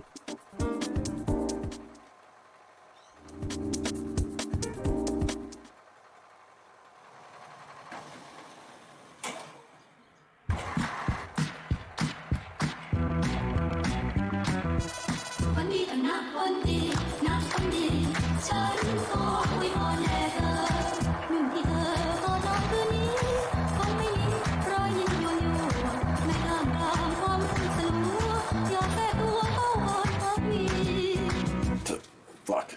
And this sucks. If I can't get the drill bit out, I'm going to have to start all over. I tried yanking it out by You turning know, the some lathe on while holding the other people, part some still, people are and good even at tried putting it in the freezer with diced mangoes, at which always helps me weaponizing relax and shrink in ADHD. size. But nothing worked. And some But then people I had a have genius idea. I have grinded managed some to flats master the on art the side of the drill bit and used this wrench sexualizing to attempt it. to turn it out. But I dare say that this man has the first person Which worked, but I still need to to make the hole a manufacture little it. larger. And I've decided from now on I should definitely use a safer approach and use a dummy and some lubricant. And I'm pretty sure the lathe isn't meant to be making this Sorry, noise. if you missed that, he did put So a I just put on condom some on ear the drill. protection to fix the noise, and that looks pretty good, and the blank also fits. That's pretty perfect. Okay, the hole is done and seems to be in the center. So I just cut the tip off using the world's most unpleasant tool, All of the above. and then decided I had had enough of staring at these Weaponized, blanks and wanted to sexualized, see what actually manufactured happens if I just hit one ADHD. with a hammer. 3, 2, 1. Yes! And now without ear protection for some reason. 3, 2, 1. Oh! And I don't know why I did that. My ears are literally still ringing while recording this. But I still decided I want to see what happens if I hit it again, but this time with a nail on top. So I put the nail in, then place the blank underneath. And it's very important I do this in that order, so I don't accidentally set off the blank and die. Then I hit it as hard as I could. 2, 1. And nothing. And again. This time I placed a sharper point behind the blank. And still nothing. And then I tried placing the blank on flat metal, and also clamping the device so it doesn't fall onto the ground and then point towards me. 3, 2, 1. God, what The the 1.5 speed makes this so much better. I'm glad you like. Holy Where did the nail? Oh, that is terrifying. Oh, I cannot believe that these say they are weak.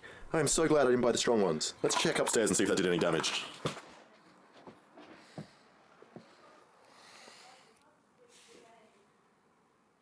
And that works a little too well, which might be my fault, as I spent an hour like a sweatshop worker, machining like 100 nails down until I had an airtight fit in the hole of the hammer.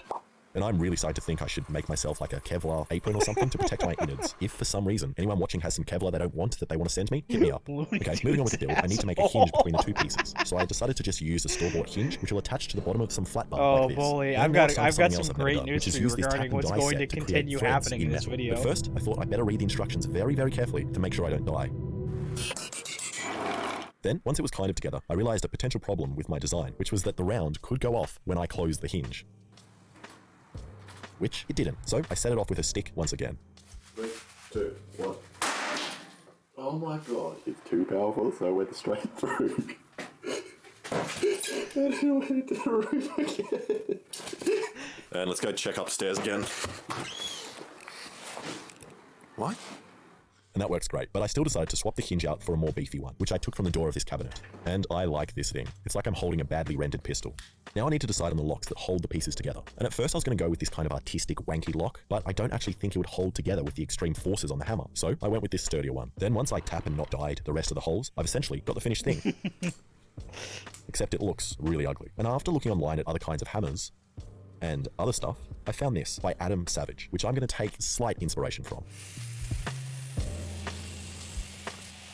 Sanders and grinders make me feel so uncomfortable. So I measured it, and because I can gained just around a centimeter. imagine Then I cleaned up the other accidentally pieces putting your using my sick fingernail tech like skills up from my against childhood. it when you're trying to like And so grind far, this this is actually stuff. been pretty easy. But now comes the hard bit, where I grind in the more hate delicate details and thinking risk about what that stuffing would up this feel whole like. piece, which I'm terrified about. So I rolled a die to see which piece would be sacrificed first. Instant mani-pedi. Yeah. Now I'm going to try and create an angled section on the side, and I can do this in two different ways. The first, by I locking feel- the grinding face at an angle. I feel like Or you know how I you're can do my supposed to favorite like method, which is to roll your lock fingers myself at a back when you 45 like degree cut angle, so like I'm consistent with my vegetables and grind. shit in the kitchen. And after I combining feel like the two, that's what I you'd have to created this. do, and I don't So have then the I just did willpower the to same like do thing that. on the front to create these cute little triangles, which despite my fears, actually look pretty good. So then I attempted the scariest part, which is a rounded groove cut into metal, which blacksmiths and whitesmiths like to call fullers. So I tilted the belt at this sharp angle and started. And while doing this, I actually found the best angle for grinding was when I placed my head right here, which allowed me to see right along the face. But it also means the metal dust gets a good view of my face as well. And after all this grinding, I was starting to create a bit of mess on the floor with all these iron filings. But luckily, I had a mate who told me a tip, which was to place a bucket of water directly underneath the grinder, which is actually great, as it keeps me nice and cool while doing this hot work. Okay, the fullers look pretty good, although it is starting to look more like the G word, which I'm too scared to say on YouTube. And this definitely isn't a G, it's a hammer, not illegal, and it's just a homemade, slightly a dodgy version of something I can buy from stores. So then I switched to this belt, which I found in the bin of a waxing salon, and the tiny hairs stuck to this belt your give the metal a fingernail. really nice finish. Yoinkers! My god, that's smooth. And look at that, I'm proud. It actually all looks good, except these little overhanging lips. So I gave it a labiaplasty. Now you're probably wondering how I'm going to stick a handle on this thing, and so am I. I definitely should have planned how I was going to do that from the start, because now I'm just going to have to go with the easiest, that's worst fair. option, which is most likely going to ruin all of this work. And I'm going to attempt to weld a piece of pipe here and then just shove the My best friend came over a couple days ago, and I mentioned something about nails. He's like, yeah, he was like, he tried to get me to do something, but it didn't work because I don't have fucking nails. Like my nails are so like incredibly short, like at all times. It didn't work. He's like, oh, you fucking, yeah, of course you wouldn't have. Of course you would. You'd have those clean ass, smooth nails. And I'm like, show me your hands, fucker. Show me your hands. And he's like, I don't want to. And I'm like, that's what I thought. And after a quick test, cutting another piece of pipe and welding that onto another piece of metal, and then hitting that as hard as I can against an anvil, I think it might hold. That's probably because I don't do that. So in my I just got a free piece time. real hot, squished it in the vise, and then closed my eyes and hoped for the best. But I really hope Didn't this wanna doesn't show you stuff 'cause up. This has they been my had no longest project nails so at all. far. It took me a crazy Nah, 13 they were minutes and basically the 59 same. seconds to get here. And I had to sit through a Nord sponsor and 2 unskippable ads. So this better work. And after filling the piece up with about an inch of lava, the weld actually looks alright and the piece hasn't deformed. So then I cleaned off the black stuff until it was shiny again, and then did some research trying to decide on the finish for this metal. And what I do like is stonewashing, where you etch the metal in acid. Then people on the internet will get that metal and put it in a rock tumbler to get this nice looking surface which protects the metal from rust and looks rustic. And I don't have a tumbler, so I figured out another easy way to make your own. All you do is you get your metal, put it in your pocket with some stones from the garden, and then put it in the washing machine for about an hour, which gives you this. And I decided I don't actually like this very much, so I'm sticking with the shiny finish. But I'm also going to copy what every wog that moves to Australia does and cover pointless parts of it in gold in an attempt to make myself look more serious. Then I grabbed some oil and rubbed it all over the wood before using some quick set epoxy and a bolt to lock the handle in place. Now, the instructions of the epoxy don't say you have to panic, Sorry, but I find I get better results if I use the wrong size bolt, which I then have to cut down and then burn myself on. I then like to freak out that I'm not going to get the handle in place before the epoxy sets, ruining my whole project, meaning I'm not going to be able to upload a video in time, and I'm going to become irrelevant and not be able to upload on YouTube ever again. And it worked. Then I took it back to the beautiful hairy belt to smooth it out. And I do like these hairy belts a lot, but just like the Thai place down the road, I find I get much better results when finishing by hand. And it's done.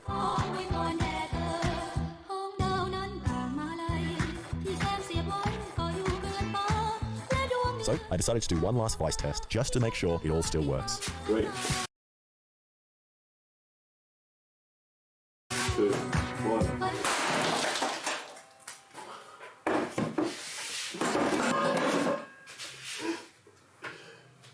Nice. I don't know why I didn't place a piece of wood there or something. No, I just wanted to. Let's go upstairs. I wasn't saying anything. I wasn't saying anything. Thank you, though. What? Oh,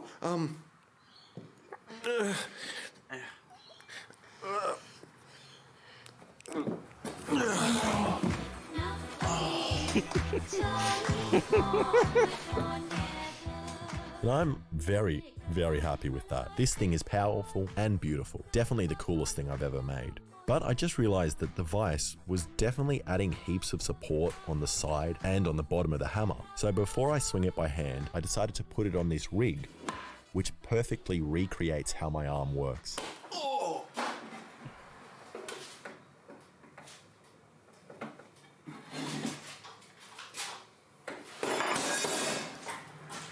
Which didn't work. And again.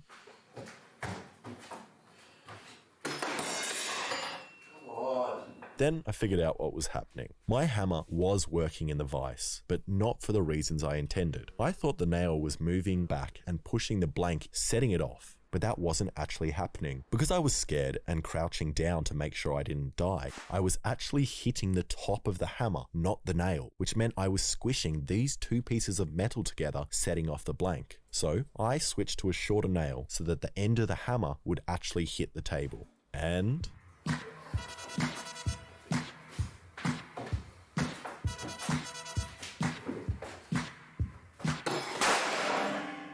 Success!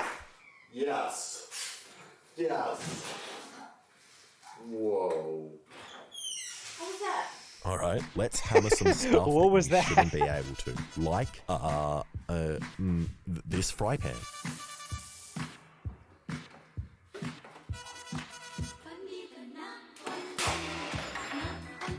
Oh my god. And it smashed through that easily.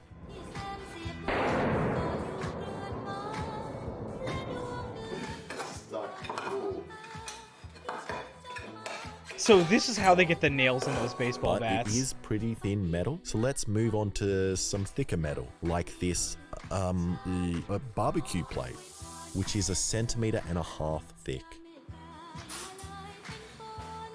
Eggs. Egg. Yo, I should hammer the eggs. 3, 2, 1. Far out that was a loud one. Okay, it's stuck. Ooh. Whoa. It is punched a clean hole. You can see the punch marks. Or the way that it kind of blew it out at the back. That is insane. And after that success, I think I'm going to take it off the rig and have a go at hitting it myself. And I'm honestly Hey, so Canine. surprised this thing hasn't Welcome- blown apart welcome yet. back. And even my dodgy weld seems to somehow be holding up. He So is I blowing stacked up some back. stuff in front of me and decided to hit this book. Oh. Damn. Oh my I wish God, I had I'm ADD as terrified cool of as he this has. thing. Think away from me. There. 3, 2, 1.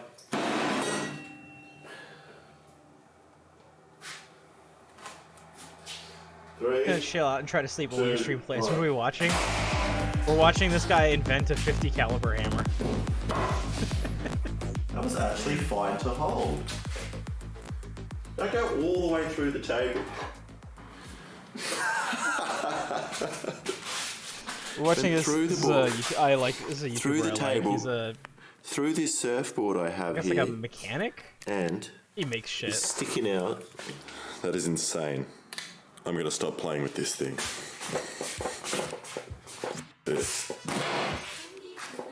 Thank you so much for watching. If you like that, please subscribe and check out some of my other stuff.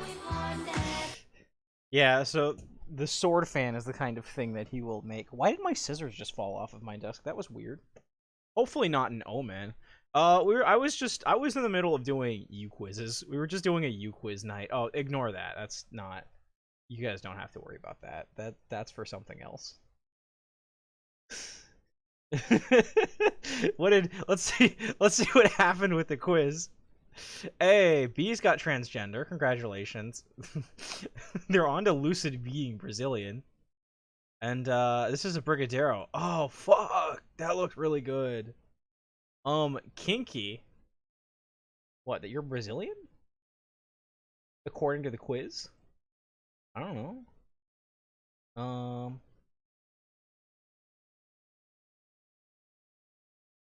Alright, let's do this one. I don't know. Which common tropes are you? Time for me to get... Wait, B's transgender confirmed? It's really easy to make brigadeiros, but it takes a while of constant stirring. Just like me making macaroni and cheese in college. 7.5 minutes of continuous stirring. Send us the link so we can do it along. Okay, it's this one. Speaking of JD, do you know the gender gauntlet? Yeah, I'm gonna do the gender gauntlet when I hit 1,000 followers on Twitch. Which we're 3 followers away from, actually. When did that happen? Is that actually true? Is it real?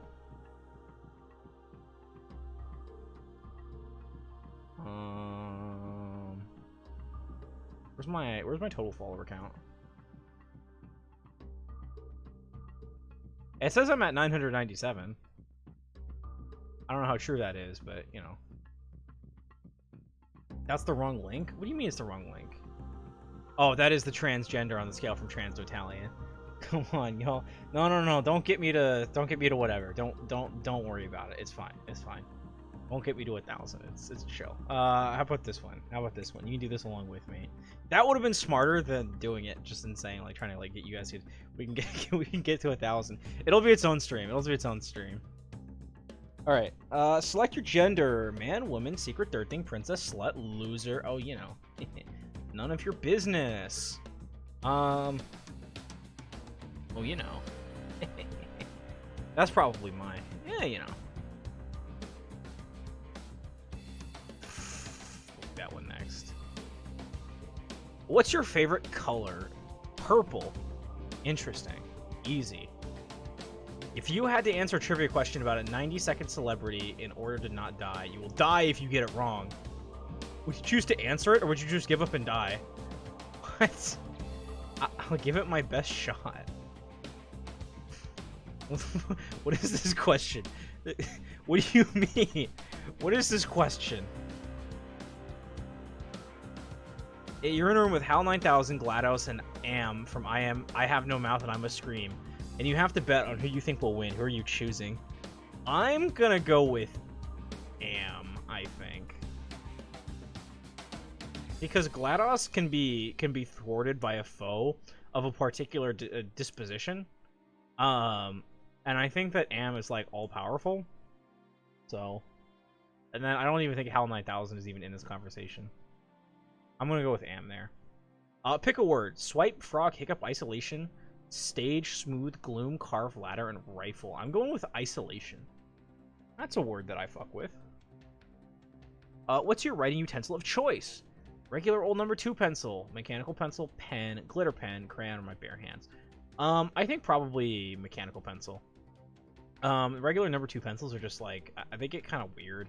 I like that there's a consistency to how thick the mechanical pencils are. They feel a lot smoother to write with, and pens can be kind of... I make a lot of mistakes, and whenever I write, I just scratch it out, and then just keep going, so... Pens can get kind of annoying. Bare hands is so Vericore. I mean, Bully, why do you think that I was looking up meat guns? Why do you think I was looking up meat guns, Bully? What do you think? I found meat guns. I'm gonna put them in the chat. I'm gonna put them in the campaign chat. Pick a music genre. I don't know. Penis music. It's hyperpop. Because if the raw, it's officially meat musky. Exaggerated, eclectic, and also often self-referential approach to pop music. Earworm vocals. I don't know what that means.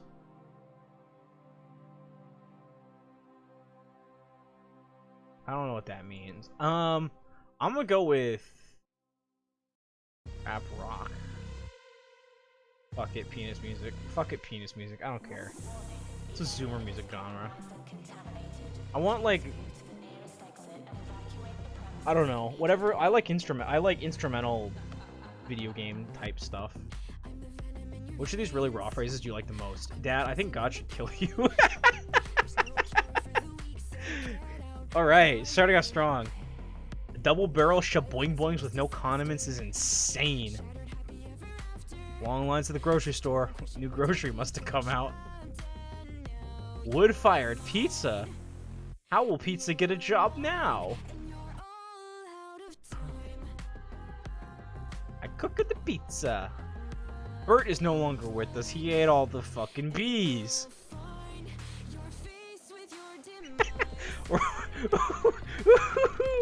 Road dome so sloppy I almost crashed the whippopotamus. The sorcerer has harmed me once more, and tastes like prion disease.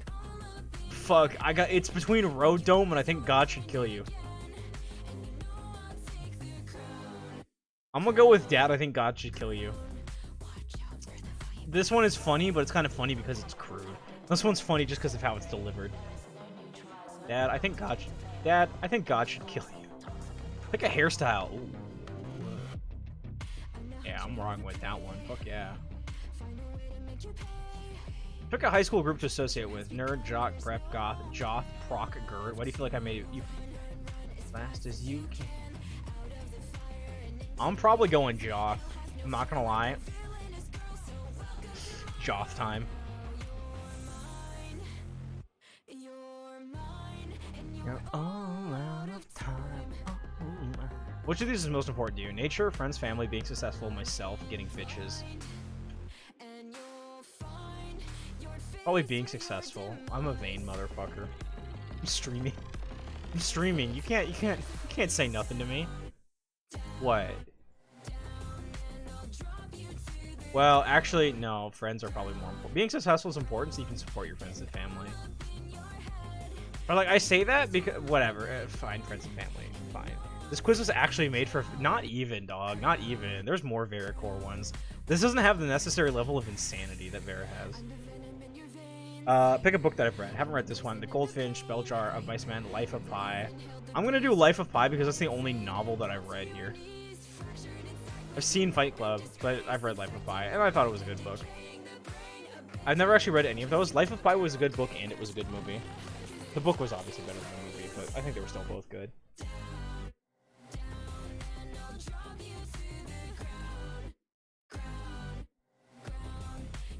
Unidentified fucking thing, shoot it down now. What? If someone reminds me, what was the quiz? What was the quiz asking? What was the premise of the quiz? Because I don't remember. Oh, it was what trope are you? Unidentified fucking thing. Good. Good.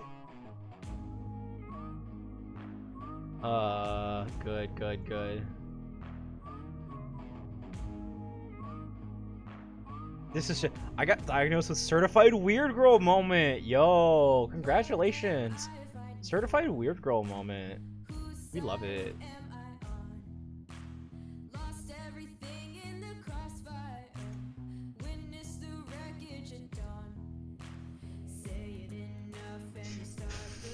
This is a funny quiz. This is a good quiz. This is the second one where I think they got it totally right. And the other one was the Shades of Pink thing, which was like kind of nothing. Let me brutally roast you. How bad do you think this quiz is? Real quick. But they put Majima in Sewer Rat. Okay. Now, Lucid, I get what you're saying, that Majima isn't a sewer rat, but that's what you think. That's what you think. Because you go into the sewer and you think, I'm not gonna see Majima here. Majima's not a sewer rat. That's when he strikes. I'm just saying, just think about it. I can definitely see Majima in his. Yeah, that's not. He's not there because he's a sewer rat. He's there because it's like, guess what? I'm here too, bud. He's like, fuck.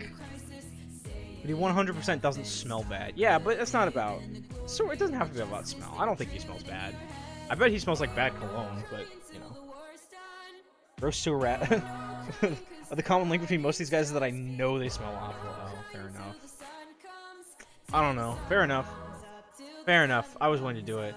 Anyways, I want to see how bad this brutally roasted quiz is, 'cause that's a bold claim to make. Which OBX? What? Fuck. No. Wait. Go back. I want to know what kind of chair I am. What am I fighting for? What have I done? Okay. Fuck that other quiz. What have we all become? I'm gonna brutally roast you. Don't take this if you're not if you're too sensitive. Question 1. Which of these extremely niche J-pop men do you like? You have to answer one of them. You have to like J-pop men. They put Godot in there. What's an OBX? I don't know. That was bullshit. I knew it immediately was bullshit. What is your favorite kind of color? Oh, this is a good quiz. They're asking the hard questions. Really bright, but in a neon way. Really bright, but in a pastel way. One of the basic rainbow colors. Blue. Whatever colors are found in a forest. The colors of the rich. The silver, the gold, the shiny. All monochrome, baby. Every single one.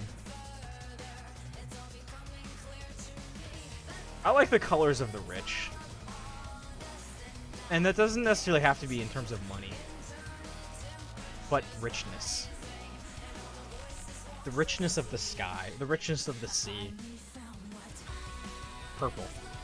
What's your favorite music genre? I'm gonna go with electronic techno. I'm gonna be totally... What would you say the drums and bass of Flower Bless is? I would say it's electronic techno. Country roads, take me home. I'm gonna go with that one, but that's kind of tough. I'm not like super knowledgeable about music. How do dogs wear pants? Your argument is stupid. Can you shut up, Bo? Look at this creature. Look at this creature. It looks like they forgot to render his textures. I've been hate cried by the Italian gender quiz. Oh no. What did it do? Wally, what happened? Fucking texture missing with a motherfucker. I got no more. I can't believe. Oh, get fucking got, babe. Let's go. Best of these 2000s, 2010s kids shows: Wild Kratts, Doc McStuffins, SpongeBob's, Paw Patrol. Fuck you. Peppa Pig, Ubi, Arthur, Dora the Explorer. Why are these all misspelled? We're your best friends, the Backyardigans. I'll just go with SpongeBob. It's just a classic, I think. Oh shit, the world is ending. What do you do? Run and hide forever. Maybe the world will be fine when I return. Well, I mean, it really depends on how the world ends. Like, is this a nuclear war, zombie apocalypse, an alien? I can't make a decision like this. Cry, say your goodbyes, check up a bucket list, run off to Alpha Centauri with your immortal angel boyfriend. God, I wish. But the world isn't ending. Free for all, accept your fate. Yeah, we're gonna be pedantic about this. I hope you get the fucking monoblock share, you bitch. Hey, let's find out. Let's find out. Don't stop me now. Don't stop me. Don't stop believing. I answered it. I answered it. Don't stop believing. Hold on to that feeling. Street lights. People. Choose one of the most recent songs from my playlist. Step on Me, Semi-Charmed Life, Big and Loud, Africa, Questions. I'll do... I'll breathe to Semi-Charmed Life. I'll do Africa by Toto, sure. How do you light up your rooms? Fairy lights, LED lights, I just use a lamp. What light's the big light? It's just the... You guys want to know? You guys want to know the explicitly the singular way that my room is lit right now?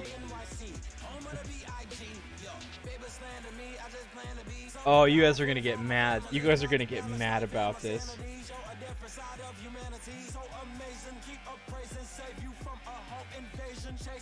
Oh dear. I'm gonna post it in my personal Discord chat so no one else has to see it if they're not here. What a foolish answer candle is. Candle for when you're in the fucking woods. You guys want to know? You guys want to know how my room is lit right now and forever?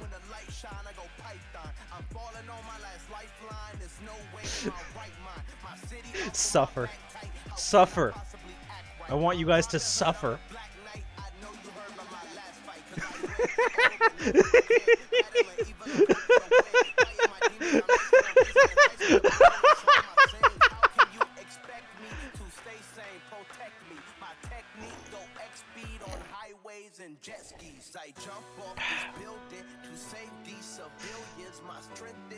I should look at it. I want you to know it. I want you to know the one light. Best of your webcam. She's trying to. She's crying, trying to track you in these conditions. Spare her. I can't. It would hurt my eyeballs. This is the only way. I would actually prefer the light to be. Well, no. If it's here, it's too dark. But it's not even the one aimed at the desk. No, if it was the aimed at the desk, I'd be crying. I wouldn't be able to see.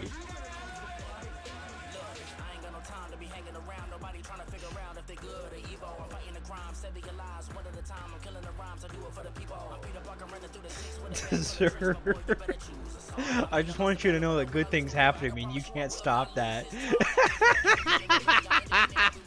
Bestie, you are some sort of deep cave salamander type creature. Yeah, that's pretty accurate. That's pretty accurate. My face hurts now. Now my face hurts. Anyways, how do I light up my room? The fucking big light. The one big light. Whew. Oh, hey, look, question about chairs. Oh my god, how do you like your chairs?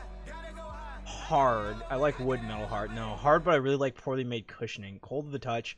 Dangerous. So soft and cushiony that you sink into the comfort of the chair instantaneously upon sitting down. Tall, very tall. Those massage chairs are nice. Hole. Any sittable surface.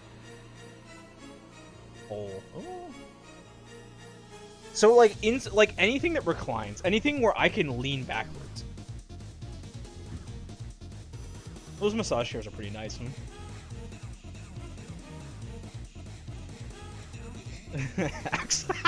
Axolotl type Riz. I'll take it. I'll take it. Are you mentally okay? Yeah, probably. Choose a really annoying neighbor. Karen-ass bitch. Old one with at least 14 cats. Some fucking child. Those people who live above you in an apartment, you can hear them. That DIY bitch who won't stop hammering and drilling and making who knows what. Like, who do you think you are? Michelangelo? You making the statue of David over there, buddy? No. I am the annoying neighbor. I actually live in the middle of nowhere. I don't have neighbors. Dog. I'll choose dog neighbor. I'm fine with dog neighbor. I am the annoying neighbor, but I am the annoying neighbor. It's because of the dogs. It's just dog. It's the dog. What's the best kind of door? Squeaking, it really pisses you off upon every opening. Screen doors, American bathroom stall doors. Ugh. Those doors from the pits of hell that unleash darkness when you're... what door came through the window? The doorway to hell. Big, like really big, so tall you can be a giant and still fit. The Holy Door of St. Peter's Basilica. I'm gonna go with the Holy Door of St. Peter's Basilica.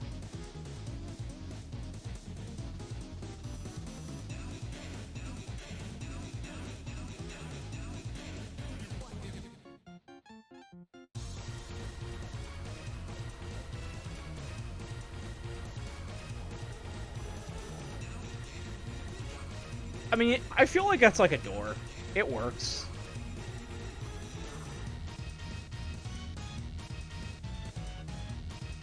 No, I'm gonna go screen doors. They're very practical. Big door slap. Screen doors, Valiant Defenders against. Yeah, I'm gonna go with screen doors for the for being Valiant Defenders against Bug Hell. The chair quiz scalped you. What's the best number? 26.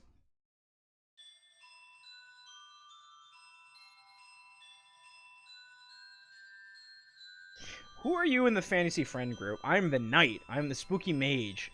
The little goblin. The bard, the charming... I am the dragon tamer, baby! I am the dragon! This is literal. I was the dragon in that one... I did a crossover session with... I did a crossover mega campaign session with my friend who DM'd. And then he fell asleep halfway through, and I had to fucking drag 8 people along, including myself! And I was the dragon. Do you know who Freddie Mercury is? Yeah.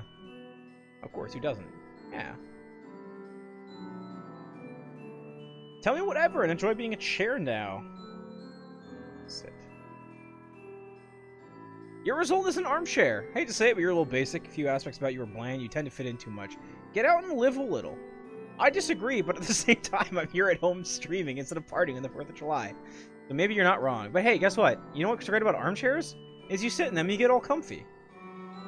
Folding chair, office chair, rocking chair, recliner, camping chair, Windsor chair, swivel chair, the ditch in the ground, club chair, the throne, stool, ottoman, director's chair, timeout chair, Adrianac chair, beanbag, wing chair, ooh, egg, air, beach chair, chair costume, shopping cart chair,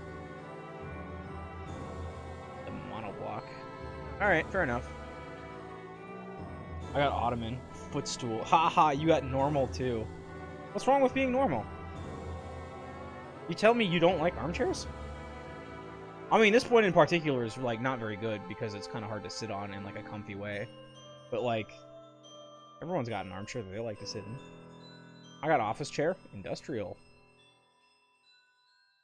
So, anything that reclines, I probably would have gone for recliner if I had the opportunity.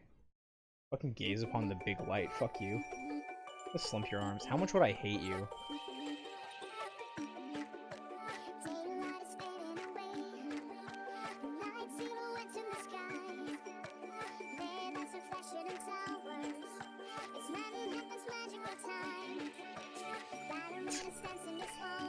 I don't know. This is pretty good. Which type of wizard are you?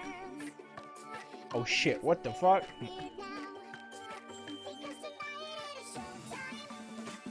In the middle of the street lights. Homestuck. Alright, we're doing the wizard thing. Pick an infamous franchise. Homestuck. 1217 down the Rockefeller Street. Everything. Purple. Everything is more than surreal. Oh yeah, Space Boys. Pick lyrics. Twink. Wake me up inside. Feel so clean like a money machine. Feel so clean like a money machine. Feel so clean like... I don't even know that, but I'm chilling. I'm chilling with that one. The non-Nightcore version was on the radio recently. It was so fucking weird.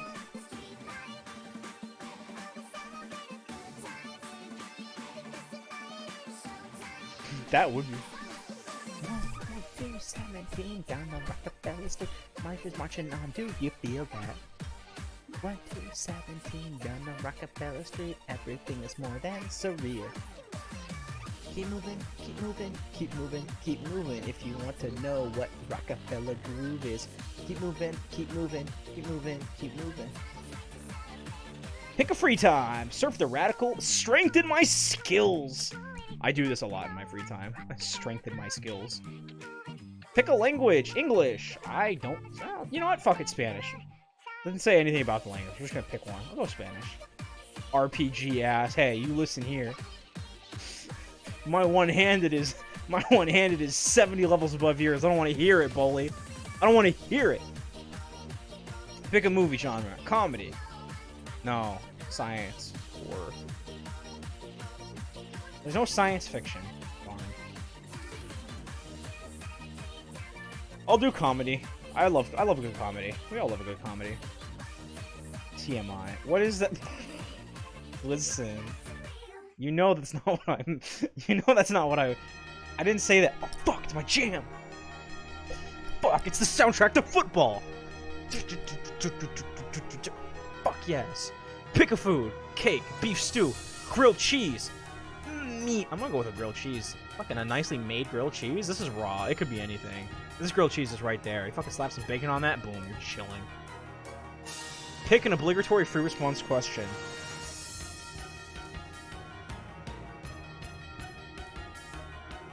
What are frogs? Football. OST. Public domain. You caused 9/11 by being so tubular and zamtastic that the universe decided to destroy all remnants of the 90s with a world-changing event. Now we have fervent nationalism in the USA. Thanks. Damn. Twink. Oh yeah, no, that's fair. Nerd. War Ponder Warlock. Penis Blast. Tolkien-esque as Gandalf's big naturals. Wait. You're right, it does. You know, in gender variety. We're not restrictive here. You be anybody. You be anything. It don't matter.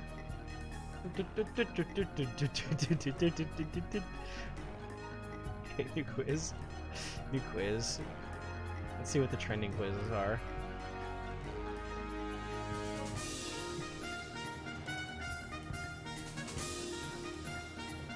Why are there so many random ass channels in the States that explicitly have Final Fantasy XIV raid music? Like, which ones? I would need to know which ones you're talking about.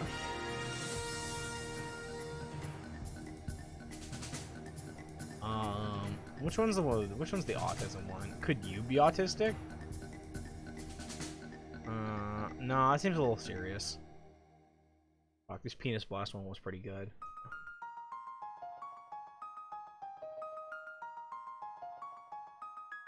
I'm like, we'll do the job. I'm gonna risk the job. Oh, fuck, I don't know. This one seems dodgy. I don't know.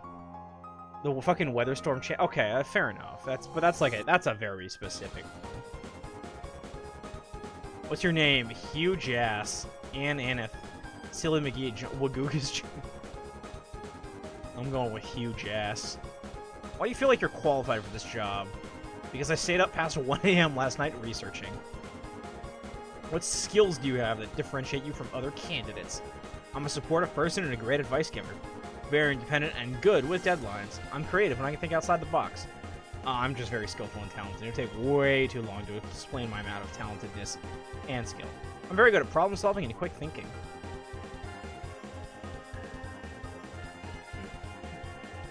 I don't know, I'm really confused. I feel like I'm creative. People say that I'm creative. People also say that I'm good at problem solving. People also say that I'm relatively good with deadlines. I'm just really good at everything. TBH, LML, LMHO, LMFAO. List 5 words to describe your character. Smart, cool, talented, awesome, skillful. Secule, verdure, tress, micturate, swill. Which one's micturate? Piss. That's what. Independent, quick thinger. That's not. I'm gonna go with the first one. I don't know. No, your character. Like, the quality of your character. Your character being the intangible characteristics about yourself. Not like your persona. Tell me about yourself. I am a robot. How often do you go to the gym? 1 hour a week. Fuck you. This will be all. Huh. Cool.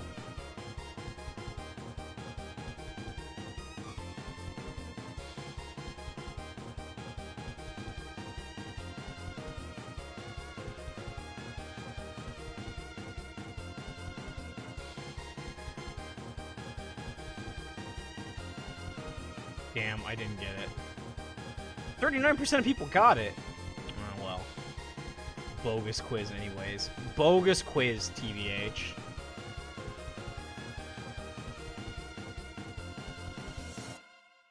Top rated. I need the top rated one. I'll guess your age with one question. You know what? Fuck it. I'll do this one. 100% accuracy. They've got a funny little cat drawing in the background of theirs. I'll do it. How old are you? Fucking 25? I forget.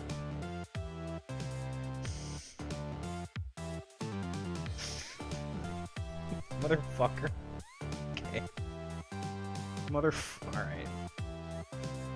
Gotta be. How old am I? Am I 26 or am I 25? Wait, I don't remember.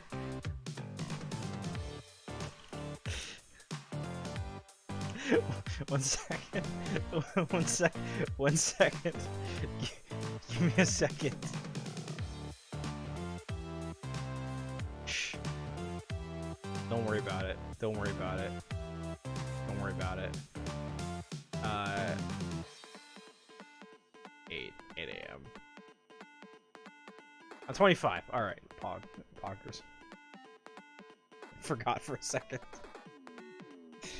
This is why people don't celebrate birthdays when they're like 40 or above. They're like, or 35 or above. They're like, wait, fuck, I don't remember.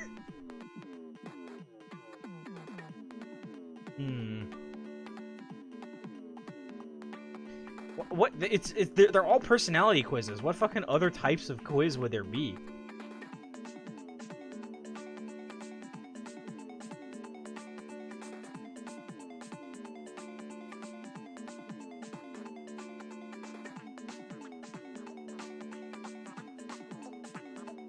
Alright, unfortunately, I don't think there's anything left in U-Quiz.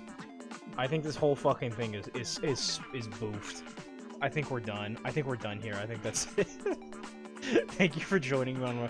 Thank you for joining me on my dumb and pointless, list all 50 US states quiz. Go. Oh, fine.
Okay, let's see.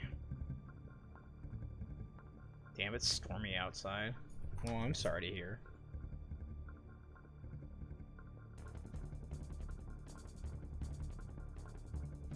Chicago.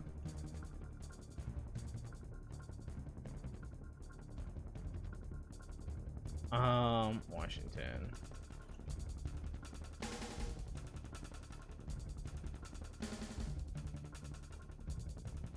Zoom in, we can't see shit. I'm fucking trying to answer them for you. God.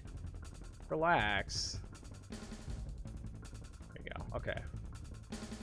Disrepair. Denial.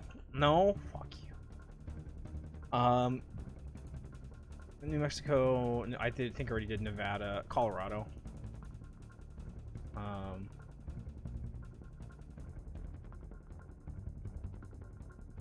Okay, let's see. Who am I missing? I'm missing 1, 2, 3, 4, 5, 6, 7, 8. I'm missing 8. I got 42. Petition to rename Illinois, Chicago. It's time they admit the truth. I know, right? Remember Yakasa and Aldo. Denmark. Dutchland. Let me think. Let me think. What have I missed? I feel like I've missed one of the Alabama. I already got Alabama. What's the one next to it? Mississippi. Michigan. Minnesota. Did I get Michigan? I already got Michigan. Kentucky. I already did Kentucky. Kentucky? No, I already got Kentucky. Oh fuck, wait. Okay, there's actually a timer. Oh, there's a timer here. Missouri. Okay, there we go.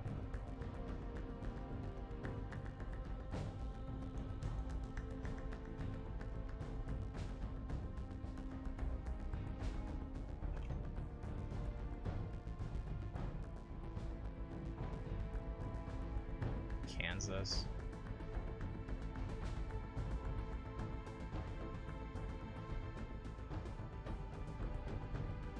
Omaha. What's between Ohio and Oregon?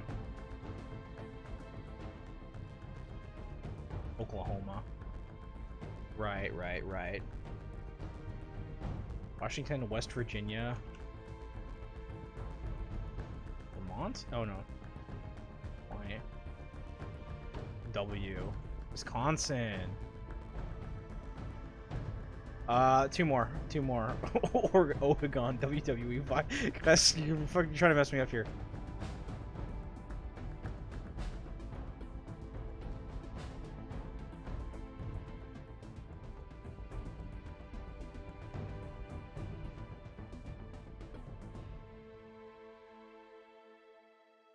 California, Colorado.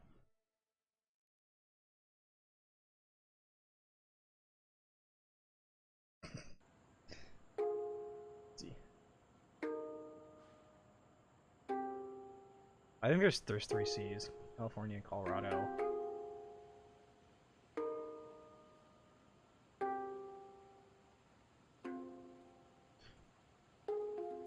Connecticut and no.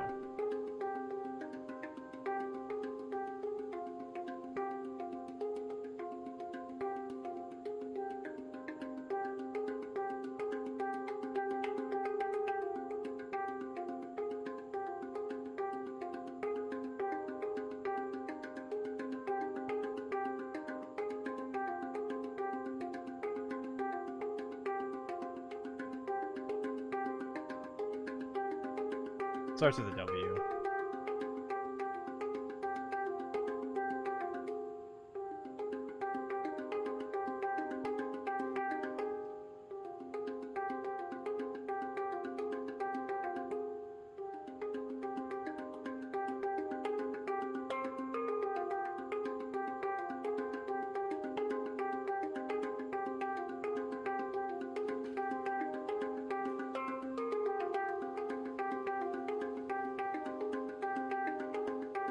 Winnebago. Fuck, I don't remember. What was the last one?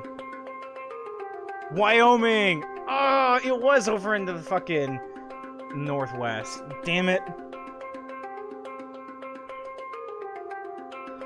Damn it, I forgot Wyoming. South, you guys are fucking me. You guys are fucking with me. Alright, 98%. That's not too bad. Name all 27 Brazilian states.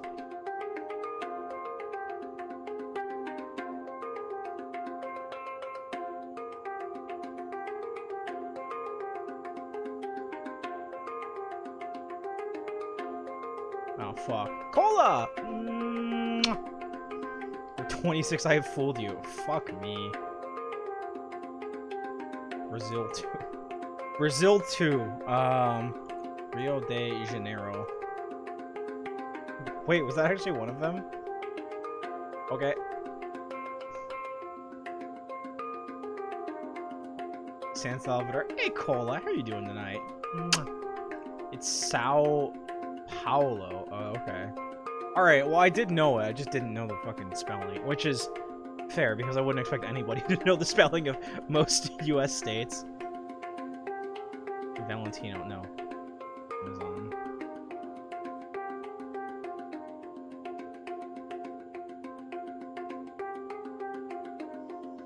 Is that not... Is Estadio de Amazonas not one?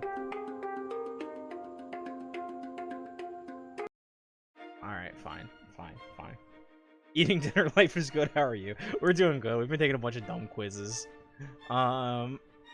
Sicily, Amazonas. You guys have one of those fucking French-ass, weird state, those fucking French occupied states up there? Like Aruba or something like that. That's its own country, but like... Guinea. Is there some kind of Guinea? Old Guinea. New Guinea. Estadio means stadium. Fucking. No. Estadio, not estadio. The fuck. What do you call it? America. Los Estados Unidos.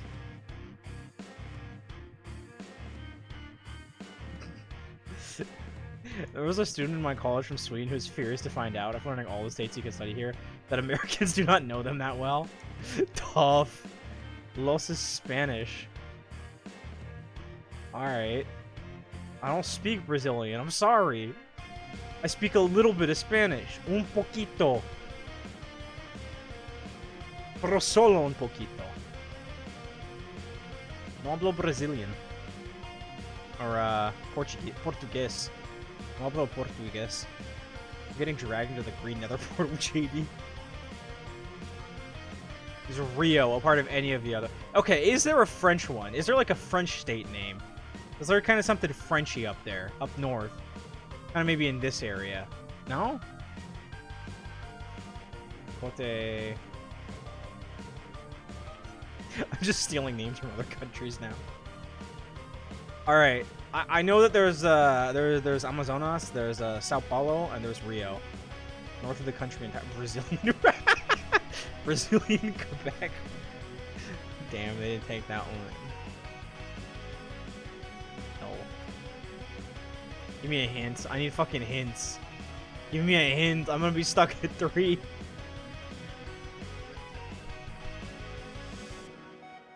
That's not it. If it was, I'd be fucking... What do I know about Brazil? It's got that big Amazon. It's got Sao Paulo. It's got Rio. What else is big in Brazil? Brazil portal activated by sticking the ball in it like Ender Eyes.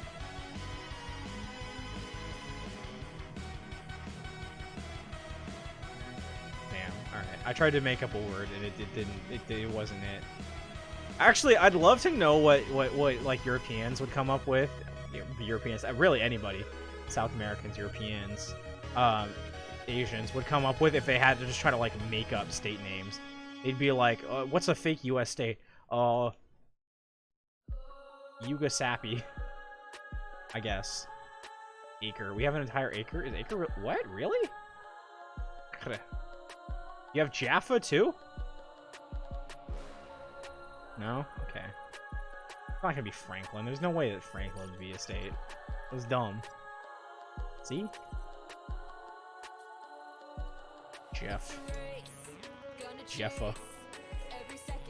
Mr. the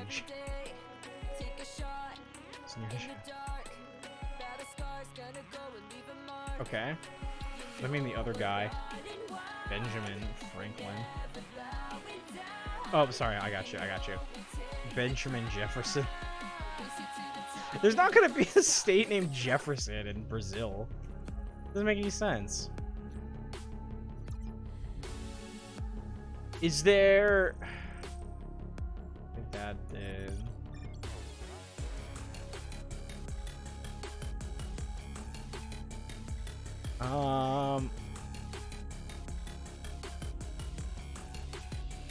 Where's Benjamin Jefferson?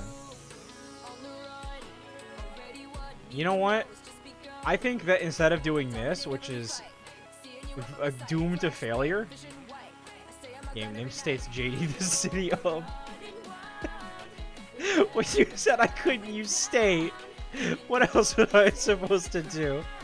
Rio was. Hey, hold on. Rio was its own. Well, Rio was its own state, and that's a city. You know. We're okay. Instead of me suffering, we're just gonna go to Google Maps. See, okay. See, this is why I wanted to like start with state, because I've been to Brazil on Google Maps before, and they all start with state of. All right, let's state equals estados. Yeah, cidade. Okay. Okay, see, French Guiana. That's the one I was thinking of, which borders Brazil, but is not a part of Brazil. Fair enough. All right, let's check. Okay, State of Amazon. We've got Amazonas, Roraima, Amapa. Oh fuck. Para. How did I forget Para? That's honestly on me. Maranhão, Quiera, Rio Grande del Norte, Paraiba, Pernambuco, Alagoas, Sergipe, Espírito Santo. Okay, interesting. Rio, Sao Paulo, Santa Catarina, Rio Grande do Sul, Paraná, Mato Grosso do Sul. Sorry if I'm okay. It's Mato Grosso and South Mato Grosso, and Rondônia. Ooh, Amapa, not Amapa, Amapa. Okay, fair enough. Maranhão, the nya is like nyom, nyam. Maranhão. Okay. Bit of Maranhão. It's called the Rio Grande do Sul. Picano deserves its own state. Yeah, there you go. Porto Alegre.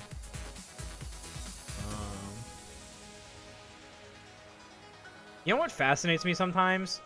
Chile. What are the Chilean states?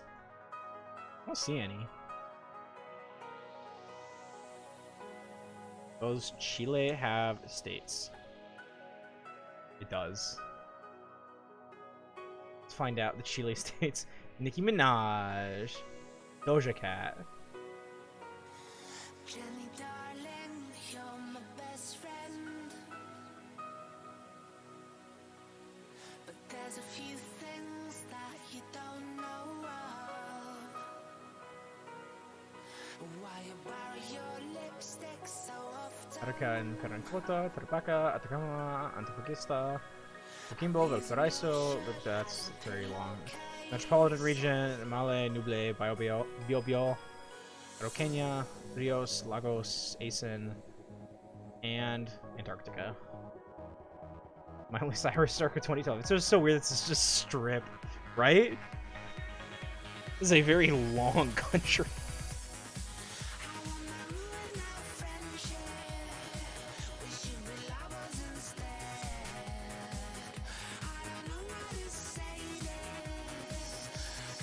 Like, damn, who hurt you, Chile? You know, I think it's the fucking Atacama Mountains. To be totally. No, that's the Atacama Desert. Which ones are the mountains there?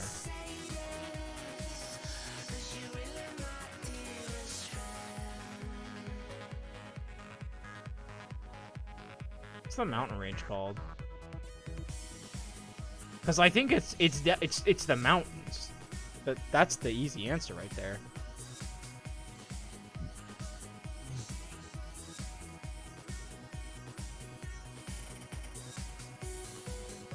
Oh, the Andes. That's what it is. Okay, thank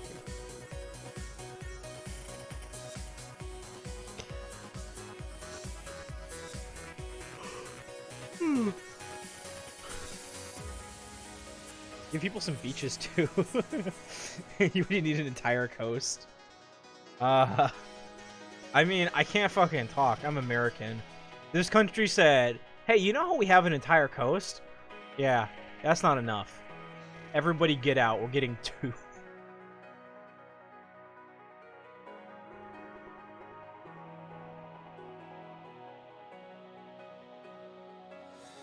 Jenny, darling, you're my best friend. I've been doing bad things that you don't know about. Stealing your stuff, now I'm in.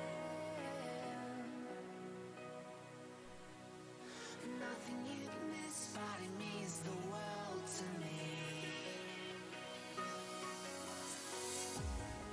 I wanna ruin our friendship. We should be lovers instead. I don't know how to say this,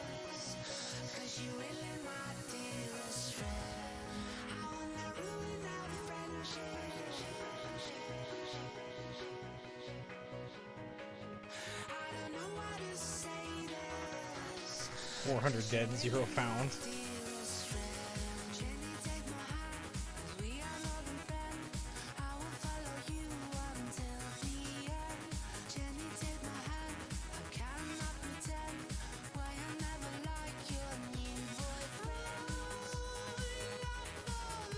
And there you go. It's American history in a nutshell. Thank you guys for coming to my Twitch stream. I hope you all had lots and lots and lots of fun. Except for those of you who saw my lighting situation. Those of you, I am sure, are not having any fun whatsoever. Ooh, Doppels is also just chatting. What's going on with Doppels? Fuck who you are. And he's so out of place. Doppels is doing some, and Doppels is Like, doing some shit. not You guys want to go see emotional. Doppels and whatever the hell Tearless Doppels is doing, or should we go say hi to Mudlark, who's doing a bunch of art? Mudlark is one of my moderators. I feel bad not going to them. Ooh. No. Do follow me on Tumblr. The Humbler. Someone give me a hint here. Oh, I am following. Scoodles is real I just arts don't- hole. I don't Ooh, I gotta check go follow Tumblr. Scoodles in arts holes. Give me a sec. Oh, you DM'd it on Discord. We can't look at your Tumblr.com. Tumblr? Can we just have a little sneak peek? Oh my god, you follow Two Poodles too? I love the, wait, cat, Here we go. It's Katie I Purple, followed isn't it? Scoodles' I art follow hole. this person on That's not art. You're right. We'll go No, rate on them. Twitter. I'm We'll sorry. go rate. I'm Well, sorry. I like Doppels, I but I want to really go rate love their Doppels style after like with Dead the by paws and Daylight stuff. stream. Let's go raid. Oh, you just reblogged. Someone sent me the worst furry art I've I'm seen all sorry. month. Do you want me to Oh, not share, judge you? share, I'm not really share, judging it, I just share. wanted to look at the pictures. I'm so sorry. I can stop. Should I stop? I'll stop. No, fuck, Mudlark. I need hello, Mudlark to keep Vol. going. Aren't you in the middle of a stream? Shouldn't you be? Yo, wait, Volp's not streaming. Shouldn't you be? Shouldn't you be? All right, stopped? we're gonna go raid Mudlark. We're gonna go raid This Mudlark and post. fucking Oh, I've bully seen them. this one. Yeah, this is safe for. This is safe All for right. stream. Bully, send me Anyone the has send a me the stream fucked going, up. Send me Vol? the fucked up shit. I I know gotta you can't see hear it. me. Good luck. Oh, yeah, I've that's seen tough. This one. I like this one. That's tough. This one has got 166. I'm sorry Do you know had to how see many that, Bully. 166 is in Tumblr money? Hang on. Oh my Thank you, God, Cola, this for is- being here. For hanging out with me. I know you came up right Yeah, at the we're end. I just feel gonna bad listen about to the that, one. but We're just gonna listen it's to like one the thing and then 9/11 get sucked in there. furry. Let's listen to art. Seafish. It's like it's not this one. Sure. It's not this one. There's a very specific one that I'm thinking of. We'll put this on a little quietly. Well, I finished up and read a small SAR artist. How did you go? I forget where it's in there. Hang on, I've seen it been before. asked to accomplish a task. Anyways, an incredibly off important screen category in- of cringe art. What the the one hell where was they're that? watching What's TV. that? It's What's the that? one where they're just in the field noise was that? saluting. Anyways, it's. It was hard not rating it. No, it, I'm not gonna go too deep in on them, but I hope you guys are all doing well. Thank you for stopping by my stream. Go take those raid commands. If you take the first one, oh, here's the second one. If you are not subscribed, it'll appear with hearts. Hopefully feel free to copy and paste that as we go and join Mudlark in and bully them until I go to sleep.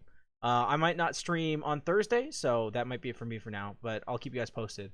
That's it for me, though. As always, hope you guys stay safe, stay healthy, and I'll see you in the next one. Bye! Oh no, Gabe! task. I can't see chat. Don't wiggle. Please don't wiggle. Alright, let's see. I like that one. What is this? What's going on? What's going on? JD!